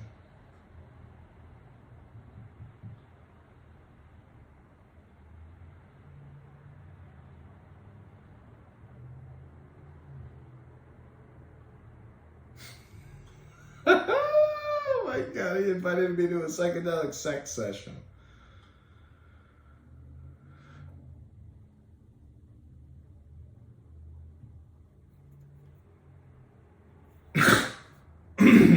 Let's see if we catch any fish with our psychedelic sex session subject title.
So I downloaded a bunch of apps on my new iPhone 15 Pro, and I put the phone in the refrigerator because it was so hot. Pretty crazy that they can take a tablet, a computer, and like compress it all into a fucking phone. I mean, but honestly, Samsung is so, it's like, it took Apple, well, I guess they're all really equal. I never had the iPhone 14 Pro, so. But to tell you the truth, I think Samsung is like so much better in terms of like multifunctionality, but I could also be wrong. This new iPhone is incredible. And honestly, to get a phone with only like 250 gigabytes, it's like, fuck that. Are you crazy? There's so many apps out there that like, you know, we're talking about like 200 apps, you know, that you can use for business communications. So I don't know, it's crazy not to have an investment in a good phone. I can't wait till my case comes, but I hope this phone fucking makes like millions of dollars for me. That's what I'm hoping.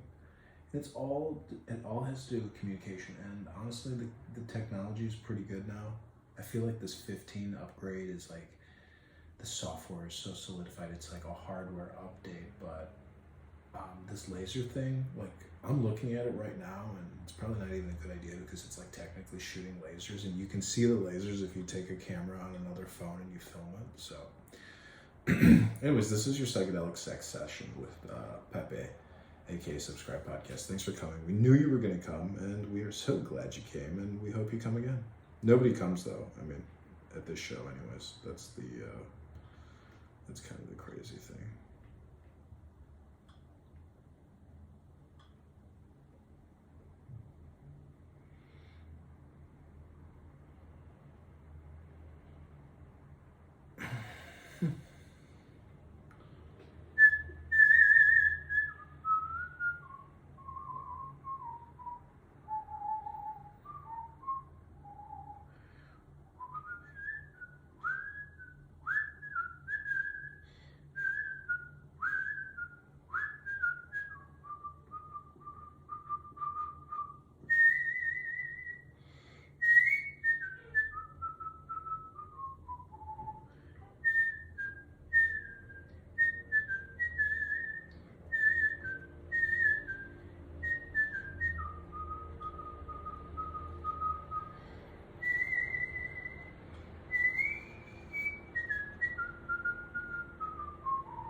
So there's like nothing on Clubhouse.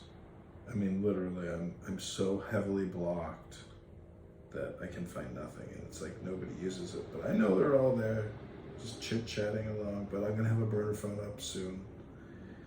We'll be back live streaming Clubhouse in a way that we have not done before. Yep, it's done. Can't find anything.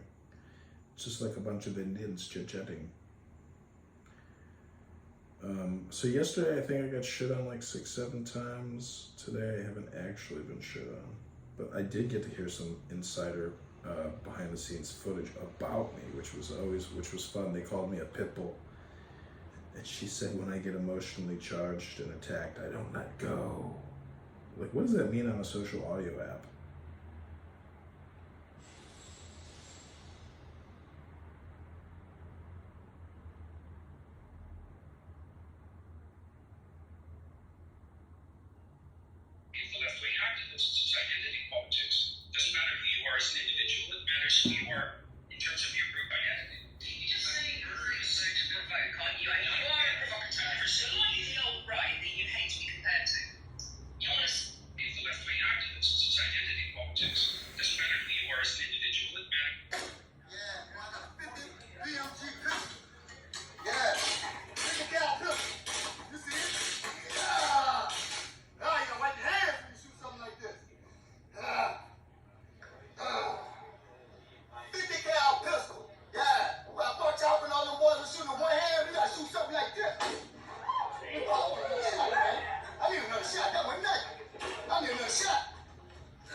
A pernicious drug, and if you're inclined towards it, you can be inclined towards it because you're sensitive to its anxiety-reducing properties, or you can be sensitive to it because it enhances social communication, or because it produces a psychomotor high like cocaine, or all of those at once. And if you're particularly predisposed to alcoholism, you can experience all three at once. I had a friend in Montreal, Frank Irvin, great old guy, looked like Ernest Hemingway. He had a monkey farm on St. Kitts, and him and his woman, Roberta, I can't remember Roberta's last name. She was quite a piece of work too, a real cool person.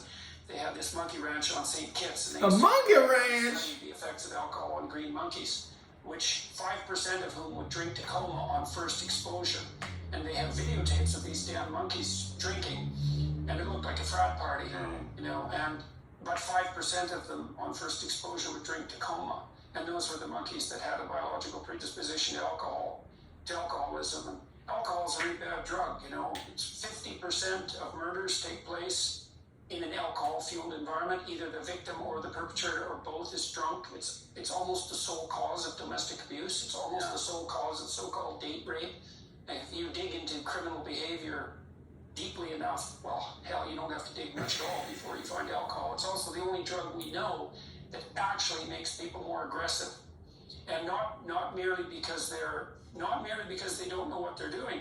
We did experiments at McGill showing that if you took drunk people and put them in a competitive environment where they could be aggressive and had them keep track of their aggression so they were actually conscious of it, they became more aggressive even rather than less. So yeah, alcohol's bad news. It can turn perfectly good people into quite the impulsive and dim-witted monsters.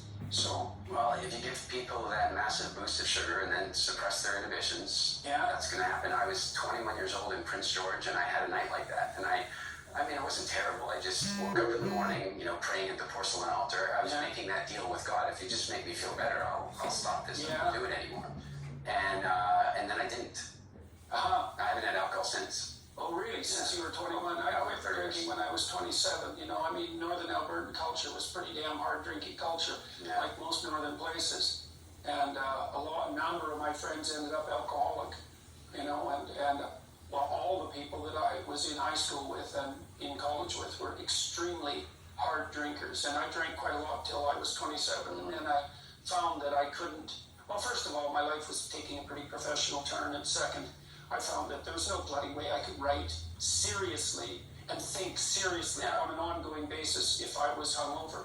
So, and I got married and I was going to have kids, and I thought, enough of this. And so I had a bit of, I thought when I was 50 that I might be able to drink again socially, and I toyed with it for about a year and found out that I was probably just as stupid at 50 as I had been at like 25, and decided to dispense with that too, which was definitely.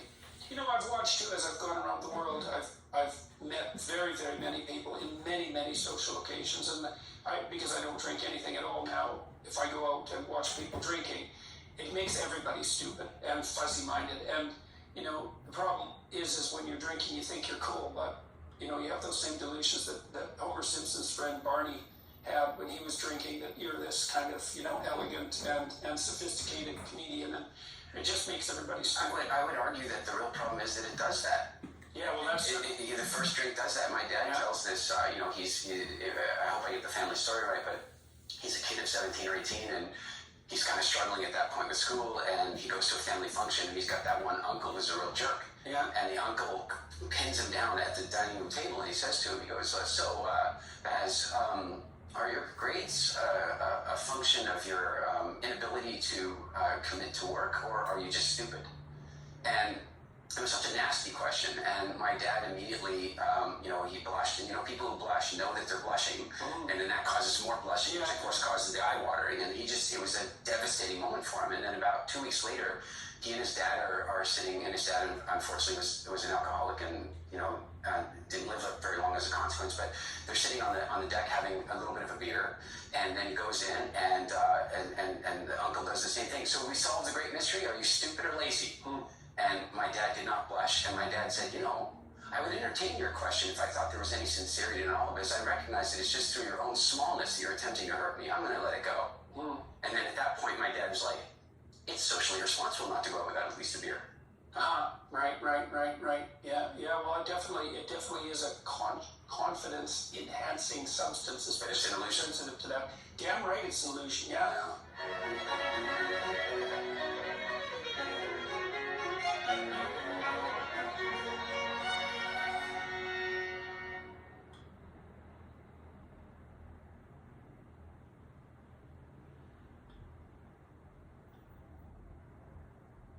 Hey, girl.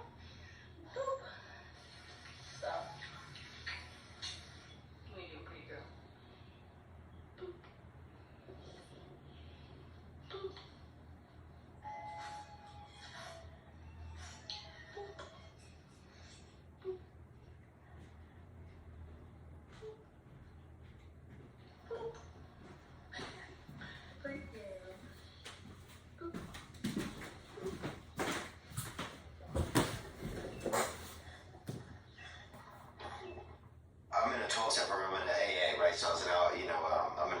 so almost 2 years now, and that really changed my life. Getting into 12 steps, and and I know that's your book, but one of the things that stuck with me is esteemable people do esteemable things, and it's like Right.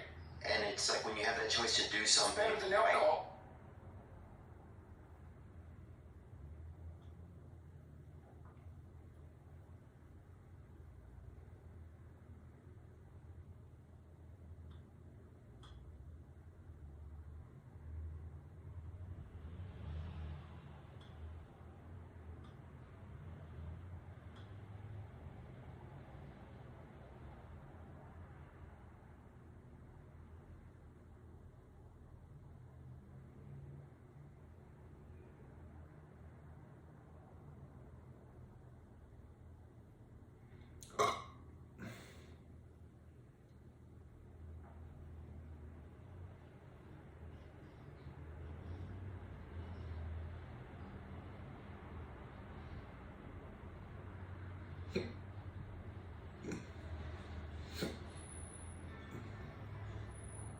Greetings, fellow seekers of truth and wisdom. I'm inviting you to embark on a journey into the heart of Taoist philosophy.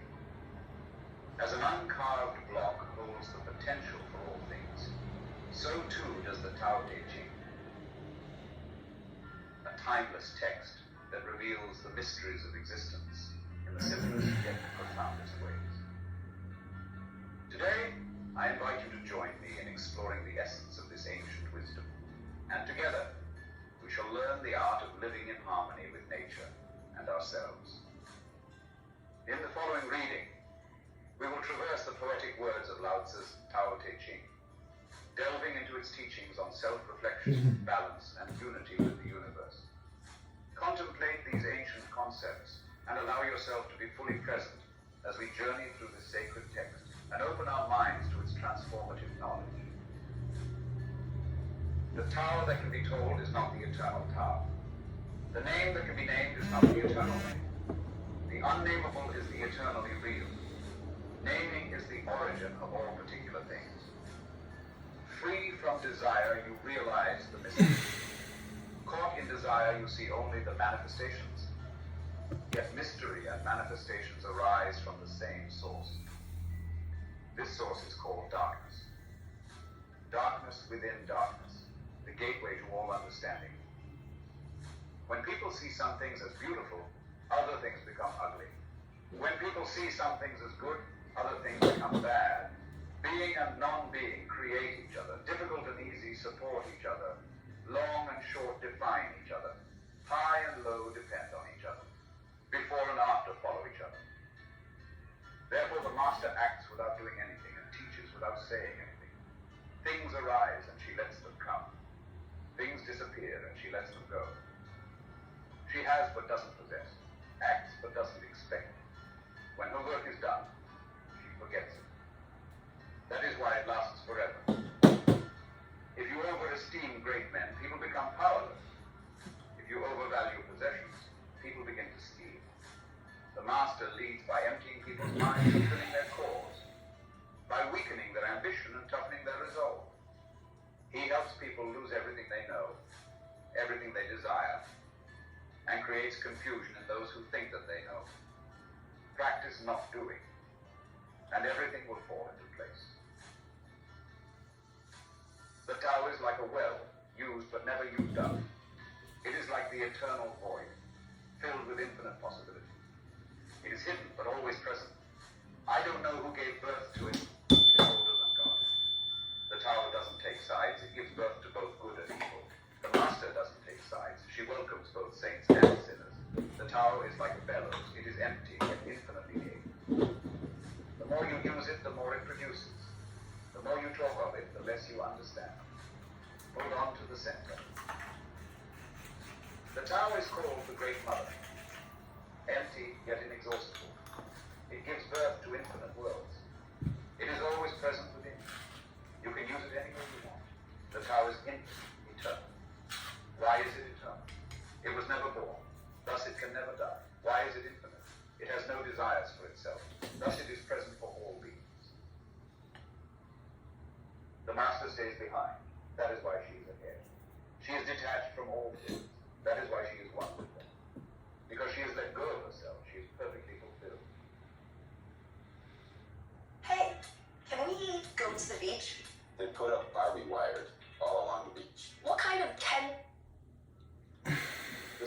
good is like water, which nourishes all things without trying to. It is content with the low places that stay. Thus it is like the tower. In dwelling, live close to the ground. In thinking, keep to the simple. In conflict, be fair and generous. In governing, don't try to control. In work, do what you enjoy. In family life, be completely present. When you are content to be simply yourself and don't compare or compete, everybody will respect you. Fill your bowl to the brim and it will spill. Keep sharpening your knife and it will blunt. Chase after money and security and your heart will never unclench. Care about people's approval and you will be their prisoner. Do your work, then step back. The only path to serenity. Can you coax your mind from its wandering and keep to the original ones? Can you let your body become supple as a newborn child? Can you cleanse your inner vision until you see nothing but the light? Can you love people and lead them without imposing your will? Can you deal with the most vital matters by letting events take their course? Can you step back from your own mind and thus understand all things? Giving birth and nourishing, having without possessing, acting with no expectations, leading and not trying to control. This is the supreme virtue. We join spokes together in a wheel, but it is the center hole that makes the wagon move. We shape clay into a pot, but it is the emptiness inside that holds whatever we want. We hammer wood for a house, but it is the inner space that makes it big. We work with being, but non-being is what we do.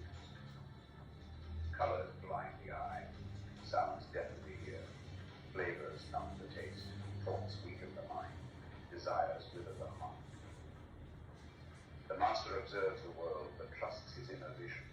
He allows things to come and go. His heart is open as the sky. Success is as dangerous as failure. Hope is as hollow as fear. What does it mean that success is as dangerous as failure? Whether you go up the ladder or down it, your position is shaky. When you stand with your 2 feet on the ground, you will always keep your balance. What does it mean? That hope is as hollow as fear. Hope and fear are both phantoms that arise from thinking of the self. When we don't see the self as self, what do we have to fear? See the world as yourself. Have faith in the way things are. Love the world as yourself. Then you can care for all things. Look, and it can't be seen. Listen, and it can't be heard. Reach, and it can't be grasped. Above, it isn't bright. Below, it isn't dark. Seamless, unnameable. It returns to the realm of nothing. Form that includes all forms, image without an image, subtle, beyond all conception. Approach it, and there is no beginning. Follow it, and there is no end. You can't know it, but you can be it, at ease in your own life. Just realize where you come from. This is the essence of wisdom. The ancient masters were profound and subtle. Their wisdom was unfathomable. There is no way to describe it. All we can describe is their appearance. They were careful as someone crossing an iced-over stream, alert as a warrior in enemy territory, courteous as a guest, fluid as melting ice, shapeable as a block of wood, receptive as a valley, clear as a glass of water. Do you have the patience to wait till your mud settles and the water is clear? Can you remain unmoving till the right action arises by itself? The master doesn't seek fulfillment. Not seeking, not expecting. She is present and can welcome all things. Empty your mind of all thoughts. Let your heart be at peace. Watch the turmoil of beings, but contemplate their return. Each separate being in the universe returns to the common source. Returning to the source is serenity. If you don't realize the source, you stumble in confusion and sorrow. When you realize where you come from, you naturally become tolerant, disinterested, amused, kind-hearted as a grandmother, dignified as a king. Immersed in the wonder of the Tao, you can deal with whatever life brings you, and when death comes, you are ready. When the master governs, the people are hardly aware that he exists. Next best is a leader who is loved. Next, one who is feared. The worst is one who is despised. If you don't trust the people, you make them untrustworthy. The master doesn't talk. He acts. When his work is done, the people say, amazing, we did it all by ourselves.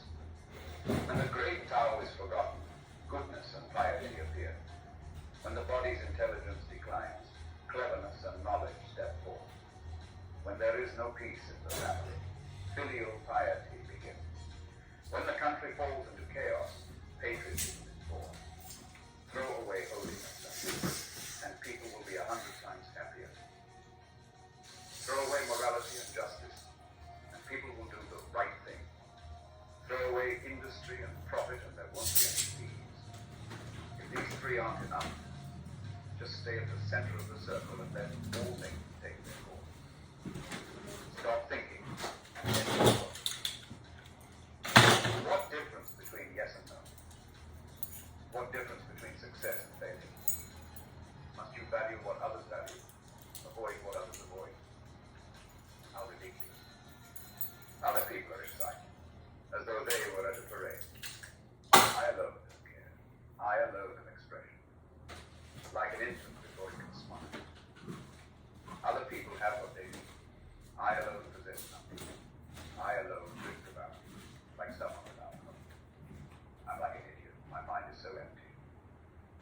Other people are bright. I alone am dark. Other people are sharper. I alone am dull. Other people have bows. I alone don't know. I drift like a wave on the ocean. I blow as angels with the wind. I am different from ordinary people. I drink from the great mother's breast. The master keeps her mind always at one. That is what gives her her radiance. The tower is ungraspable. How can the mind be at one? Because she doesn't cling to ideas. The tower is dark and unfathomable. How can it make her radiant? Because she lets it. Showing up on the first page of Google might not be the best for everyone. But for business owners it is. Take My Vintage's online store. It ranks for thousands of competitive keywords, like vintage clothing, which gets loads of searches on a monthly basis. And 80% of that traffic goes to their site. They also rank for over 1,000 images on Google. All of this drives tons of organic traffic every single month, leading to incredible organic growth year over year and a lot more sales. For those who want to be seen, Wix.com/SEO. If you have an hour this week, you can learn 100 songs on the piano by learning just 4 chords. These. Check it out. And can you feel the love tonight? Same chords. And I find myself in times of trouble. Mother Mary comes to me. Since before time and space were, the Tao is. It is beyond is and is not. How do I know this is true? I look inside myself and see. The master, by residing in the Tao, sets an example for all beings. Because he doesn't display himself, people can see his light. Because he has nothing to prove, people can trust his words. Because he doesn't know who he is, people recognize themselves in him. Because he has no goal in mind, everything he does succeeds. When the ancient masters said, if you want to be given everything, give everything up, they weren't using empty phrases. Only in being lived by the Tao can you be truly yourself. Express yourself completely. Thanks. Be like the forces of nature. When it blows, there is only wind. When it rains, there is only rain. When the clouds pass, the sun shines through. If you open yourself to the Tao, you are at one with the Tao, and you can embody it completely. Okay, we If catch you up. open yourself to insight, you are at one with insight, and you can use it completely. Thanks, I gotta If you catch open up. yourself to loss, you are at one with loss, and you can accept it completely. Open yourself to the Tao, then trust your natural responses, and everything will fall into place. He who stands on tiptoe doesn't stand firm. He who rushes ahead doesn't go far. He who tries to shine dims his own light. He who defines himself can't know who he really is. He who has power over others can't empower himself. He who clings to his work It's will create technically- nothing that endures. If you want to accord with the Tao, just do your job, then let go. There was something formless and perfect before the universe was born. It is serene, empty, solitary, unchanging, infinite, eternally present. It is the That'd be mother of interesting. beings. For lack of a better name, I call it the Tao. It flows through all things, inside and outside. And returns to the origin of all things. The Tao is great, the earth is great, man is great. These are the four great powers. Man follows the earth. Earth follows the universe. The universe follows the Tao. The Tao follows only itself. The heavy is the root of the light. The unmoved is the source of all movement. Thus the master travels all day without leaving home. However splendid, she stays serenely in herself. Why should the lord of the country flit about like a fool? If you let yourself be blown to and fro, you lose touch with your root. If you let restlessness move you, you lose touch with who you are. A good traveler has no fixed plans and is not intent upon arriving. A good artist lets his intuition lead him wherever it wants. A good scientist has freed himself of concepts and keeps his mind open to what is. Thus the master is available to all people and doesn't reject anyone. He's ready to use all situations and doesn't waste anything. This is called embodying the light. What is a good man but a bad man's teacher? What is a bad man but a good man's job? If you don't understand this, you will get lost, however intelligent you are. It is the great secret. Know the male, yet keep to the female. Receive the world in your arms. If you receive the world, the Tao will never leave you and you will be like a little child. Know the white, yet keep to the black. Be a pattern for the world. If you are a pattern for the world, the Tao will be strong inside you and there will be nothing you can't do. Know the personal, yet keep to the impersonal. Accept the world as it is. If you accept the world, the Tao will be luminous inside you and you will return to your primal self. The world is formed from the void, like utensils from a block of wood. The master knows the utensils, yet keeps to the block. Thus she can use all things. Do you want to improve the world? I don't think it can be done. The world is sacred. You can't beat it. If you tamper with it, you'll ruin it. If you treat it like an object, you'll lose it. There's a time for being ahead, a time for being behind, a time for being in motion, a time for being at rest, a time for being vigorous, a time for being exhausted, a time for being safe, a time for being in danger. The master sees things as they are, without trying to control them. She lets them go their own way, and resides in the center of the circle. Whoever relies on the Tao in governing men doesn't try to force issues or defeat enemies by force of arms. For every force, there is a counterforce. Violence, even well-intentioned, always rebounds upon oneself. The master does his job and then stops. He understands that the universe is forever out of control, and that trying to dominate events goes against the current of the Tao. Because he believes in himself, he doesn't try to convince others. Because he is content with himself, he doesn't need others' approval. Because he accepts himself, the whole world accepts him. Weapons are the tools of violence. All decent men detest them. Weapons are the tools of fear. A decent man will avoid them except in the direst necessity, and if compelled, will use them only with the utmost strength. Peace is his highest value.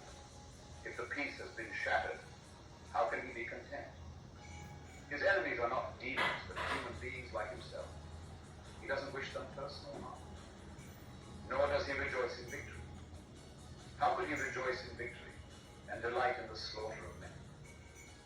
He enters a battle grave with sorrow and with great compassion, as if he were attending a funeral. The Tao can't be perceived. Smaller than an electron, it contains uncountable galaxies. If powerful men and women could remain centered in the Tao, all things would be in harmony. The world would become a paradise. All people would be at peace, and the law would be written in their hearts. When you have names and forms, know that they are provision. When you have institutions, know where their functions should end. Knowing when to stop can avoid any danger. All things end in the Tao.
Knowing others is intelligence. Knowing yourself is true wisdom. Mastering others is strength.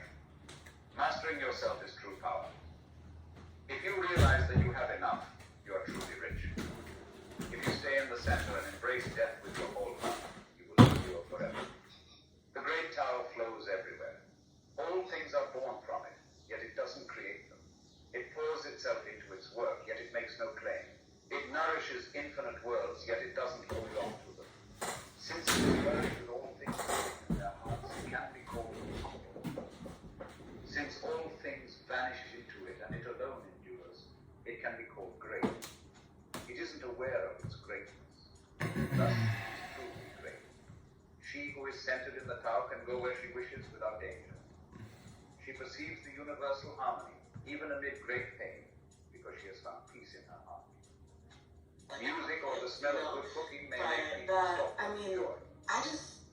But what's the point of the Tao seems monotonous? That's kind of my flex. Like, I don't fucking care enough to block you.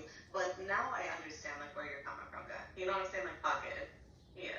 Yes, okay. Well, and also, like, this is the thing. I'll give people second chances. I'll look at my block list every once in a while and be like, I don't know why I have them blocked. Let me, like, unblock them real quick. And sure fucking enough, every time I unblock somebody, within a day, I realize why the fuck I had to block them again. No more second chances. And once you go on that list, you're out of here, bitch. Well, I just gotta say, the problem with blocking people as opposed to just like keeping them in the goo is you end up creating echo chambers for yourself. Like, I know a lot of people that I don't hear because they have me blocked. As soon as I create a new burner phone, I'm like, oh my God, look, they're still here. Nothing's changed. They're still saying the same exact thing they said 3 months ago, 6 months ago, 12 months ago, 24 months ago. Most people are repetitive patterns. They put no new information in, therefore same shit in, same shit out. Yeah, God, I agree with you on that one. When I heard you recorded me when they interviewed the fucking basketball player. What was his name? I can't remember. The one about the whole Hebrews to whatever. Yeah, Studemeyer. Yeah, so you recorded the whole fucking interview or whatever. They were questioning him. I just came in real quick and I was like, "You're talking out both. I dream of the fucking answer right here." You recorded me saying that, and then you're on top of me. Sorry, on top of me saying it, you were like, "Abra, no one gives a fuck what you have to say." I was like, "I like this motherfucker right here." That's when I knew like I can fuck with this guy right here. But they kick your ass out because you record everything and put it everywhere. That's why. Maybe. But they also don't want to be recorded because they know what they're saying may not necessarily be true. And that a lot of people are just LARPing and lying, deceiving, manipulating, misinforming, defrauding. Let's be honest, the will to power, sometimes people must take drastic actions and pretend to be what they're not through a communication game known as English. This is fucking G.O.D. Same dude. Bitch, not slick.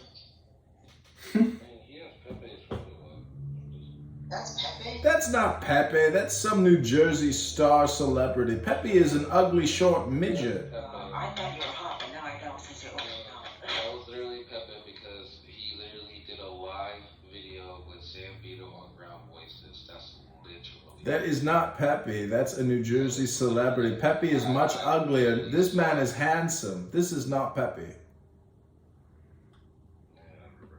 I've seen Pepe. Pepe is an ugly little midget. Listen, you're G.O.D., aren't you? Yeah, that's why I mean, I gave it to you guys. Yeah, this is him. I have all his accounts. Like, I could let you know, guys. What are you, tracking me, Avra? Yeah, I do track the motherfucker because I need to. You're tracking me. Why are you wasting your time? Don't you know that I'm just a troll? Hold on. No, the same way you're tracking me and taking my fucking shit and uploading it to my YouTube. That's why. Like, we got people watching your ad because we need to know where you are. Well, I'm watching you watch me, so who's really watching who? Oh, I'm just teasing. I don't care. I expect people will be upset when they've been recorded.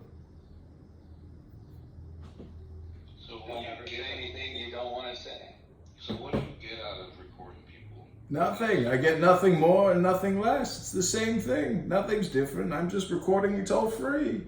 You can put it into the metaverse for free.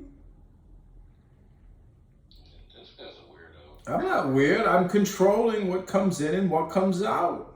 I control. Just based off the way how you speak, you're a weirdo. Well, it's fake. It's a whole character facade. Yeah, but that character is trash. You need a new character. All right. Do you want me to go Indian on you? Please, no. Alright, let's hear it. We have the best late night conversations. Keeping it real with Vinny. This is Divyesh Patel telling you all to keep smiling. Because nothing is miserable. Health, wealth, love, peace of mind, happiness and strength. Join now, touch your toes and do some yoga. Let's all meditate together, brothers and sisters. Om.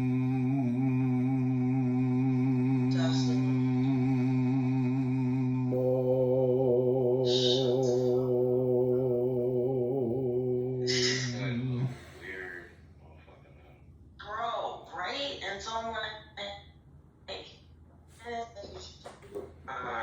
Interesting. This is when I hate that there's no back channel to message and be like, flick the roach, but you know. Flick the roach? Are you calling me a cockroach? Are you calling me a cockroach? Worse. I just flick the roach. Flick the roach. Dude, you can put me in the goo if you want, if you're not entertained. No, it's Millie's room. She can what she wants. Millie needs to go to bed and go to the gym and drink a cup of coffee and let it go. Why are you on here all night long? You haven't slept in 48 hours. This is not healthy for your body or your mind. Not you tracking her now. Tracking her movements and shit. It's called Clubhouse, sir. She's been on here and look at the title of the room. That means she never went to bed and it's already 12 o'clock the next day.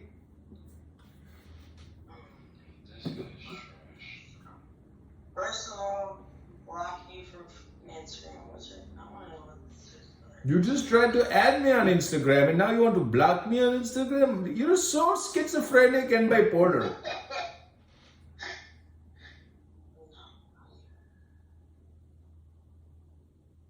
I'm sure you got 50 other fucking accounts too, so. Yeah, there's no end to the shit. Melly, whatever you want to do, I mean. We know already. We know everything this one's doing. You don't know half of what I'm doing, and you don't even know what you're doing. So what do you think you're going to do if you kick me out? I don't care, my friends. I do not care. I'm sure you'll be back here 3 months from now talking about the same nothing. You're talking about bullshit all the time. Useless social discourse hypnosis. What'd you say, man? Do you have a different mode? Do you have a different accent? Switch it up for me. Yeah, switch the character, please. Okay, what would you like to hear next? No, I mean, I'm good with whatever character you want to embody, but I just wanted something different than that one. And not so fucking loud. You're screaming. I can pretend to be a very delicate, soft LGBTQ if you like. Better. Now, do you channel that into voice acting and anything? Yes, I'm a professional voice actor. I work for Netflix. And if you'd like to see my reel, I can stick it in Uranus. See, so it's on one hand, it's I thought that you were giving me real feedback, and in the end, it's just throw that shit out the window. That's like some Alex Jones shit. 1 second, it's yo, you onto something, and then you just say some ridiculous shit. That's Really, what's crazy is because I enjoyed the conversation earlier, but it's bro, your trolling game needs to step up just a little bit. It's you're trying too hard and it's not hitting quite great. I mean, it's great to not take offense at things and to just roll with the punches, right? It ain't that deep. Yeah, I was offended. who's offended? He said, I only get offended by like people that are like in my life, and even then, I ask for clarification before I actually become offended. I mean, yeah, whatever. Yeah. Just let it go, brothers. I keep your emotional seatbelts on and everything is going to be okay.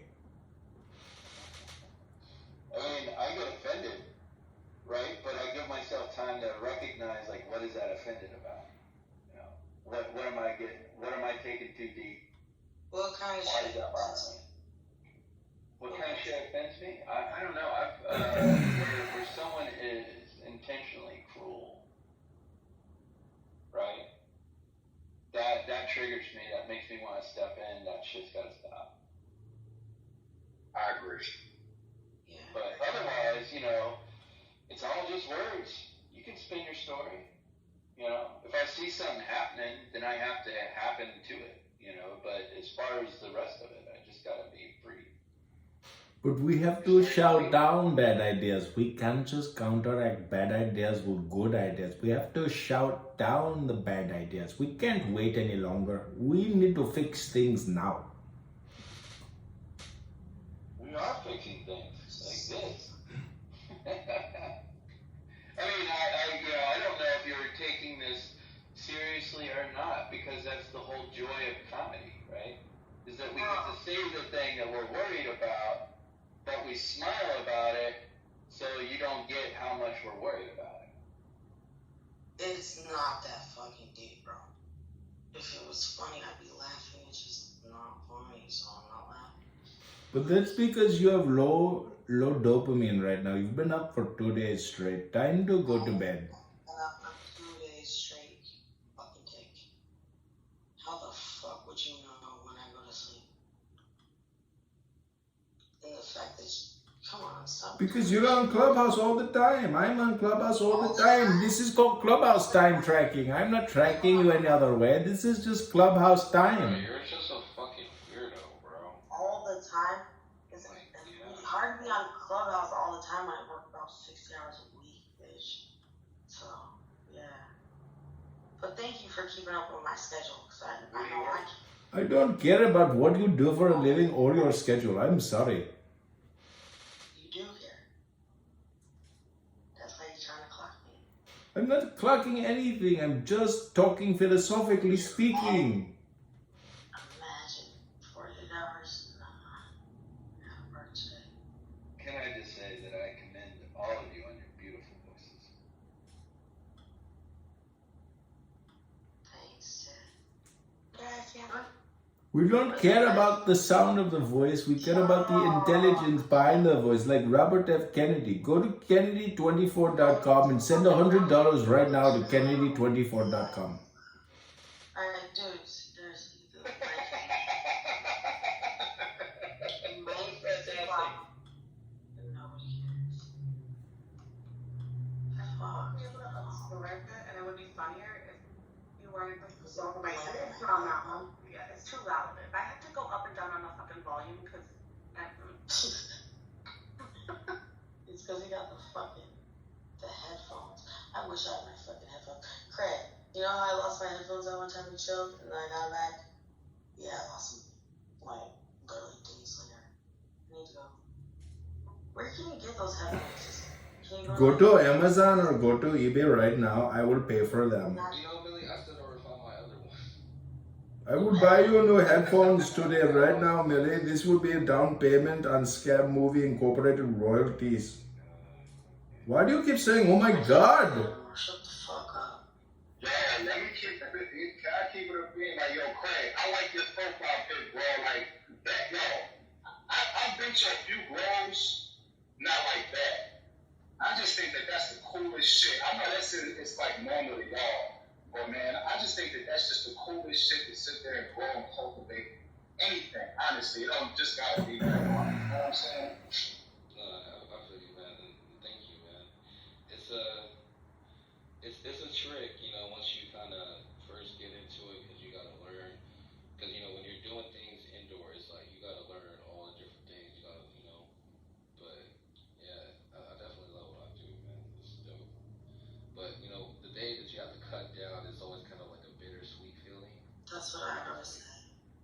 You know, it's like you raise them, you know, you watch them grow when they were really, you know, little preteens, little baby. Okay, I made cheddar. Takes well, mate. Okay, I made cheddar.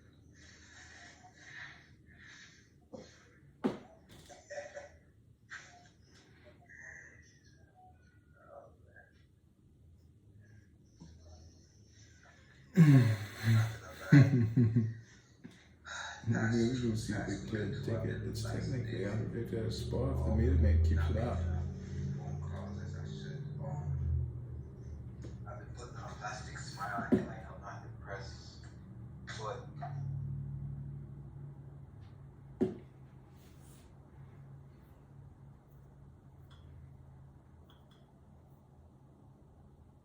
I'm subscribed. Everything. What is good, my brother? Are you preaching the truth of the earth? yo, let's smoke the herb. You smoke herb? I'm smoking the herb right now, brother. Yeah, smoke herb. Yo, be careful, you know. I want to tell you the truth of the earth. Most people think a great God is gonna come from the sky, take away everything, and make everybody feel high. But if you know the truth of the earth, you will see it right now. So stand up for your right. You got to stand up for the light. And that's the truth of the earth, brother. Stand up for your and the truth. Most people think a great God is gonna come from the sky, take away everything and make everybody feel high. But if you know the truth of the earth, you will stand up for your rights. You will stand up for your rights. And we are going to party. We're going to party, buddy.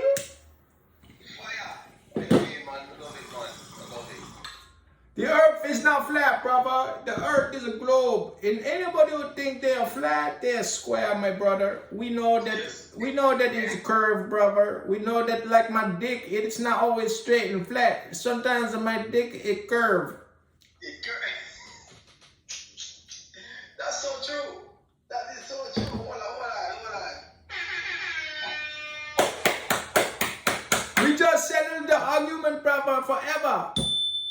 If my dick curve, the earth curve. Curves, absolutely. If her bitch ass curve, if she got a great ass and it curve, the earth curve. Come on, man, the earth is curved. It ain't flat. Nobody like a flat ass. A curved ass is a real good ass. A flat ass, that ain't even an ass. That's like saying the earth ain't the earth if you say it's flat. 100%. Yes, it's true. The women are very curvy. That proves the point that the earth is curved. Prove the point 100%, man. You know what I'm saying? But them, you know, I mean, these people are in their flat earth room and stuff like that. You know, I just like creating these space.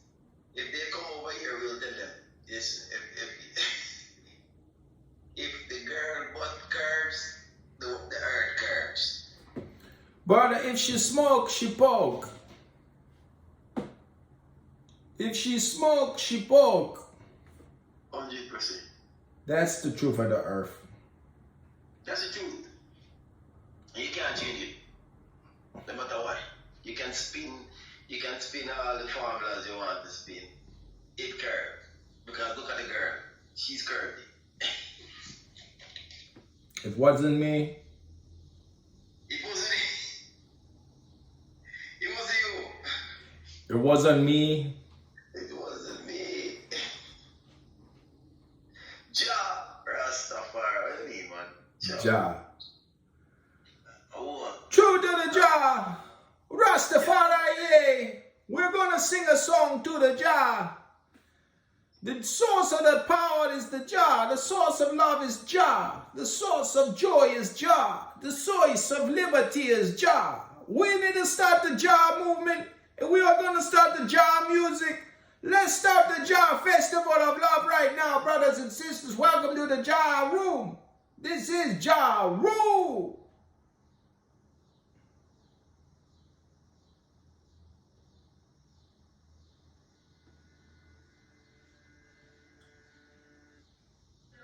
Listen, man, the room will be packed already if Clubhouse didn't make the change.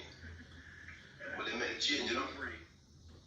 Well, let's say a special prayer to Jah, and Jah will give us the audience that we seek. Amen, amen. Let's make that prayer.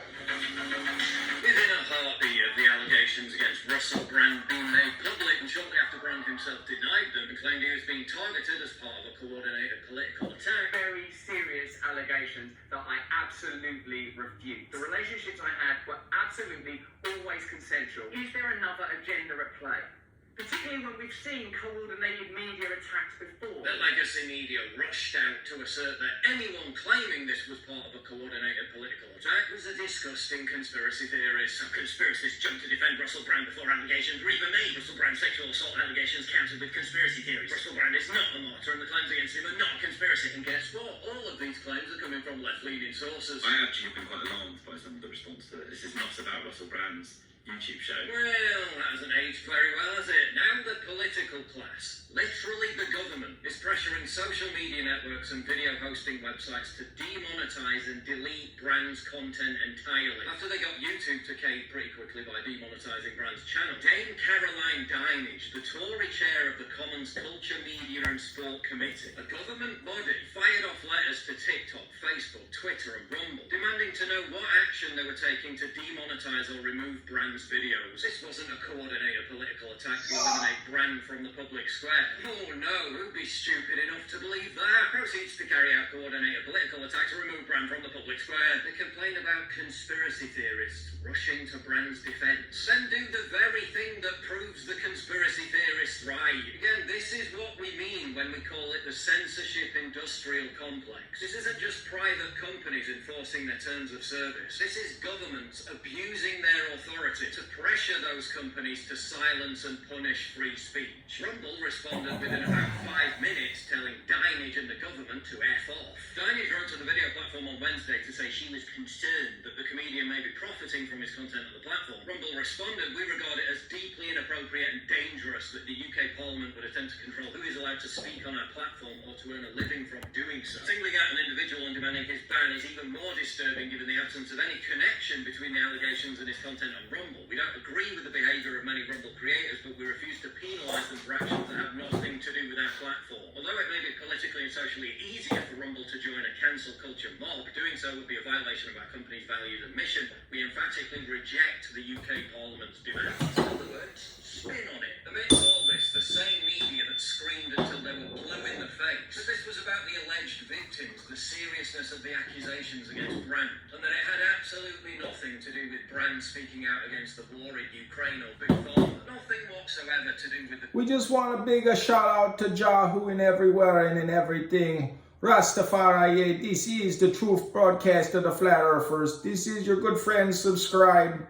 Content he was putting out on all these different platforms, and proceeded to immediately exploit the outrage to get Brand removed from all these different platforms. Oh, it's not political though, it's not about deplatforming. A typical example was this BBC reporter. Remember, taxpayer funded, desperately trying to contact all these platforms, piling on the pressure to get Brand pulled. Getting through to big companies like Amazon's Audible or Apple Podcasts is no easy task. I wanted to find out if they are keeping or removing any Russell Brand interviews, podcasts or audiobooks. I called an email, but so far received no reply. I called an email, why don't they respond? Oh yeah, she was just doing it to find out. Just doing the journalism. That's not journalism, that's abusing the position of being a journalist, abusing the power of the BBC to lobby to get someone deplatformed. YouTube and the BBC have already pulled Brand's content from their platforms for failing to meet expectations. And again, the left is all over this. But there's no coordinated media/political attack against Brand. Honest, they couldn't possibly be trying to control the narrative. Nowhere can we see this more clearly than on Ground News, an independent startup working to hold media accountable. Let's look closer at the story on Rumble's response to Parliament. It's covered primarily by right-leaning sources, a big blind spot for the left in the case of free speech. And Ground News even saw summarises the media's spin. The left focuses on Rumble's critique of Parliament, while the right highlights the implications for creators if this kind of censorship is allowed to continue. You can read more at ground.news/PJW. Ground News combines all sides of every story in one place, so we can see right through mainstream media bias. I'm glad to partner with them for this video because you know it's going to get demonetized, and I think what they're doing is more important than ever. So check it out at ground.news/PJW and subscribe for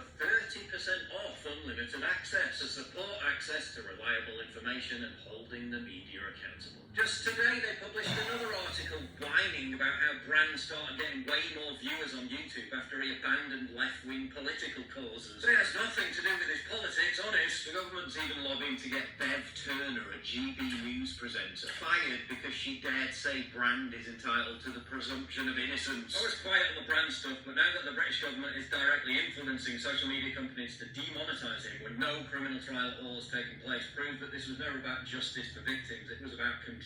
They just needed an excuse. This was never about Russell Brand. This was a political pretext so governments across the world could coordinate with social media companies to acquire total control over dissenting voices on the internet. So the UK government is petitioning private companies based in other countries to take money off one of its citizens on the basis of unsubstantiated allegations. This is just insane level of targeted cancellation. Dinage has directly violated the Magna Carta, by the way, and should resign immediately. Her husband was also deputy commander of the 77th Brigade Intel Unit, which spied on social media users in the UK who dissented against lockdown and the jab. None of this is political though, just trust us, bro. We've apparently now defaulted to the moral and legal standard of the Salem witch trials, where accusation alone is enough to prove your guilt and have you convicted in the court of public opinion. Sod due process, sod innocent until proven guilty, and the witch-finder generals are activists, journalists and government officials who decry all accusations that they're targeting Brand for his political opinions as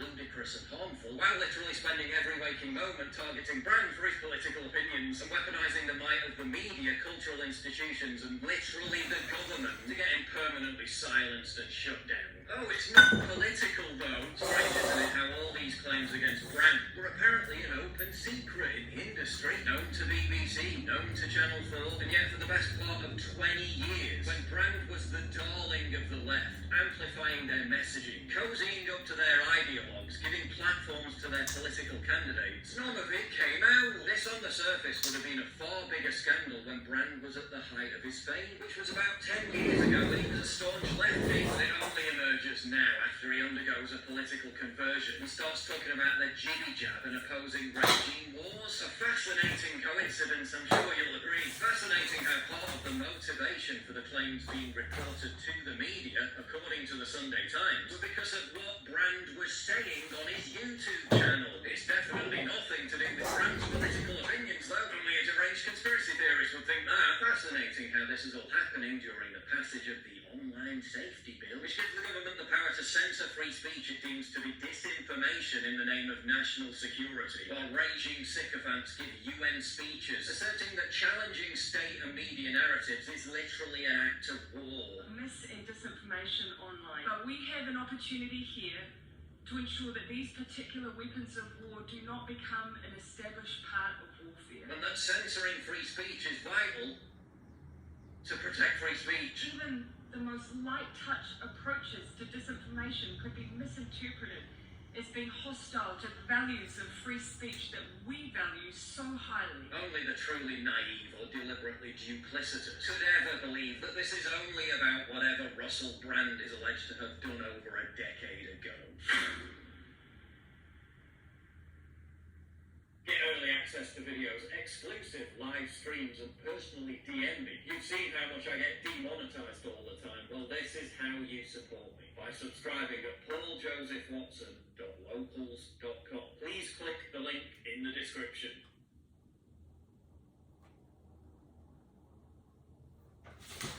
Alright, we want to thank our Father Jah, who art in everywhere.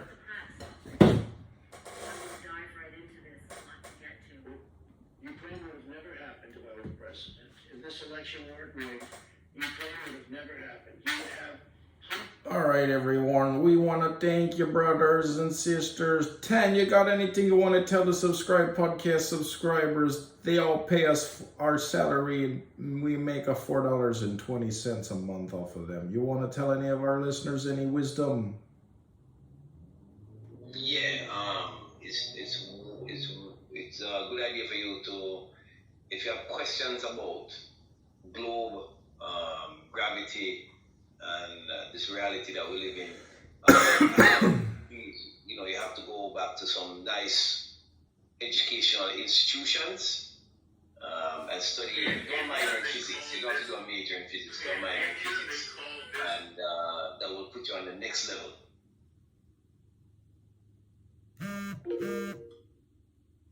What's gonna put us on the next level?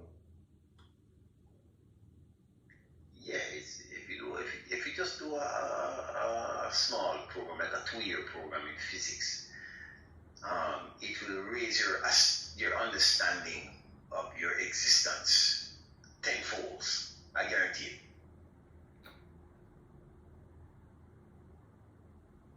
True for the earth, brother. True for the earth. True of the earth. True of the earth. Proof of the earth. You see. True for the earth. Listen. Debunking flat Earth in 60 seconds or less. We please create using visual stage ground. Spectral different people, southern and northern hemispheres. I mean, compare the moons. This only makes sense if people in Australia are upside down relative to the northern hemisphere. And what about lunar eclipses? The Earth's shadow is cast onto the moon as a perfect circle. And what about our literal photos of Earth? Do photos what? Our very spherical Earth. And we can see other planets using telescopes. Why are they spherical, but Earth isn't? Debunking flat Earth in 60 seconds or less. We first proved the Earth is created. It's not hard to understand. Space looks different to people in southern and northern hemispheres. I mean, compare the moons. This only makes sense if people in Australia are upside down relative to the northern hemisphere. And what about That's right. It's true. Lunar eclipses is a good proof that that's not proof. It's just a reality that something circular is covering the moon. What is that? Flat earthers say there's an anti-moon. You know that, right? You heard of that? Mm-hmm. They say a lunar eclipse is an anti-moon. So there's another moon somewhere else that is not visible. And that is what covers the moon. Oh, I see what you're saying. That's the off-world civilization. That's the off-world civilization. Yes. It's a oh my gosh. And then they say gravity is not a thing, it's density. And they don't know that what creates density is really in most substances or most large objects, what creates density is gravity. Well, gravity equals energy. That's the equation. E equals mc squared. Everyone knows that.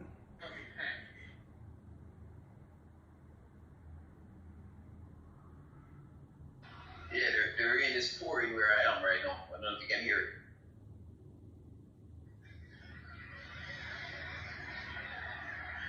Yeah. So I mean, what makes the rain fall? Gravity.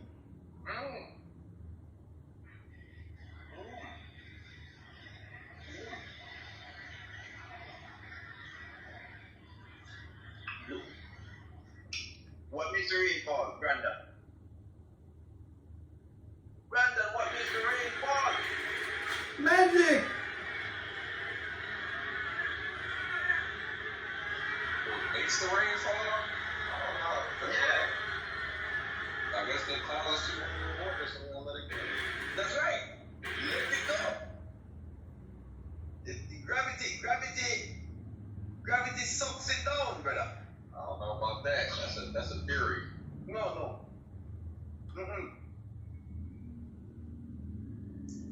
What's a theory is that the cloud gets too heavy. That's a theory.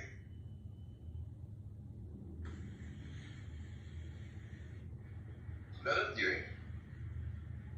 How are raindrops created in the clouds? What's going on? Why you open the room? You know you got a room for us, man. Why ain't you just come on our stage? No, flat earthers cannot lead. You cannot lead on propaganda.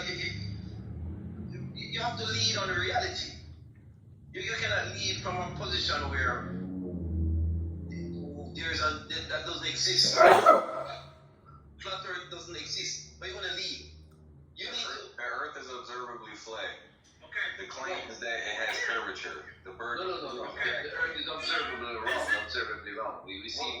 When have you seen curvature? The ISS. No, you. I'm talking about you. When have you seen it? ISS.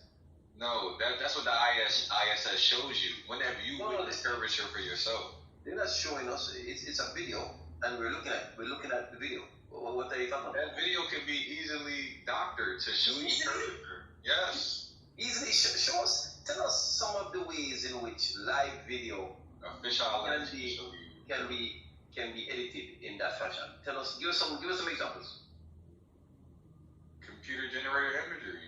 Image, you can get a certain lens to curve straight lines. No. That is. Fisheye lens doesn't do that. No. Fisheye lens don't curve straight lines. Yeah, it does. There's an example for you. There you go. Yeah, but it doesn't. But if you look at these images, the Earth is curved, but all the other objects are not. Why is that? I'm gonna be back. I'm gonna be back. I'm going to an hour. All right. Yeah, you guys come back. Let's get back to subscribe. Yeah, subscribe. I mean, if you look at these images that are broadcast from satellites and stuff, you have the Earth is curved, and they say, oh, that's fisheye. But then there are other things in the image that is not curved. So the fisheye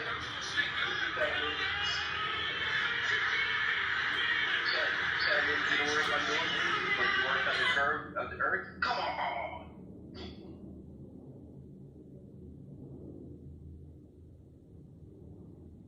Brother, the truth of the earth is that Jah is everywhere. We must only know that we need merely communicate with the Jah.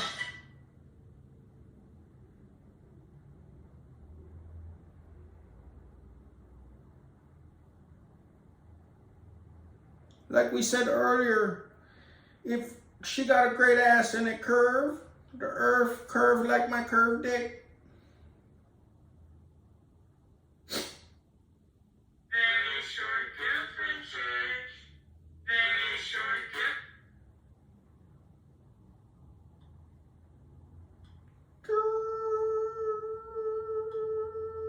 It's curved like my dick.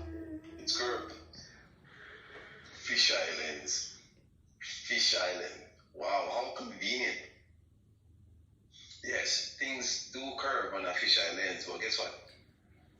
You see the earth is curving, but the other objects are not curving. Why is that not happening? Right? Like, at what distance does a fisheye lens curve an image?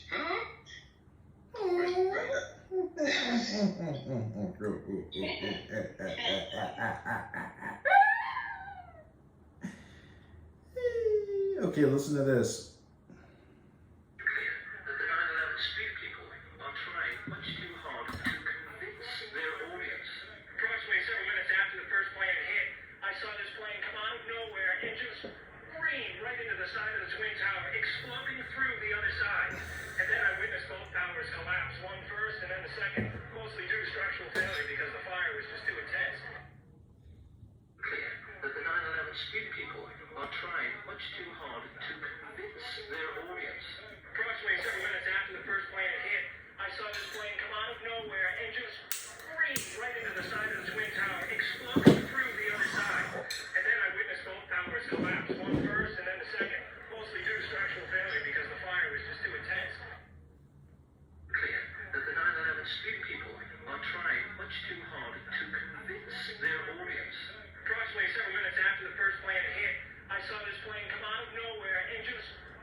through the other side. And then I witnessed both towers collapse, one first and then the second, mostly due to structural failure because the fire was just too intense. Absolutely, 100%. That the 9/11 spin people are trying much too hard to convince their audience. Approximately several minutes after the first plane had hit, I saw this plane come out of nowhere and just scream right into the side of the Twin Tower, exploding through the other side. And then I witnessed both towers collapse, one first and then the second, mostly due to structural failure because the fire was just too intense. Clear that the 9/11 spin people are trying much too hard to convince their audience. Approximately several minutes after the first plane had hit, I saw this plane come out of nowhere and just scream right into the... Okay, so everything he just said, if we make it opposite, we know that that's like a fake statement. So, just an interesting little tidbit. I don't understand. So are you saying that the guy is not telling the truth in this? Yeah, it's fake. Audio? It's fake. Oh, wait, hold on. You don't believe that the airplanes crashed into the Twin Tower? Yeah. Okay. So, I am confused. So the guy, he's describing what occurred.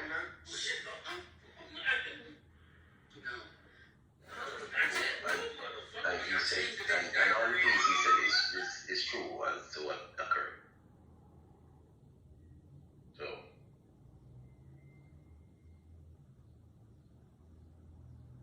you know, like flat folks don't believe that the 9/11 occurred. You know what I mean?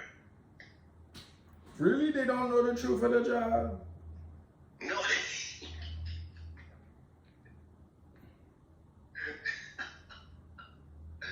no, them don't know, brother. The man them don't know. The man them make up foolishness about government put missiles and no, government demolish the building with dynamite.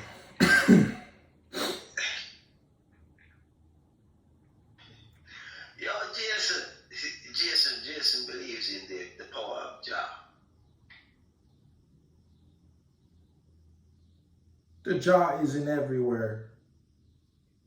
Yo, Jason, Jah is in everywhere. You know that.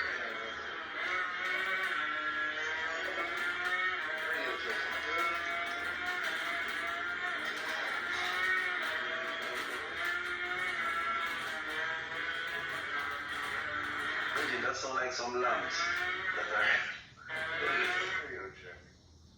that sound like some camels in the background. Yo, Jason, are you over there? Did you visit the flat space today? Radio check. Hello? Hello? Yeah, like we hear you, Jason. Okay, you hear me? I'm having a little trouble with my microphone lately. How y'all doing today? Good, man, good. Did you visit this flat space today? Flat space? Is that on the flat earth room? Yeah, the flat earth space. Yeah. Come here looking. I don't come here looking at the flat earth. Rooms are usually more generous to ideas. And possibilities that might not do status. So I like to go there. Rooms where if I say something somebody doesn't know something, they can start calling me. Just ask the question. What you need? Stuff like that. Can I ask you a question? Yeah. That's why I go there. Yeah. Why do you make this room? To make the people understand that the world is big and beautifully round. Why? Because it's important, because some young physicists could come in and get some jump off, some starting foundation for them to bring us to the next level. So why talk about flat earth and you want to talk about physics? Oh, yeah. we bring that up because we have to let folks know that there is an insidious poison that is has been injected in science and so on. So they need to be aware of it.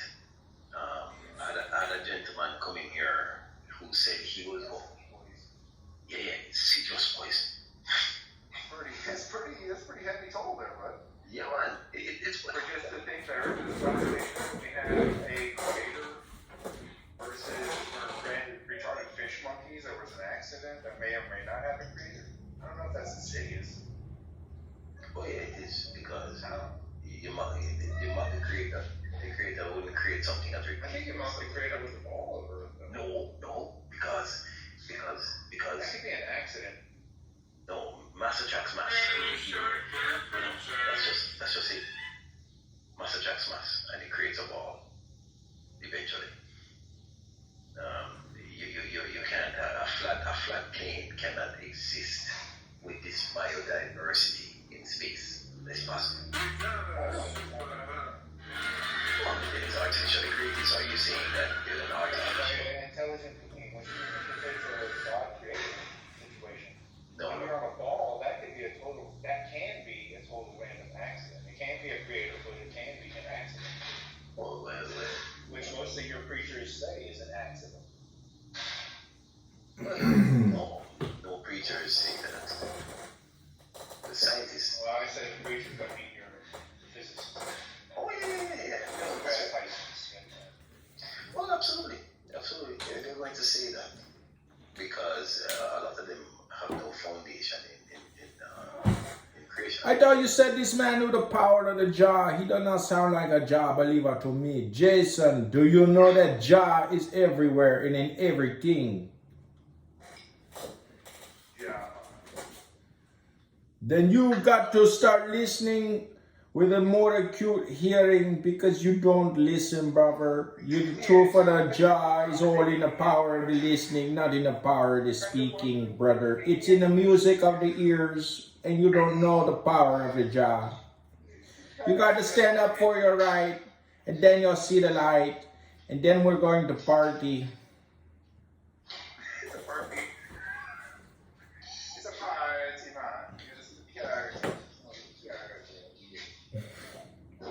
I like you guys, Jamaican accent, man. I love it. It's almost an Indian accent, bro. I am from the Delhi, but I live in Jamaica now, brother. It's a Jamaican curry.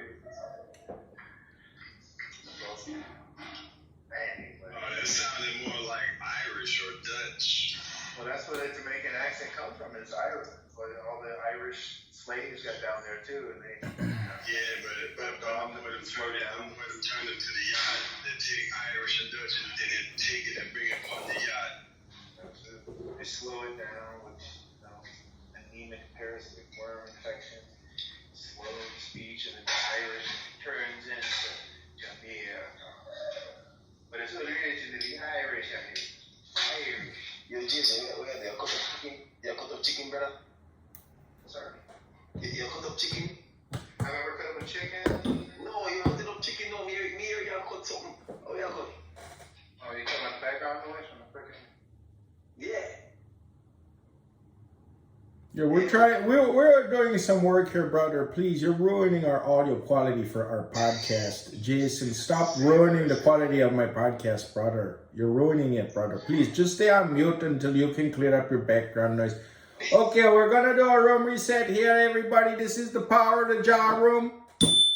It's a beautiful globe, and we got the flat earthers here who think that the earth is a flat when we know that it's round and curved like a woman's ass and curved like my dick. So thank you for coming. This is the Life Club, where we hope to give you the philosophical wisdom and knowledge to help transform your life, to get you back into the now. In the now, you can solve all your problems and dilemmas, organize the organizing, and we got rules for radicals that you don't know about. We got secrets, and we also got some special bonus material for you here today. Thank you for coming. This is the power of the Jah. Jason, Araya, Afar, and 10 9 11 10 9 9. This is your Life Club.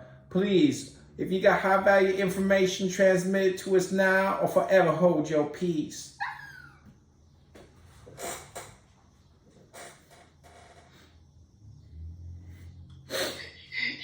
All right. Did you see the image of the hurricane that the ISS beamed back?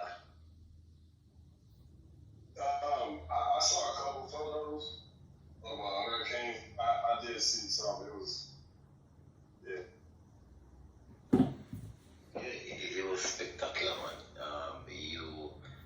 You saw the eye of Hurricane Nigel, I think it is,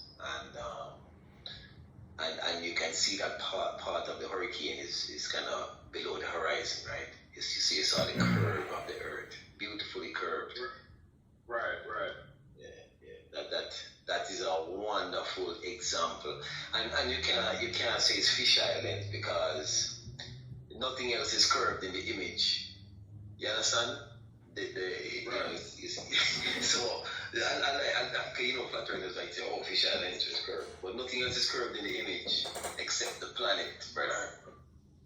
Right, and then too, how are they able to predict that a hurricane over water in the middle of the ocean? How are they able to predict that a hurricane is about to hit Mexico or Puerto Rico? How are they able to predict this? They're able to predict it and then show images above the eye of the hurricane before it hits the landmass. And then it actually hits the location that they say that the hurricane is traveling towards because they're watching it. So I'm trying to understand how are they denying the technology that's informing us that, hey, here's a hurricane. It's in the middle of the ocean. Here's images from above the hurricane. And it's headed towards New Orleans. And it hits New Orleans in a couple days. I don't see how flat earthers can deny the technology. But then I think I heard, it was either Brandon or Ren, one of them was trying to use the modern understanding of light and how it can reflect and bend through water and so on and so forth. And he was using that scientific experiment because it proved what he was trying to prove. But then when they actually show you that, hey, the ISS is about to transit in your location in about 20 minutes. You can see it if you have a powerful enough telescope.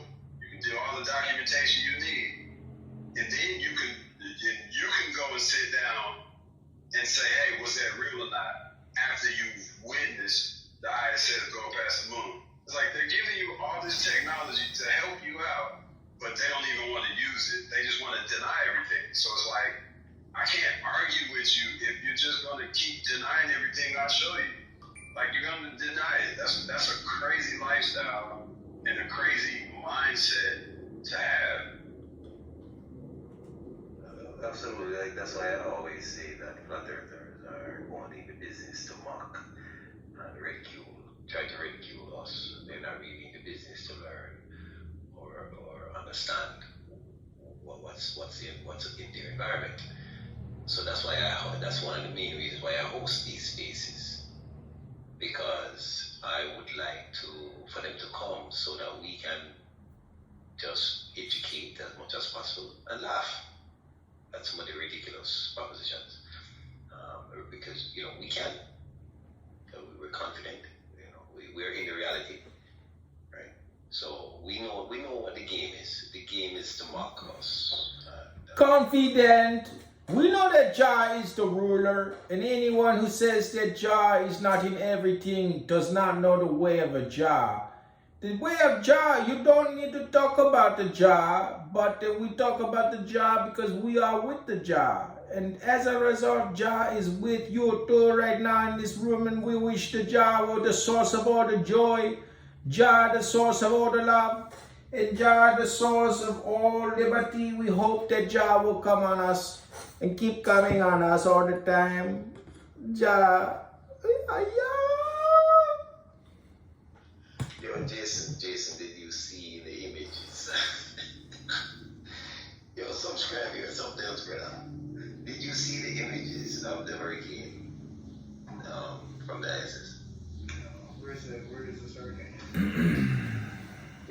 there's a Hurricane Nigel is out there. Right? Where's that? It's over the Atlantic. Yeah. What it was is a Category 2 hurricane. They had photographed it. It's a beautiful eye. So I'm going to post the link so you can see it, right? And Pretty small, right? Cat 2 should be pretty small. Well, for me, it is. That's not what she said, Jason. For me, it is because where I come from, we get hurricanes on a regular, especially back in the day. So a Category 2 is not bad. This is a Category 4 hurricane room, everybody. Invite your friends to the room, share the room. I want you to tweet the room. I want you to put the room on the YouTube and then live stream the room on your Instagrams. This is the new clown house. That boy sound like an Irish Donald Trump. Ever since I came down that escalator, they've been investigating me and attacking me and creating slander and fake news, disinformation, misinformation. It's all fake news, all of it. It's all Operation Mockingbird CIA propaganda. Yeah, welcome to the room where we grab all flat earthers by the pussy. Lord have mercy. Lord have mercy, it wasn't me.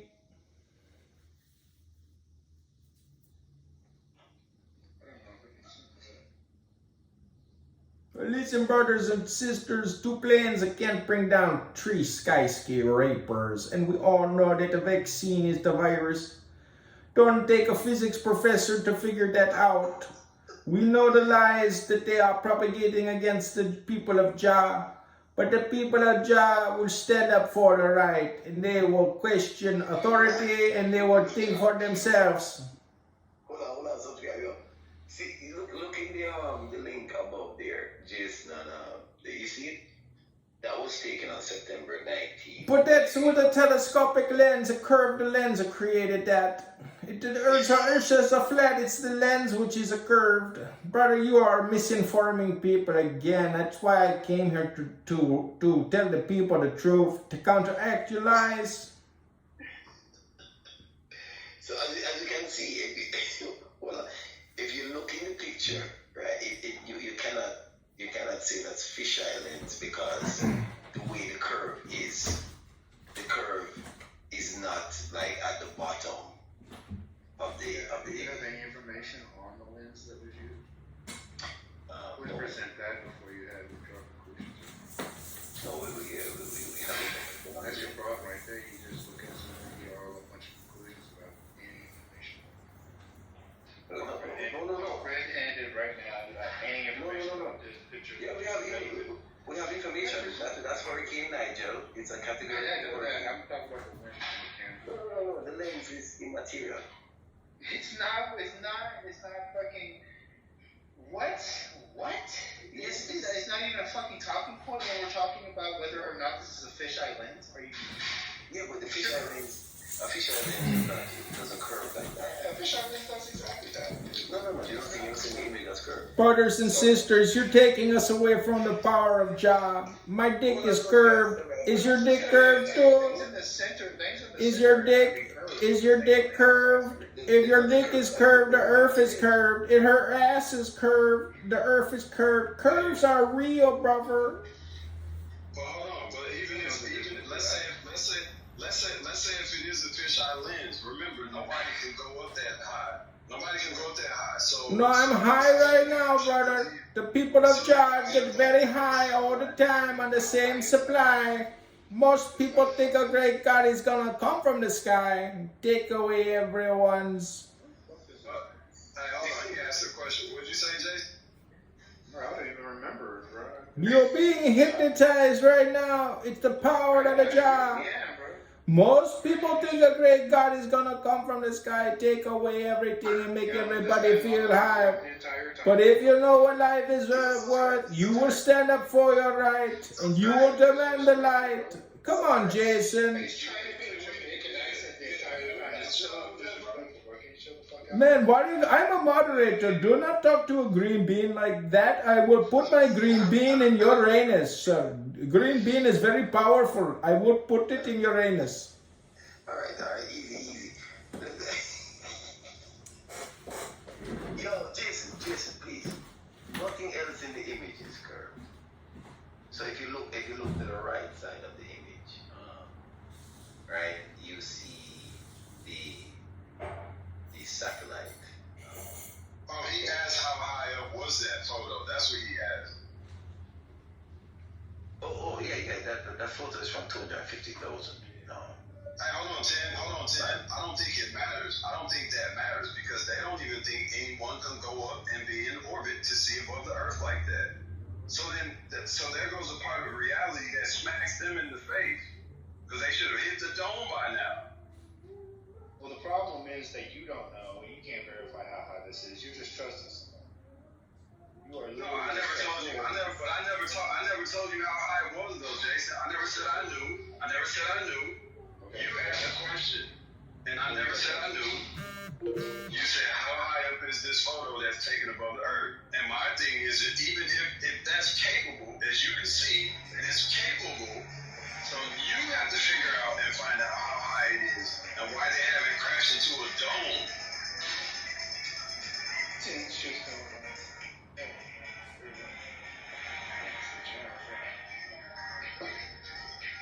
what is that? Tim's phone ringing. It's okay. What's that call? Tim, you know what? Subscriber.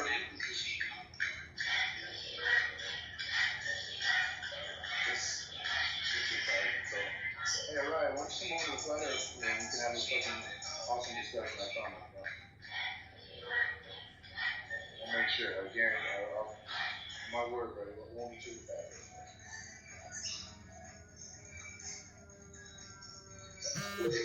Shit, dude. It's DJ now. Yeah, it's DJ, brother. It's DJ in class.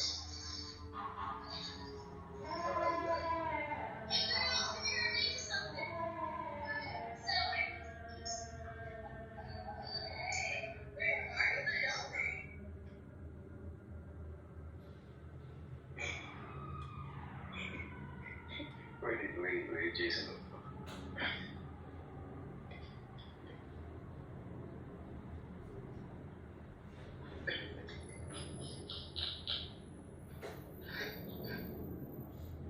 Oh boy, yeah. Anyways, so basically,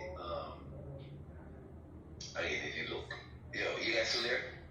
Stand up for your right. Come on now. Get up. Stand up.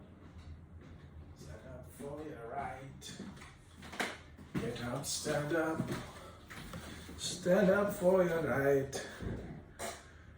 You know, you can fool some people sometimes, but you can't fool all the people all the time. And now you see the light. Stand up for your right. Come on now. Get up. Stand up. Stand up for your right. Get up. Stand up. Stand up for your right. Come on now. Most people think a great God is going to... You know what I'm saying? Everybody here, thank you for being on the Subscribe Podcast with the power of Jah. Jaya!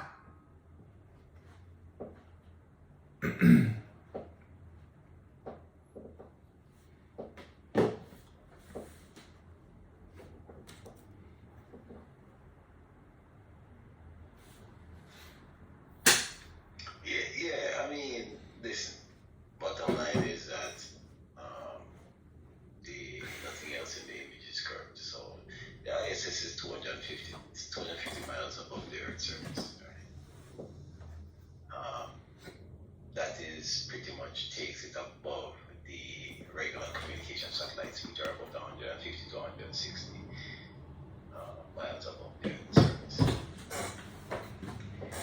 No one cares about your black magic, sir. The earth is not flat. The earth is indeed round, and people who think the earth is flat, they're trolls, and their brains are demented. The brain problem. They've got a brain problem on the problem.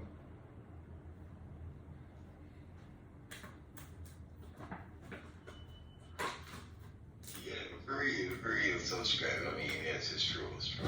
Yeah, man. But what I'm saying is that, so, hold on, so let me ask you guys. Because you cannot go that high, that means it's not real. Is that the proposition that flat earthers are?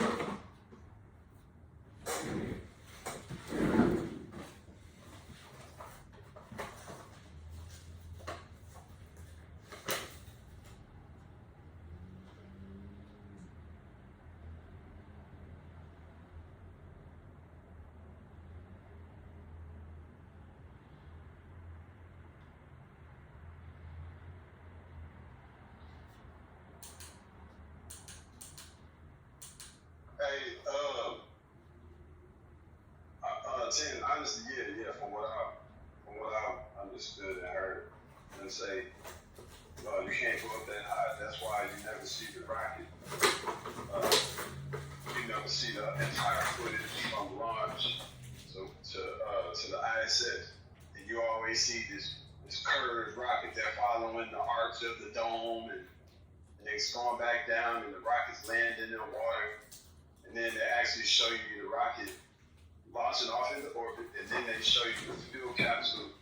Actually, the rocket launch actually returning back to the launch pad. So it's like that kills that whole. Oh, they're just falling into the ocean over water. It's like when they're showing you a live footage of the rocket in low Earth orbit. It's a live footage, and you can see Florida from the doggone liftoff. When they lift off, you can see Florida underneath the rocket. So it's like, well, if they can't go that high, then explain this image that's in the link above. Explain the images of this hurricane. Let's explain how Flat Earth explain how they are able to get these images. Explain how they're able to get these images. Since the whole Flat Earth doctrine was nobody can go up that high and stay in orbit and do this. Okay, well, y'all got a lot of explaining to do. A lot. Because these images, we shouldn't be able to see these images if man can't go up this high above Earth. Exactly. That's correct. I mean, and they would say that, they'd say that CGI and all that kind of stuff, but, there's absolutely no proof of any of CGI that you guys are seeing. These images they release metadata about these images. You can go on to, the JPL website and you can see the metadata and you can literally, get the image yourself, right? There's no manipulation, right? What does it cost them? Well, I mean, what would be the motivation to manipulate these images when you have a hurricane that is bearing down on countries, on islands, lives are at stake, right? Well, why are you fabricating images? Why are we joking around people's lives and stuff like that? That doesn't make sense. And the thing is that when these images, they tell you the exact time and date and location of the hurricane, right? And then the people on the ground are experiencing the hurricane at that time. So what's going on? So there has to be some connection there that it's a real thing. This is our reality, and it's exciting actually.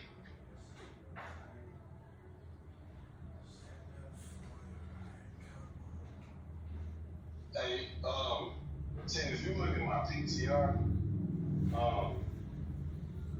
I've been asking Brandon, Ren, a lot of those brothers in that room, that room, about why is it showing that the airplane flight path is curved, and their response is it's not actually curved, it's a straight path.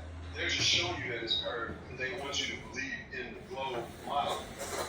And I'm like, well, My brother, I gotta interrupt you in the name of Jah and say that when I was a child, I used to launch rockets into outer space. I know that we can get very high off this globe, and what you're doing is a hypnosis, because all communication is hypnosis, brother. Stop deceiving yourself and hypnotizing yourself with your nonsense. I will not allow you to hypnotize me anymore with your nonsense.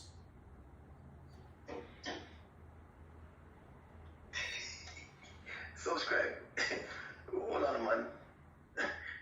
He was saying something pretty. No, brother, I was saying something prolific, and you don't have the ears either to listen to my wisdom of the Jah. I feel bad for your two brothers as you waste your lives on a Saturday afternoon when you could be doing something more productive than stroking your cocks. You're like a bunch of high school girls chit-chatting. It's pathetic, mate.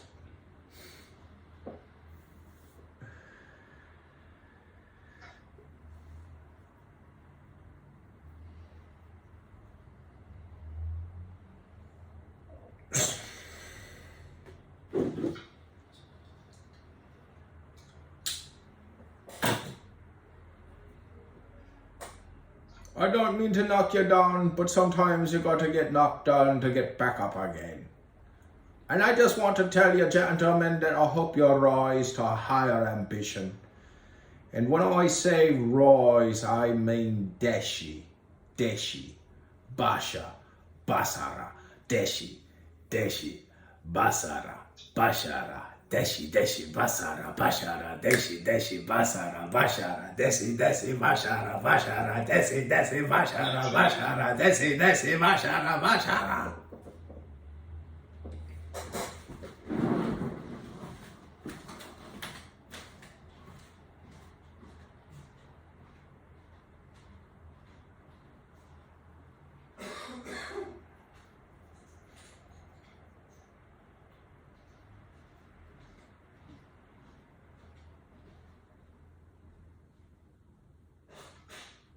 So you'll subscribe. You chase the people them off, man.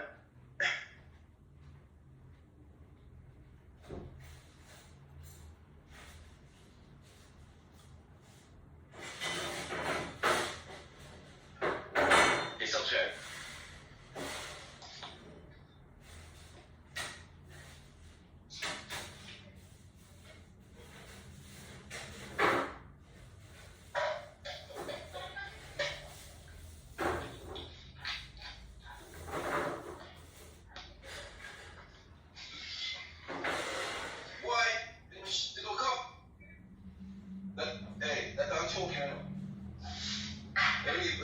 We need to figure out that. Who put that money? it's a collar, it's not going to choke you. If he was choking, he would choke. Yeah, it is too small. So who is maintaining it? Who's maintaining it? Who's maintaining it as he grows? It might grow a big like one, you know. In the rest, who's maintaining it?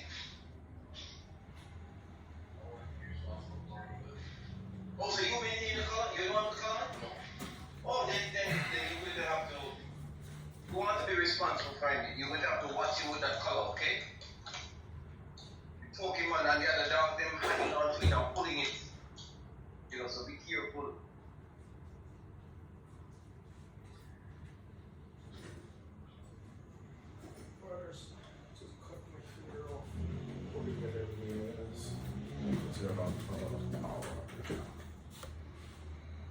Did he finally get so emotionally triggered he left the room, brother? He needs to learn the power of Jah.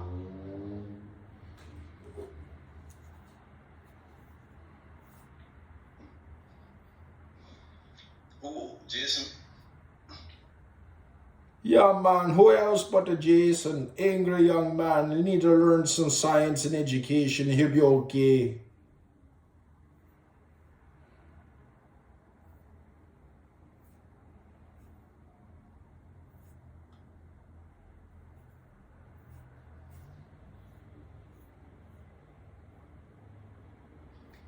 I mean, sometimes they need a little bit of levity, like what you're delivering here, because their position is just so ridiculous, right? So, so what you're doing is actually a good thing.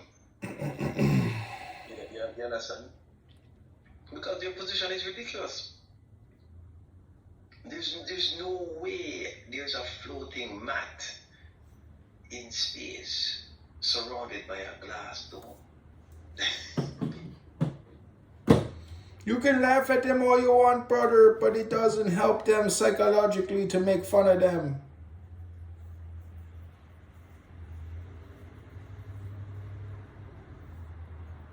I mean, I'm going to do some. I mean, we're going to get serious, probably later on. But right now, they need a dose of just. Throw them all, brother. Throw them all, brother. Don't stop trolling them till they're never gonna come back again. Teach them the power of Jah.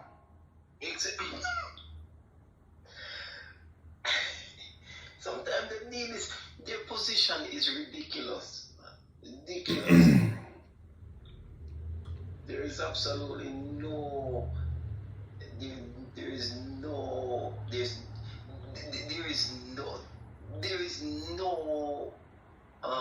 possibility that is flat.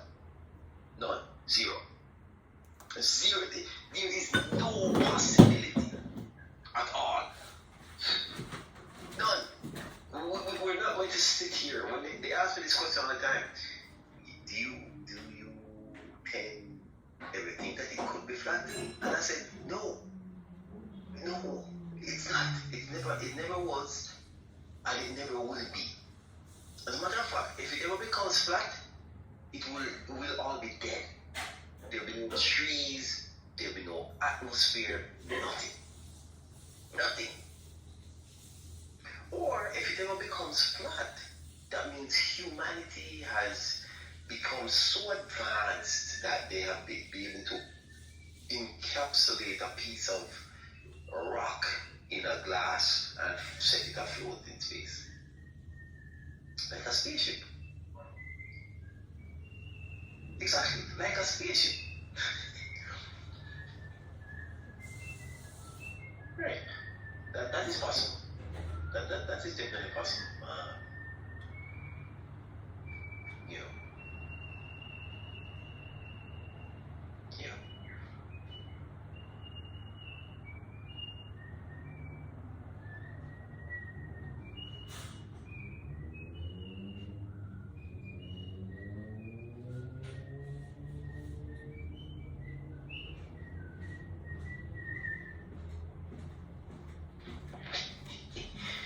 Subscribe, yo.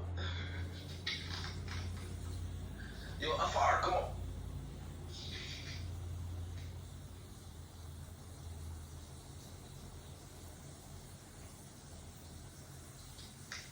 Ping some of your people in. Ping them in. Let's have this discussion. Ping them in. Afar, come on, man. Afar, you never come up on stage before. Oh, here's Rowan now. Yo, Rowan, big up. Yo. You're in the flat space, brother. A buckle with Jamal.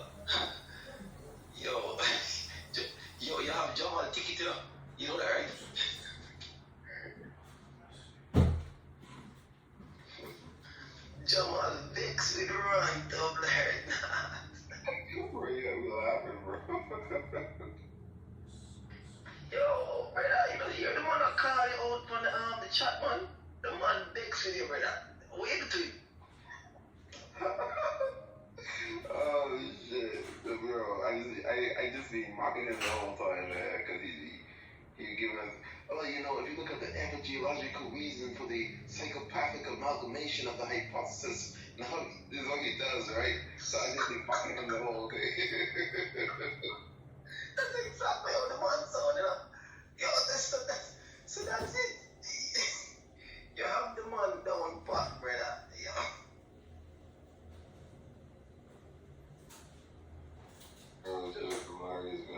Mr. Jamal skip over everybody. He no respond to nobody else. The man they respond to just you and Black, brother. We don't have the man and the manners.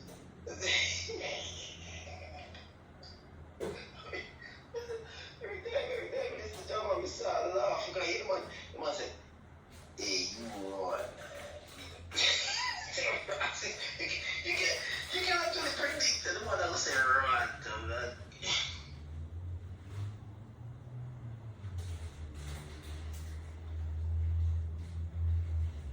Some funny ass shit, bro.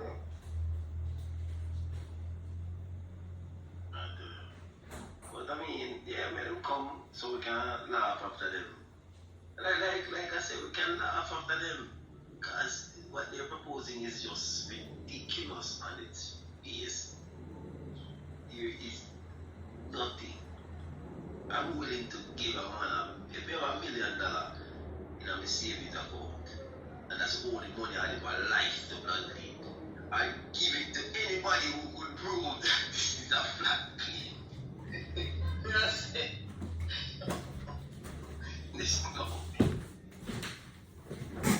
Listen, my brothers, I came from the Jah. The Jah sent me here to tell you that the source of all joy, the source of all love, the source of all power, the source of all liberty comes from the Jah. All the flat earthers, you are philosophers and you don't even know it. But for the most part, brothers and sisters, it's all about the peace mind psychology. We've got to have more joy and peace in our lives if we want to change the world for the better. And we all want better lives for ourselves. So please, brothers, let me join you in prayer and ask Jah for peace. And we ask Jah for joy. And we ask Jah for all the pleasures of the life that we want in our lives. Thank you so much. And never forget that you can fool some people sometimes, but you can't fool all of them all the time. And now you see the light. Stand up for your right. Come on now. Get up. Stand up. Stand up for your right. Thank you for listening, brothers.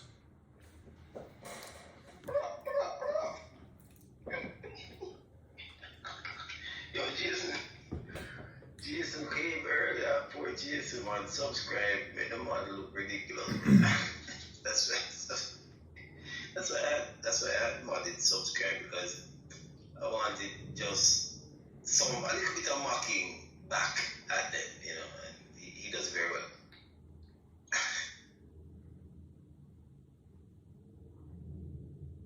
Yo, you saw that image that was that I put at the top there, Ron. I mean, they have Hurricane Nigel from September 19th. I mean, I was looking at things live. Oh, sure. Let me check it out. Yeah. You know, you see the nice curve, right? And you can't explain that with fisheye lens, because the actual curve of the earth is up a third of the picture. So you can't really, you can't explain that away. Brother, a flat earther can explain anything away. That's what makes them a flat earther, brother. That's the way it works when you are on the flat earth. Don't matter what you say, you cannot change my perspective. Everything is flat, brother.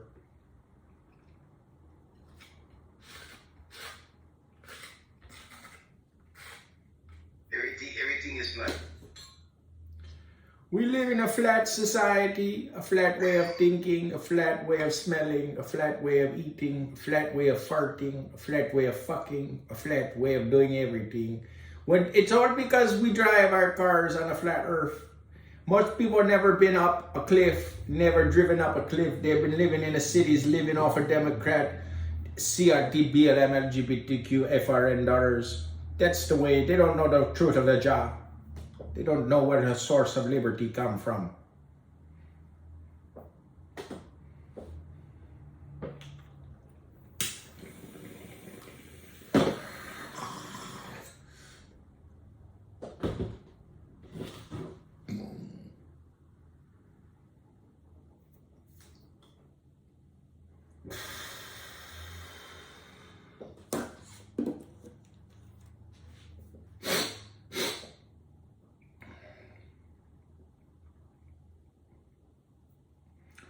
Okay, everybody, welcome to the Flat Earth room. Share the room, invite people to the room, and we're glad you're here with the power of the job.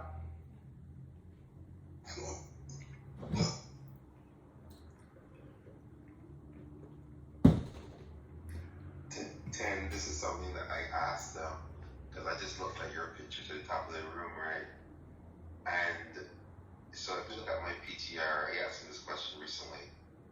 You see, I have a globe in there, I have a plate, and then I have this square thing.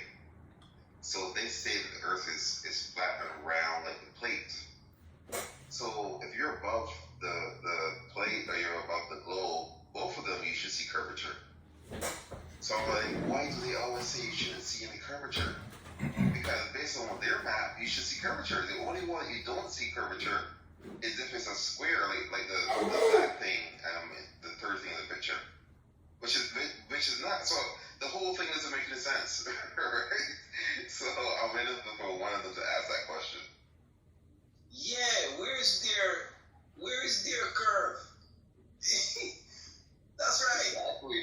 But you know, Tim Quinn, that's why in the last room I asked the question, last time you had the room, if they acknowledge any of the photos from space. Because that was going to be my next question. If you acknowledge any of them, even if you say they're CGI'd and manipulated, but if you acknowledge that they're photos, then where's your ice wall? How come we see the outer circle and we don't see any ice wall? You know, we should see the curvature according to your Flat Earth United Nations map that you love to you. Like, except for what the brother just said, unless you believe in the flat plane, you believe it's just never in the plane. Like, they're gonna tell you, because you have to keep going up high. You ain't high enough to see the whole Earth. Right, and one thing that I like to say is that we're looking at a fisheye lens, and that's why it looked curved. And it's like, but okay, even if that's why it looks curved, shouldn't you see the edge? I mean, that fisheye lens is just bending the edge. So if that's, you acknowledge that's the edge, but you just say it's a fisheye lens, but why don't we see an ice wall? And they defeat their own, they shoot themselves in the foot with some of their arguments. Agree on. Another thing too. Oh, here's Brandon. When you guys say the sun is local, that just, like I said it in the chat, that suggests that it is inside this dome. That means there's something. That means there's an outside, right? But you guys told us that the earth goes on for infinity, right? Something is outside. What? Is there anything outside that you guys have detected outside your glass dome? Right, so when it comes to the so-called dome, right, we understand that there is an enclosure based on the Earth being a pressure system, but as far as what the dome is or how high it is, I don't think we necessarily know the distance. But there is a video, I think it's called Operation Fishbowl, where they was testing how high the firmament or whatever the enclosure may be. So I think they may have the numbers on there, because I think there's different heights of which they detected the so-called dome. So it's different heights at different locations.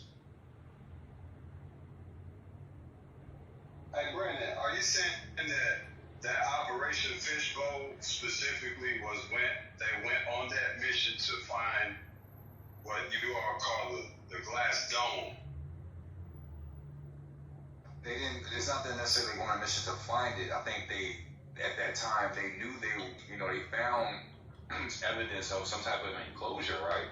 I'm not sure how they discovered it or maybe rediscovered it, but they definitely did test the height of it and see how far it is and how maybe strong it is, because they were sending missiles up to maybe try to destroy it or see if they could break it.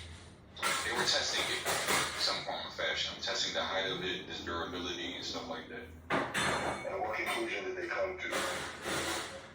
I'm not really sure the conclusion. I think it was different heights at different areas. I have to say, as a staunch flat earther who really believes this would be such a huge part of your argument to know as proof. But you cite this Operation Fishbowl, which has nothing to do with it.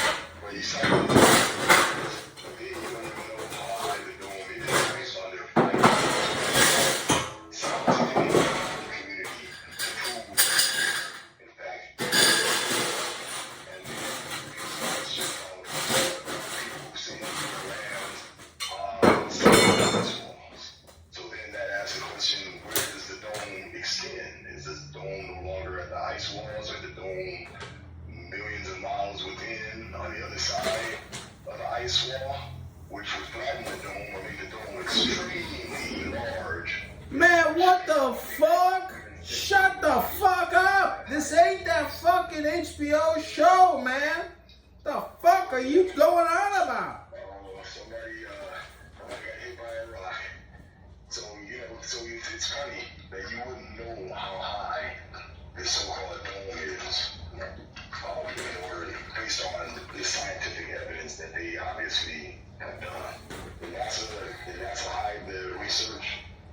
Right, so I don't think it was NASA that actually done the experiments or did Operation Fishbowl. I did say that they tested the whatever it is that they were shooting up at, and when they shot a missile up there, it appears that it hit something. You know how a missile explodes? Just say if it hits a surface, right? We drop something like I'll say a bomb or whatever to the ground.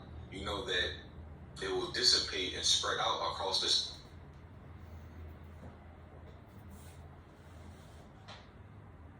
Mini rock on every block. So, yeah. Oh, and so we were talking about before you even fucking get started, man. We were talking about weird behavior, and this gentleman likes to record not just people's voices, he likes to go on my Instagram and record me on Instagram Live and post it to his YouTube as content of his own. Is that not weird? Yo, without even letting you know? Yes, I don't even know this man. Man, that ain't the truth. What are you talking about? That's not what I do. I'm trying to make money with Google, girl. What you doing is lying and making shit up. You don't know the truth. You ain't saying nothing. You can't put no words in my mouth. Do you put her clips on YouTube without her permission? No. Is that not what you told me? Yes, you did. Have you ever seen it? I was just fucking with you. Because you fucking with me. You never seen yourself on YouTube from me, have you?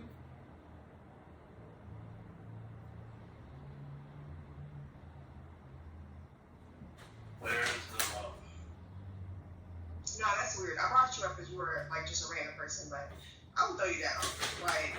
Don't. Fuck off. Fuck off.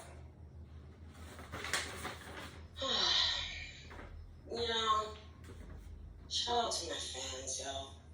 What would I be without my fans? You would be less. I'd be more. Yeah, I can't kick him out because I guess it's a social room, but nah, calm down. Yeah, he was cool. I'm still cool. I mean, don't threaten me, bitch. Fuck off. You need so much attention, bro. We were talking earlier, bitch. Calm the fuck down. I don't care. Whatever. Like, Homer. But, hey, again. I don't know. You can just always tell who kind of didn't get attention when they were kids, you know what I'm saying? So they acting weird on there. You talk about you was the last kid, huh? Yeah, probably middle child. Oh my god. So the middle children, that's the actual syndrome. The middle child syndrome, it's actually true, bro. They have science to back that up. So. Science for real? Yeah, bro. It's the actual syndrome. That middle. That's why I don't want two or four kids. That's why, not three. So, I was just about to ask. So if you got 4, then you're not really the middle because you got 2 men. Yeah, but that's how they clipped up. They're closer in age, they're easier to become friends. But if you have 3 of them, it's more like a situation. So you have kids and evens, I think. Yeah, no single. No, that's why I say 2 or 4. Yeah. I would hate to be the oldest. The oldest children are always the most. They're serious as fuck and stressed out. You know what I mean? That is so true, bro. That's because they have to raise people. When I tell y'all, my aunties would leave my little cousins with me, I was a grown ass person. I was literally cooking at the age of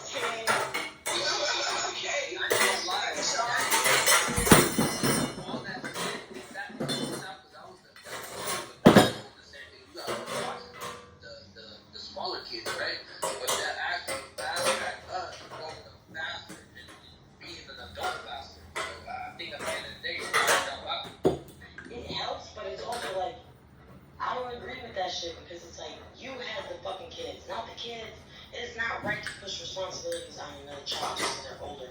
And now I understand why my older cousins always fucking hated when I had to tag along, nigga. Because it's like, they don't want to be looking after me, bro. They want to be doing their own thing. And, yeah. I'll be pissed if my parents put me in charge of it. You gotta watch your rules. What? Fuck. No. When I tell you, like, I feel like what Jack's saying is like true and false. Because I feel like I'm one, like, as an adult, I'm looking at other adults and like, get it together, baby. Like, come on. Like, you should know this by now. You know what I'm saying? Like, but at the same time, it's like certain things I feel like I missed out on, like being like carefree and like just being a child, you know, like not caring about anything, just generally just being a child and having people think they was not playing that. Literally, my aunties, because like my mom is the oldest, right? And so my aunties would look at me like I'm supposed to literally be there like surrogate help, just like my mom was. I was like my auntie because I made food for the kids while she was at work. She came home and she was mad because I didn't make enough food for her. I'm like, girl, what? You kids be grown. And then she wanted to fight. Then I had to whoop her ass. I was like, this is horrible. Yeah, see, no, absolutely not. I mean, one thing, being an only child isn't... You know, Minnie slapped somebody just 20 days ago right in the face. Yeah, and I will do more than that to you. I will fucking Lorraine body your ass. Shut the fuck up, bitch.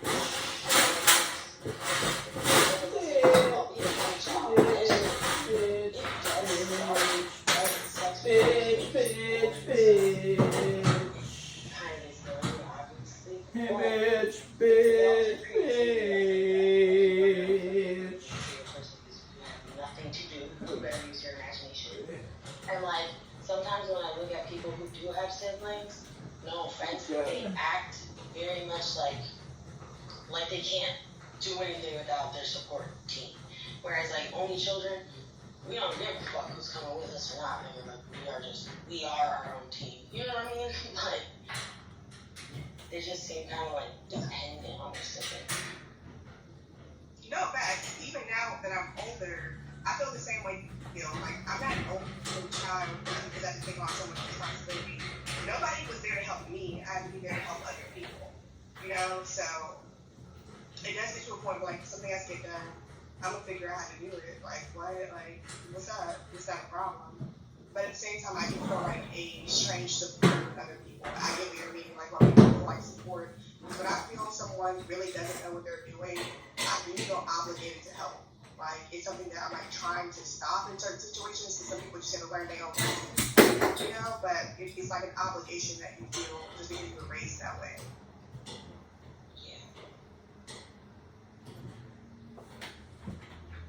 I feel bad for my kid, right? Because he has an older brother. But his older brother is only like 17 or 18 years older than him. So it's like, he might well not even have a brother at all. Because, like, they'll never be close. You know what I mean? Those age gaps and stuff between siblings, I always find really fucking strange. I think that it could be close. I feel like a lot of people that I've seen who have age gaps, like once their like younger sibling becomes like 16, 17, they start looking at them like an uncle, and it's like a very strong like relationship. So I feel like it's good. I feel like the age gaps be kind of hidden low key. I feel like I don't know if I want to have my kids right next to each other or like give them time to like have space. That way they can have their own friend groups and like their own you know. Yeah, I think that, like, it's smart to kind of space them, because, like you said, it's, like, it's good for them to not be so close, but then, in the same sense, I hear that's just stupid to do that, because, I mean, if you think about motherhood, it's like, when you're in the newborn phase, and then you're in the toddler phase, like, it's easier to just get it done with multiple kids at once, right? Like, you don't want your kids to be potty trained and then you have to start all the way over. That would fucking suck. Like, imagine. I think that okay. No, go ahead. I would say, I just think of it like, for example, me and my two sisters, right, are close in age. So we all worked at McDonald's at the same time. I tell you, if one of us didn't want to go in, none of us came in. We were just like a little unit of like, this is what we're doing, this is what we're not doing. I feel like it really does cause like groupthink when they're like so close in age, because I promise you, we would be up there like, I want to be here, like y'all go home. Either all of us are going to be working or none of us are going to be working. And they tried to put us on like separate shifts and we were like, no, we're going to work together. So I definitely feel like it does make like a group think where if they're spaced apart, they're more individual. And I feel like individual. You're such a Democrat. My God, you have like, you started your very first union already at an early age with your sisters.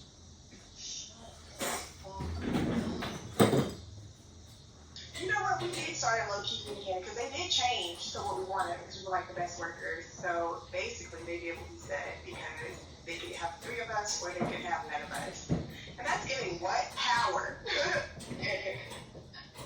Y'all were like the, the sisters from the Proud Babies.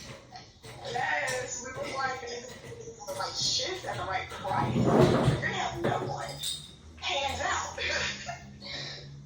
Yo, my mom used to young as 10 kids. 10. And my grandma had them all a year apart. So that means, like, technically, she would have been pregnant like every year. 10 years. Hell. And she had 2 sets of Irish twins. You don't know what that is? Yeah. Mama was a ho.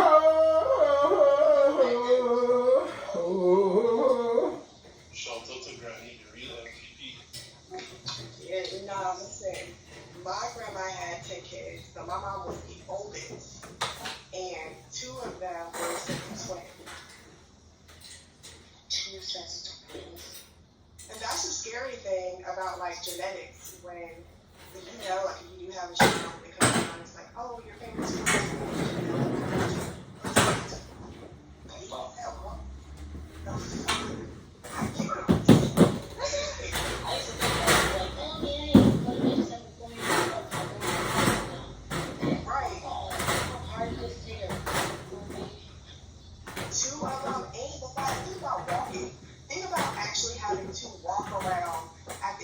trimester with these 2 motherfuckers just getting 6-inch in there, just moving around. You're trying to walk around. You can't get pee.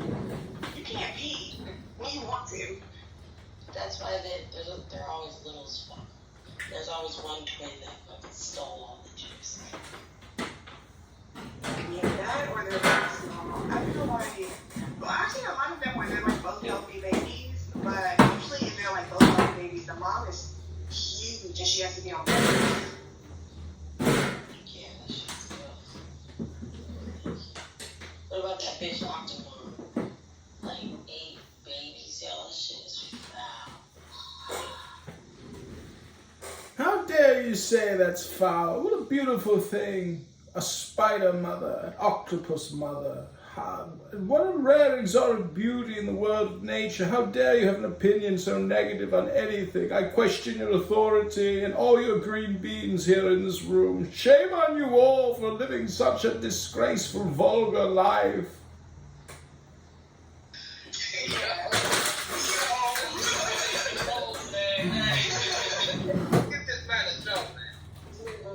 Get him off somewhere. Take him to Warren. Like, what are we doing? Billy, by the way, before I forget, please send me a voice note with the answering machine thing. And don't forget the word tone at the end. Thank you. Yo, Billy, that voicemail thing we were talking about earlier, don't you feel like they're bringing back old vibes? Because remember when we used to leave messages or, have this elaborate messenger on the phone? Yeah, they did. Actually, I'm going to start a voicemail like that. Like, because I've seen other people do it, but I'm going to do like leave a message after the beep. Because that's how damn near what it is. Honestly, truly, if they had a setting where, like, on your homepage, you could create, like, a custom voicemail that people heard, I'm not gonna lie, I'd be on that with, like, my music in the background from YouTube, like, yes, hard to know these, big homie, doing that shit. Leaving messages. So, Whoever put you in the background, you are hell yeah. I would have my phone up against the radio and trying to like dim it down a little bit, so like fade it out. Bro, my jokes were on point, honestly, truly. They were truly on point. Like, I would put time and effort into those. I was like, we're going to get this music correct. We're going to get the timing on point. This is going to be that. That's how it used to be back in the days when they were cassette players.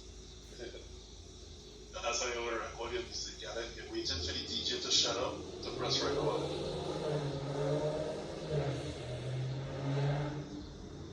Man, and I used to make motherfucking mixtapes with cassette tapes. You know what I mean? Like, I would put that shit in the radio and, like, press, like, the play and record. And then the minute the commercials would come out, I'd stop, like, the recording shit. Do you remember that? Right before the commercial, you gotta press it. That's hella funny. And the 1 second it roll over, you rewind, get it in the right place to do the next song recording.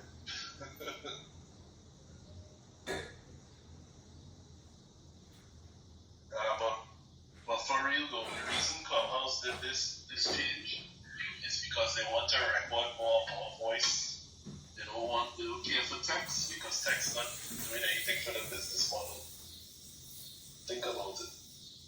We right now retraining an AI to do that thing about voice.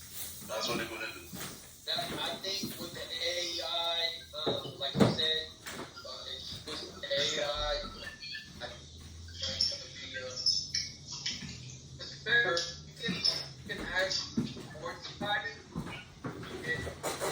The word would have to say, I don't know. You're in the matrix.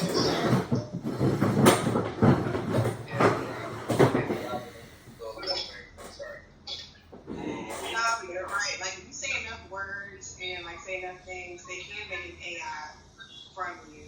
But I truly believe that the reason that they were doing so many of these updates and how they are on Clubhouse is because they are working with the government and getting the people who have been, like, telling on themselves crimes, just packing them right on up. I feel like one of the biggest notions of that is now, if you want to speak and just do that in, like, a random room where you're not invited or you don't know anybody, now everything under there, like we talked before, like the text is under there. It's seeing that, you're saying that, it's putting it into text, and it's clocking that it's especially you that's saying that. So I feel like a lot of people who have like a lot of burners or like this and that, they're going to have one profile only, and I feel like everything that you say can and will be used against you in the court of law.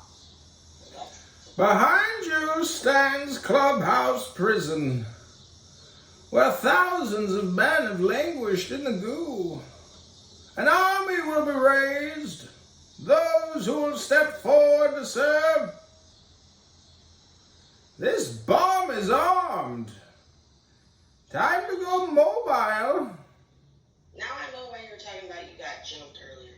You are the type that needs to ass jumped. Why are you people here then? Also, saying that, I want you to know, is technically qualified as a terroristic threat.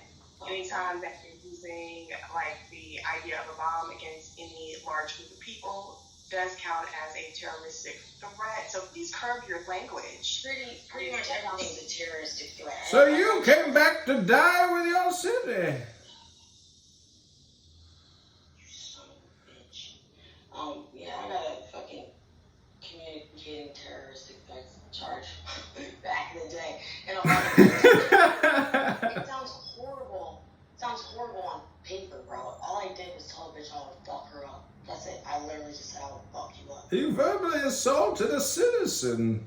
For those crimes, juries will be assembled. Hang her where the people can see.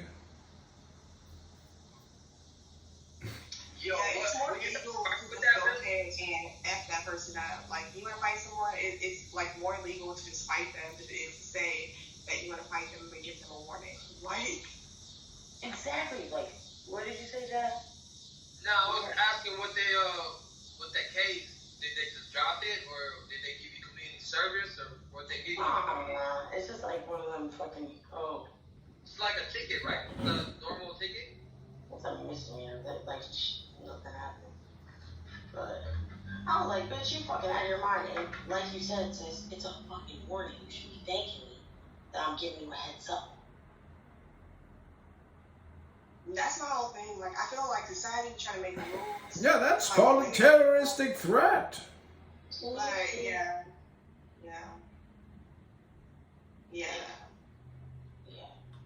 The fact that, like, people will tell people, like, it's like, oh, okay, if you don't stop talking to me like that, I'm gonna slap the shit out of you.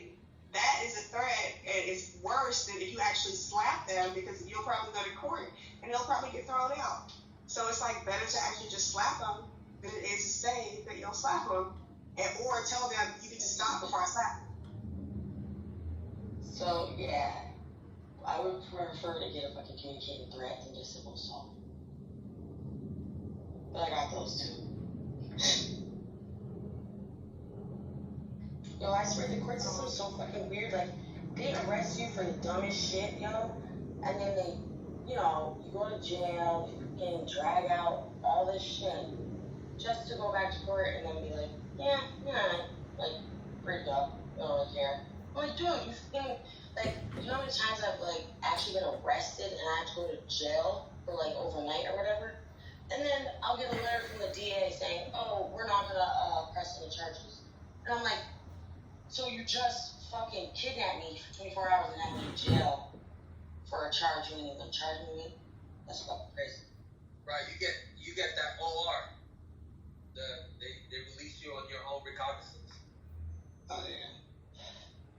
But so that's a fact because... Oh, sorry, go ahead. No, go ahead. No, that's facts because I've been to court too. I've been light within the system, and I've seen cases,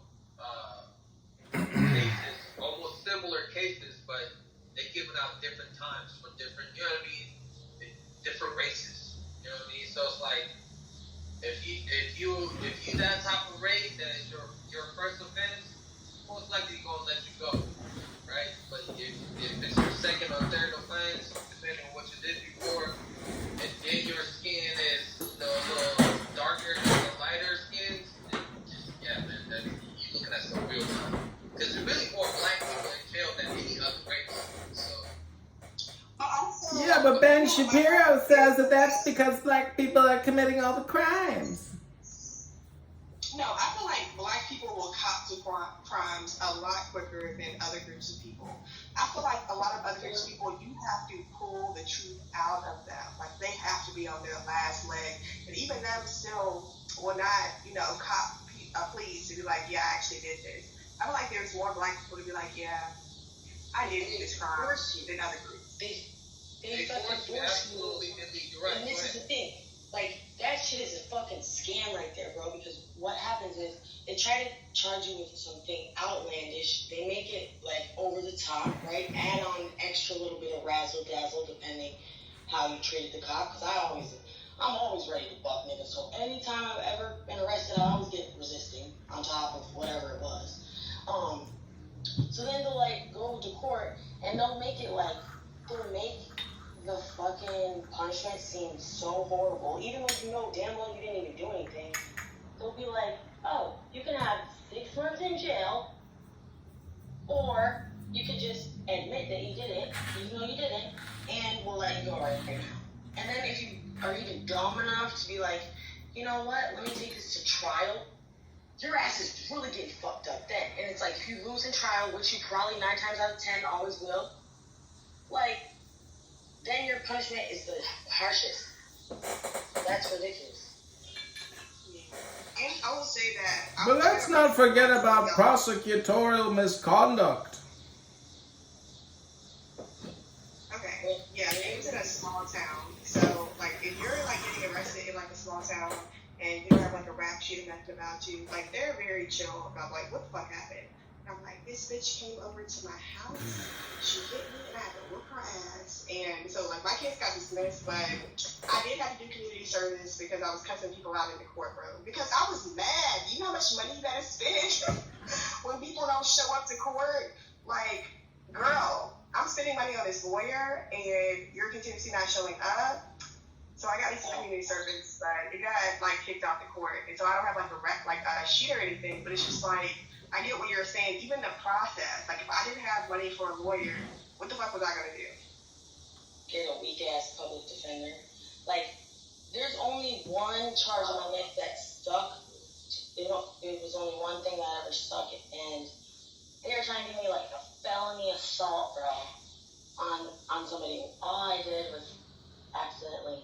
Well, I don't know if it's accidental, but I kicked a bitch when I was in the hospital, right?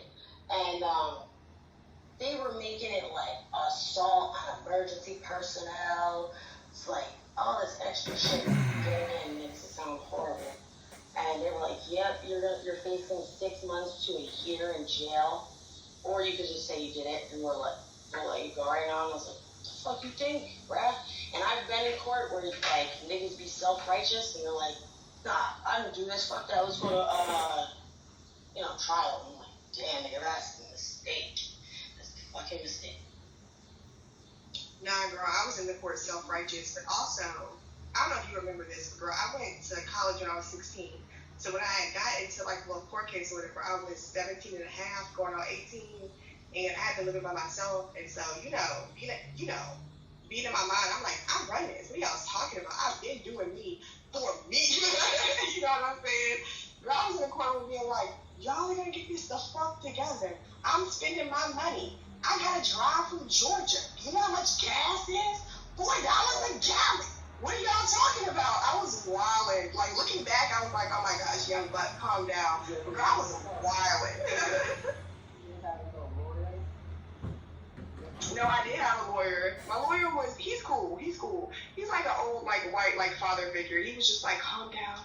It's gonna be okay. He got it, like, thrown out or whatever. He, like, did explain everything that was going on. And, like, people in the court were chill. It's just, like, I was tired of it. I was like, I'm not doing this. Like, she came to my house.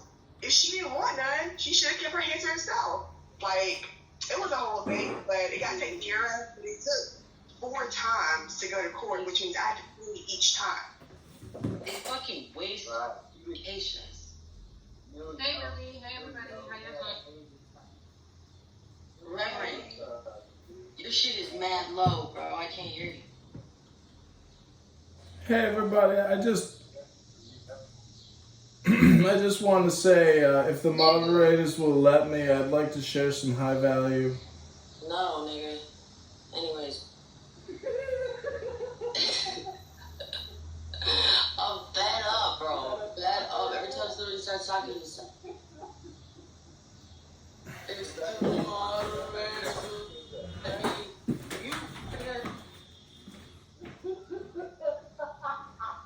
Get it together.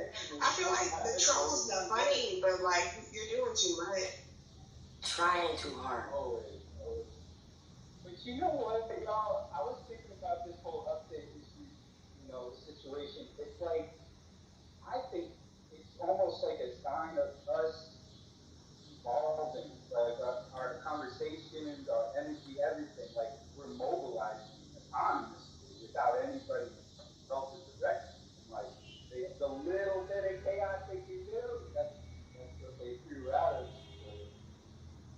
That's so deep, man. Yeah, you're so quick with the modern shit. Yeah. Man, oh my god. The other day I was fucking arguing with some bitch, and it was hilarious because she was a little bit older, and old people get on my nerves on this app because they just think they know it all. Like, your fucking geriatric ass shouldn't even be here. Like, why are you talking to me? But the lady, she wanted to start arguing, but since she doesn't really know how to use a new update and shit, like, now they make it harder to mute. You can't just go to the person's page and hit the mic. You have to either go, hit 3 dots, and hit mute, right? So the bitch is trying to argue with me, but I'm so quick with my fingers that it just sounded like this was like, and I was like, yeah, bitch, just fucking dumb. I'm like, that shit is so funny. Do you guys remember back in the day when people would do stage takeovers? Like, have you ever been in a room where, like, somebody gets through and mod they get over and they kick everybody to go? Those were the good old days. Yeah. Yo, I saw club takeovers. I remember niggas would do rooms with each other, and then the mods, and they would have like beef or whatever, and they would like straight kick niggas out the rooms, like clubs that they made. Like, damn, that would hurt. You got excommunicated. You gotta be careful who you make them admins, boy. Like, I swear to God, anybody that's even semi-problematic in any way, shape, or form, you ain't not an admin, because people are bipolar, yo. One time I had an admin and that bitch, she flipped her script and I had to like rush to make sure she wasn't gonna delete my shit, because she was damn sure acting like it. Like she was gonna delete my club. No, girlies have been acting crazy about Clubhouse Clout. Like, I cannot even express to you the drama that I've seen about people being upset that someone has larger rooms, or more people come to their rooms, or more people like them. I'm like, girl, catch a grip. That's so weird. Like, bro, this. Nah, and some of these people buy their followers. That's why, seriously, I was doing the evil laugh when they did the update. I was like, whoa, I love to see these people humble. Niggas thought they were hot shit. Yeah, they fucking thought they were hot shit, and they log on with 22 followers, nigga. I was like, that's what you get for being one of the pompous ass people that. That's right. So, the same motherfuckers you see on the way up, you see on the way down, and that's in real life. That's on the that's a fact. And I loved it because everybody was always, they're like, this app fucking sucks, da da da. It's not the app, it's bitch, you don't have numbers to back your clout anymore. Nah, hold on. I'm gonna take offense to that. I'm gonna take offense. You're so right, Millie. Like, here's my thing. I'm gonna take offense to it because it's like, I just don't want to add those people back. I was cool with being in rooms with y'all and like you following me, you know what I'm saying, and like seeing certain things. I in fact don't want to add people, like certain people back. You know what I'm saying? I don't want to. I mean, I get it, right? Because it's like, yeah, there's a lot of people that follow me that I don't want to add back, but we all know those people that try to do ratios with numbers. Like, they think that it looks cooler. It looks cooler because you follow 40 people and you have 3,000. You know, it's stupid. That's childish. Like, follow who resonates and fuck the rest. Yeah, so thanks, Melly, for having me. And moderators, I do want to share high-value information for you if you have the patience to listen to it. I know you will benefit from it greatly. Just go ahead, nigga. Go ahead, nigga. This and me. Hi, Justice. Okay, this is the Tao Te Ching by Lao Tzu. Whenever you advise a ruler in the way of Tao, counsel him not to use force to conquer the universe, for this would only cause resistance. Thorn bushes spring up wherever the army has passed. Shut up. Okay, sir, we found out they was all doing from the same people, so please relax. We heard this from more than info before.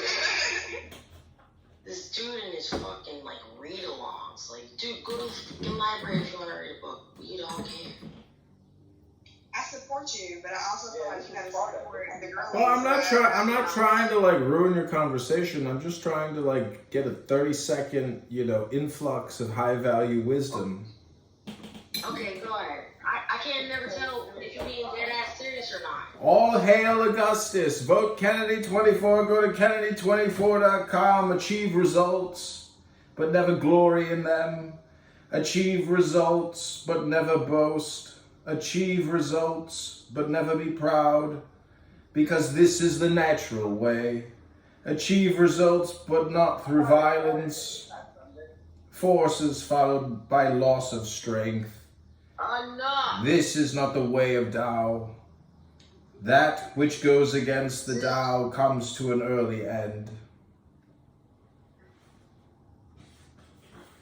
Yeah, Is it at the early end? Can you shut up now? Good weapons are instruments of fear. All creatures hate them. Therefore, followers of Tao never use them. The wise man prefers the left. The man of war prefers the right. Weapons are instruments of fear. Not to put me on the right. They are not a wise man's tools. He uses them only when he has no choice.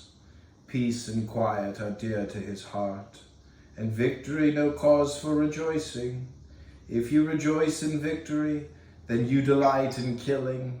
If you delight in killing, you cannot fulfill yourself. On happy occasions, precedence is given to the left. On sad occasions, to the right. In the army, the general stands on the left, the commander-in-chief on the right. This means that war is conducted like a funeral. When many people are being killed, they should be mourned in heartfelt sorrow. That is why a victory must be observed like a funeral. Yeah,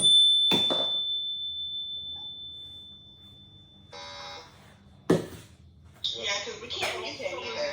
Like, there's no need or like, okay, that's enough. Thank you for those wise words. Haters gonna hate.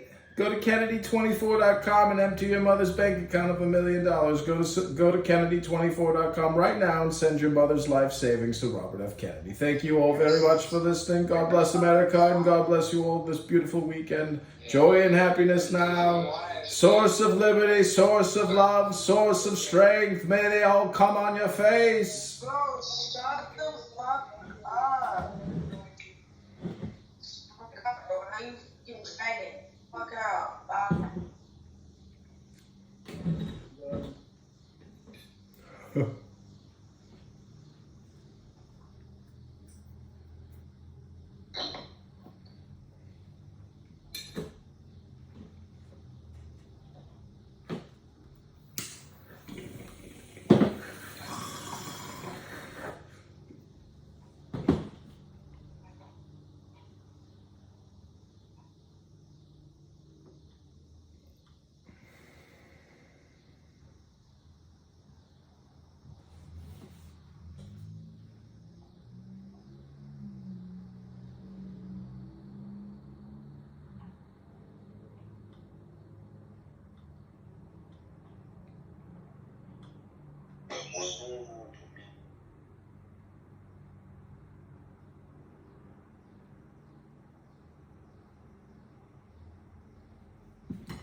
Ribainai Shalainaim. Ribainai Shalainaim, Ribainai Shalainaim, Ribainai Shalainaim, Ribainai Shalainaim, Ribainai Shalainaim. Ribainai Shalainaim, Ribainai Shalainaim, Ribainai Shalainaim. Ribainai Shalainaim, Ribainai Shalainaim, Ribainai Shalainaim, Ribainai Shalainaim, Ribainai Shalainaim, Ribainai Shalainaim. And this particular class has stood the test of time. James is an amazing instructor, and in this class. All right. It says at least a look at the friend David. You're welcome. See, guys. All right. You know what? Fix it, guys. I'm getting confused. Marina says I just paid for the program. You never see now. Reach out. 4 houses that are close to good schools, have 5 bedrooms, 3 baths, big backyard, and have a huge kitchen that has enough room for a big table so you can have those family get-togethers that mean so much to you. How soon would you like to go see those? Can we go now? Okay, my phone is overheating. We're gonna shut it down. Okay, everybody, this has been another Subscribe podcast. We're like fucking 10 hours in at least, everybody. Thank you so much. Health, wealth, love, peace of mind, happiness, and strength. Joy and happiness now. Nobody's gonna come to my rooms. We're gonna get the burner phone started soon. God bless.